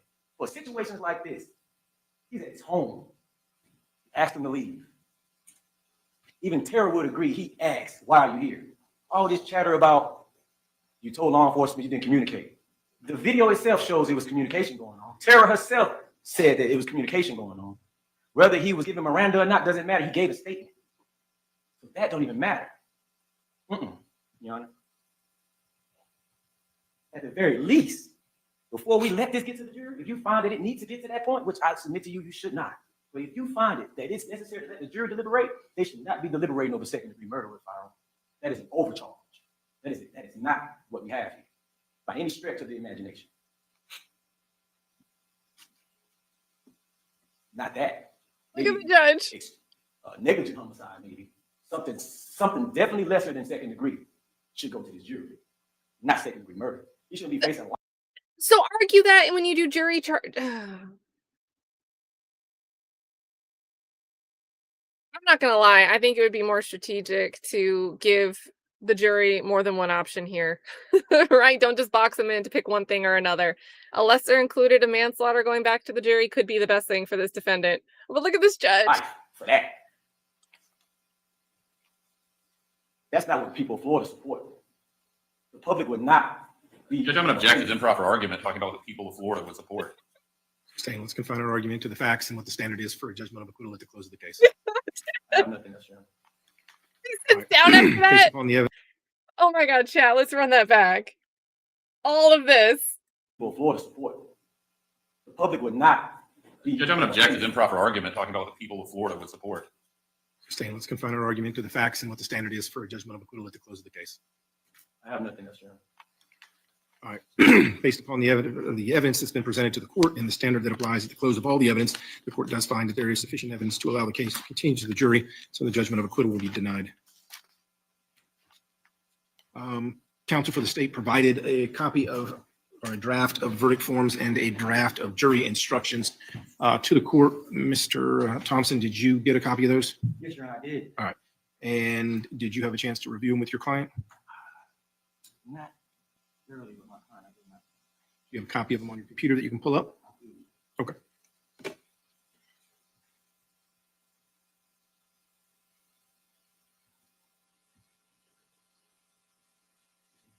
Oh, yes, Your Honor, I did send it to him. Okay. We discussed. All right, Mr. Dority, did you get a copy of that was sent to you by your lawyer? Was that a yes? Okay. And did you have a chance to read through it? Yes, Your Honor. And did you and your attorney have a chance to discuss it? Yes. Okay. What I'm going to do is you have a copy of it now up, Mr. Thompson, so you and your client can see it. Yes, Your Honor. State, have yours up. Yes, Your Honor. So we'll just kind of go through it. I assume nobody has any objection to the caption. No objection. No objection from the state. All right. And then there's the standard instruction on final instruction to the, or introduction to final instructions. Anybody have any objection to that? No objection. No objection. All right. The next standard instruction has to do with the statement of the charge. Any objection? No, Your Honor. No, Your Honor. Next instruction is the introduction to homicide instruction. Any objections? No from the No state. objection. All right. The next one is justifiable homicide instruction. Any objection? I don't have that in that order. So my page 5, it goes from excusable homicide and then into second-degree murder on page 6. The one you sent me had an introduction to homicide instruction, then a justifiable homicide. It's probably part of the introduction to homicide. Okay. If you go down Yes. in there, I see. Yes. I break it out as a separate instruction. Okay. I have the same thing. Okay, so, but it's part of the introduction to homicide, but it's a separate little subsection that says justifiable homicide. Understood. Nobody has any objection to that. No objection, Your Honor. No from the state. And then right under that is another subsection for excusable homicide. Any objection to that? No objection. No from the state. All right, and then the next instruction is the second degree murder instruction. Take a look at that. Tell me if anybody has any objections to the second degree murder instruction. No objection other than what's previously been argued. I understand that you're reserving your right on the judgment of acquittal. No objection from the state. All right, and then the next instruction is the standard instruction on aggravation of a felony by carrying a firearm. Any objections? No objection, Your Honor.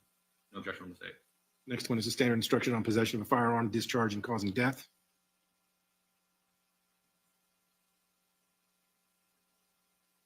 No objection.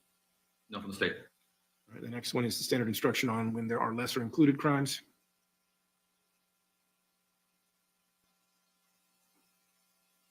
No objection. No objection from the state. All right, and then the lesser included crime is defined as manslaughter. Any objection to that instruction? No objection. No objection from the state. All right, and then there is a repeat of the aggravation of a felony by carrying a firearm as it relates to the manslaughter. Any objection to that instruction?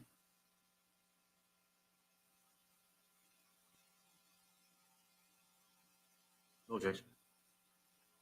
Say it. No objection from the state. All right, and then there's the justifiable use or threatened use of deadly force instruction. Take a look at that. I have this highlighted. I don't know. There's different language, and the defense has to affirmatively state what if they're seeking the part B, which I put in as aggravated assault, just based on prior arguments that they had made at the stand your ground hearing. That would sort of be my anticipation of what they would be asking for regarding the forcible felony. But if that's not what they're asking for, obviously we'll need to go in and change that. That's why I'm asking the defense to take a look at it and see if they have an objection or if they're asking for any changes.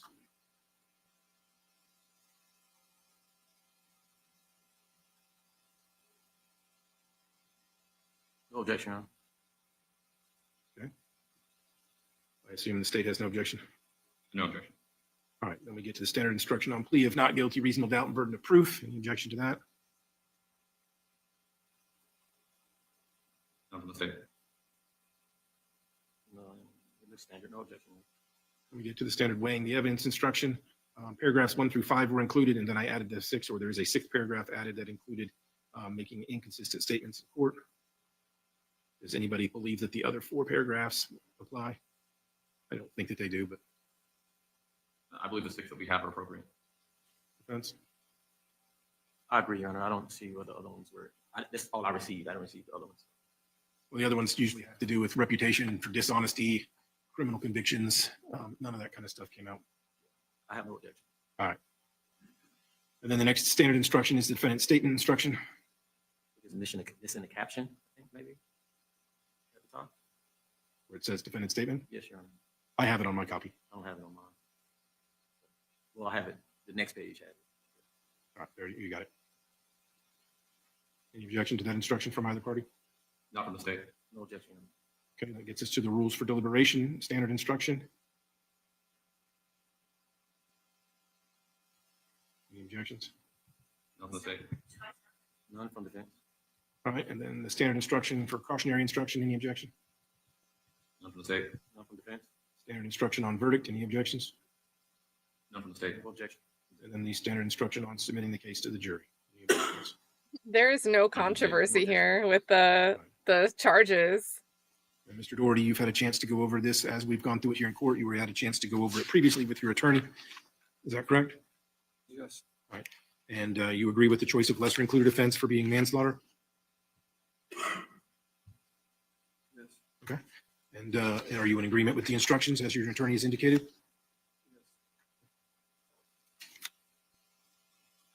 And then for purposes of closing, I assume, counsel, you're going to again concede elements of the offense or the lesser included offense, but as part of your self-defense claim? Yes, Your Honor. All right. And so, Mr. Dority, as you indicated to me previously, you understand that that's the strategy that you and your attorney have agreed upon for purposes of this case? All right. So you understand that during the closing argument, as he did during the opening argument, he may be making concessions that the shooting happened, but his claim is that it was self-defense. You understand that? And you're in agreement with that strategy?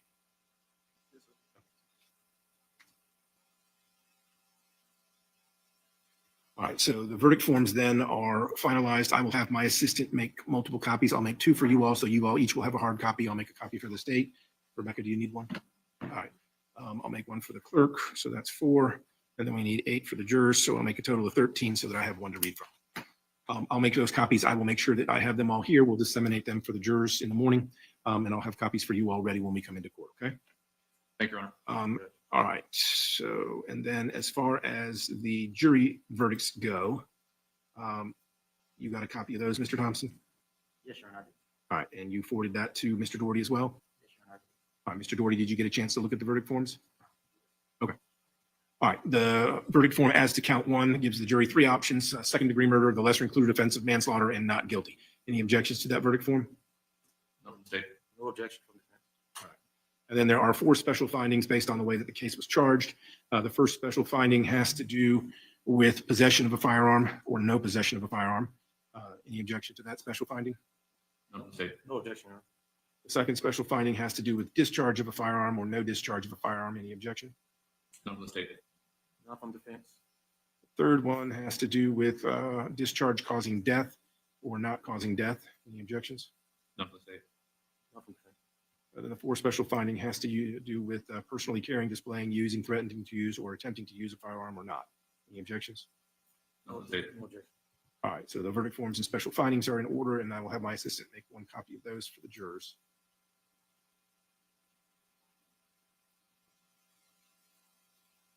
All right, anything else that I need to address from the state or defense before we adjourn for the evening? Nothing else from the state. I know some judges have different, when you're saying what you're going to send back with them, the jury room, some judges will send everything back. Some judges don't want to send firearm back. I don't know what you're planning to do. Send the firearm back. Firearm in the defense out of position. I know that sometimes in the past they've done that where they've rendered them safe and sent them back, but if you all aren't comfortable doing that, then we'll send everything back with the exception of the firearm. I'll let the jury know if they want to see the firearm, that they can ask me with a note to see it. Understood. Okay? Yes, sir. All right. Anything else from the state? Nothing further from the state. Any further from the defense? All right, then we will be in recess on this case till 9 o'clock tomorrow morning. Thank you. All right. All right, chat. So I've been waiting to pull this up. This is from May of 2022 from, I think, Sports Illustrated. Yeah, from Sports Illustrated. So I was wondering why we didn't get to hear the 911 call that Dority himself made. One of the strong points I see for the defense is Dority talked to police. He didn't try to flee the scene. He called 911 himself. Those behaviors are consistent with somebody that, feels like they acted the right way in the moment and are still trying to do the right thing. I think that's very helpful for the defense if the attorney underscores that. But I was like, why didn't they play this 911 call? Why didn't the state play it? Why didn't defense play it? There's a little bit of bad for the defense and a little bit of bad for the state. So maybe they just both agreed to keep it out. So Sports Illustrated looked at the affidavit and reports that according to what's in this affidavit, police reviewed the 911 call that Dority made after the shooting. Dority told the operator, quote, "This man tried coming into my house. He cut around my block and tried shooting me." That's the end of the quote for that part. He also said, quote, "He acted like he got a gun and I shot him. He reached for his gun. I ran inside my house and I shot him." So I think you guys can see why, this isn't really great for the defense when we don't actually have testimony now. This isn't the story now that nobody suggested that Payne tried to get into the home, into the actual dwelling. So this probably not great. And then here, it's very clear to me that the state wanted to downplay any mention of a reasonable belief on Dority's part that Dority saw Payne reaching for something that may have been a dangerous weapon that would have justified and given him a reasonable belief that he was in harm's way or his family members were in harm's way. So I would say the state might agree to keep this out because they don't want the jury to hear that in the immediate aftermath, Dority's saying he was reaching for his gun. So yes, I think that's why we didn't get the 911 call. Both decided to keep it out. I would say if I was defense, I'd want this in. I think this might actually be a real big mistake on the defense's part not playing it. We can find a way to deal with this. Maybe this man tried coming to my house is more it's general language. He came to my whereabouts where I stay at and not he wasn't at the door trying to get in. Right? I would have played this if I was the defense. So so there we go. Well, actually, I don't know if this is still from the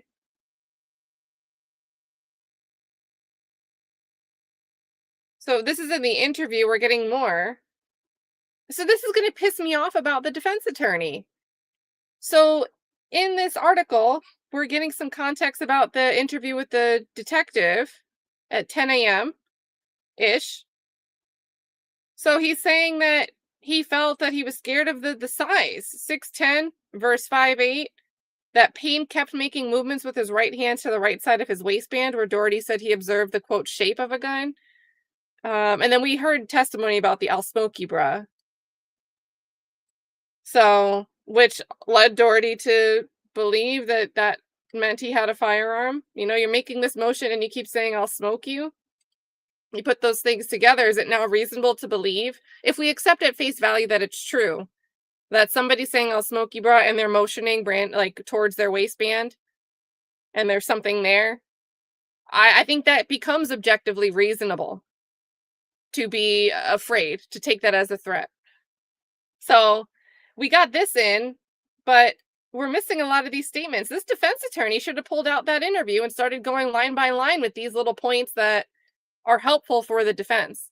No, he's consistently said, you know, he saw this, he saw that. Pretty disappointed that we didn't get more on direct and redirect when the defendant was on the stand.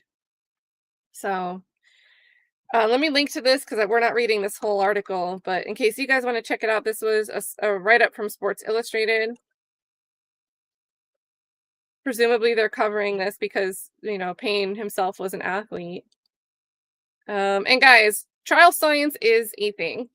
Trial science is definitely a thing. There's consultants that get paid. If your defense team can afford it, you know, look at the YSL trial. We had Trish Renard. I don't say anybody's name right. She was a trial strategist, and she helped immensely with jury selection. ASAP Rocky, I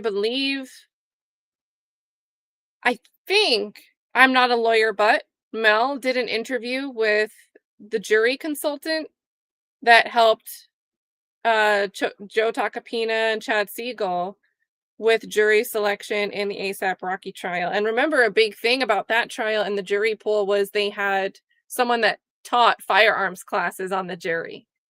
So that was a really interesting piece. You know, you want to know the facts of your case and what might resonate with a certain type of person and what might not resonate with a certain type of person. So someone that might be on the more liberal side of wanting to protect themselves by any means necessary, someone that would be more relaxed to think, if someone's at the end of my driveway and in the street, yeah, I could see why that's still a threat and I would still reasonably be in fear if this was going on. There are people that also think if you aren't this close together, you have the opportunity to remove yourself from a situation, and thus it's not reasonable to use any type of force to protect yourself or others, right? So I think jury selection was short, though. I think they took care of that all yesterday. I don't think it was that intensive. And sometimes, let me see, sometimes Law and Crime gives us whatever they can share about the jury. You know, they can't just tell us first names, last names, addresses.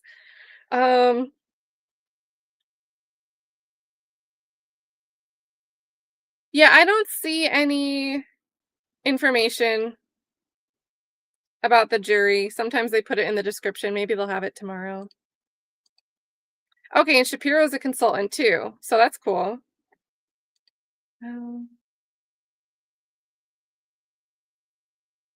Let's see.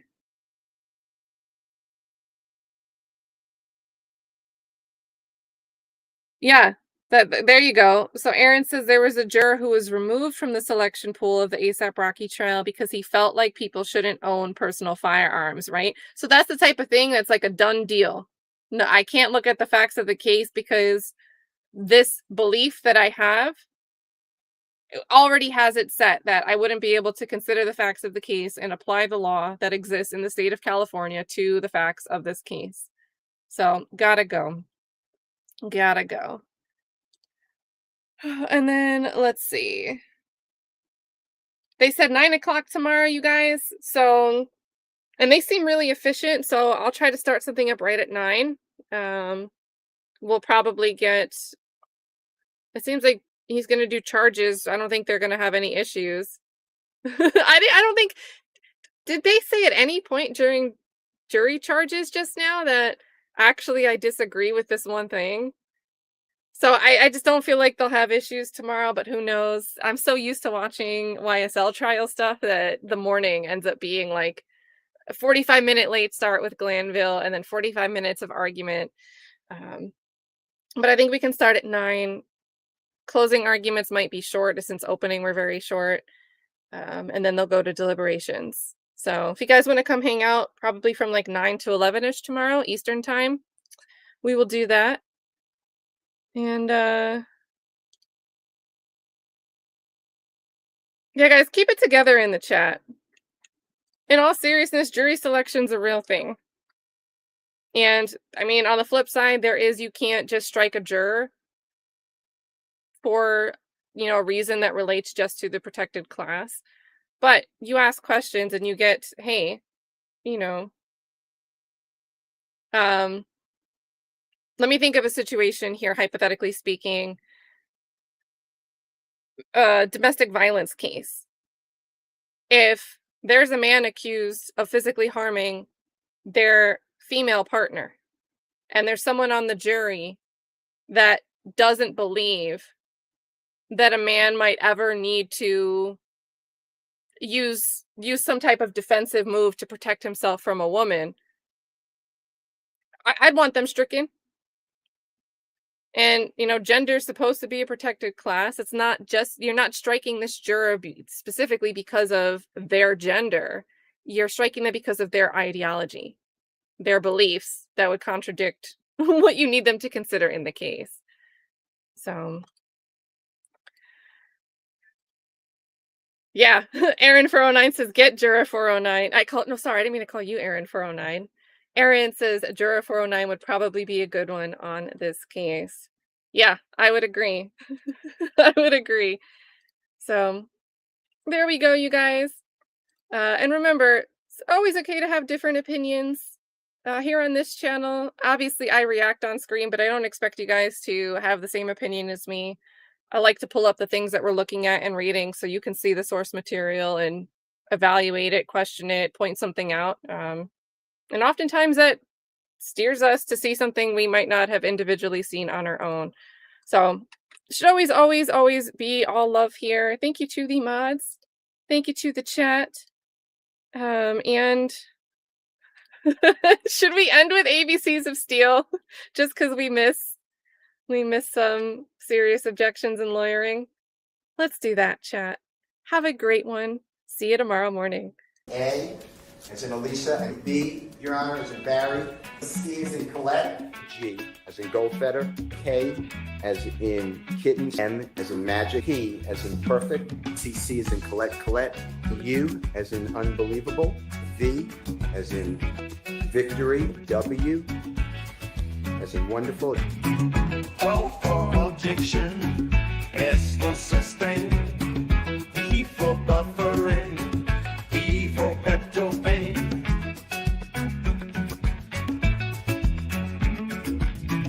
S for slime, my friend, and you, as in what you mean. I as in I don't recall. M as in may I sleep. All the ABCs of Steel makes me feel so real. Yeah, they keep on spinning round. Never gonna let me down.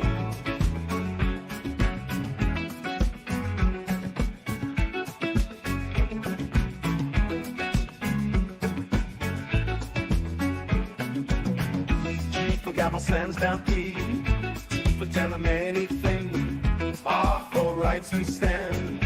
I for infinity. Life's a courtroom dance. Keep your stances strong with ABCs of Steel. You can never go wrong. Oh, the ABCs of Steel makes me feel so real. on spinning round, never gonna let me down.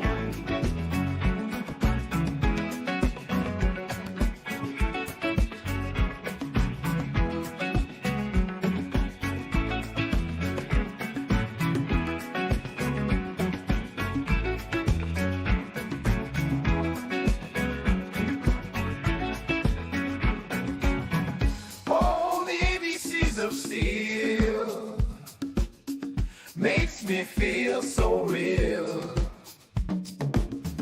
Yeah, they keep on spinning round, never gonna let me down. Oh, the ABCs of steel makes me feel so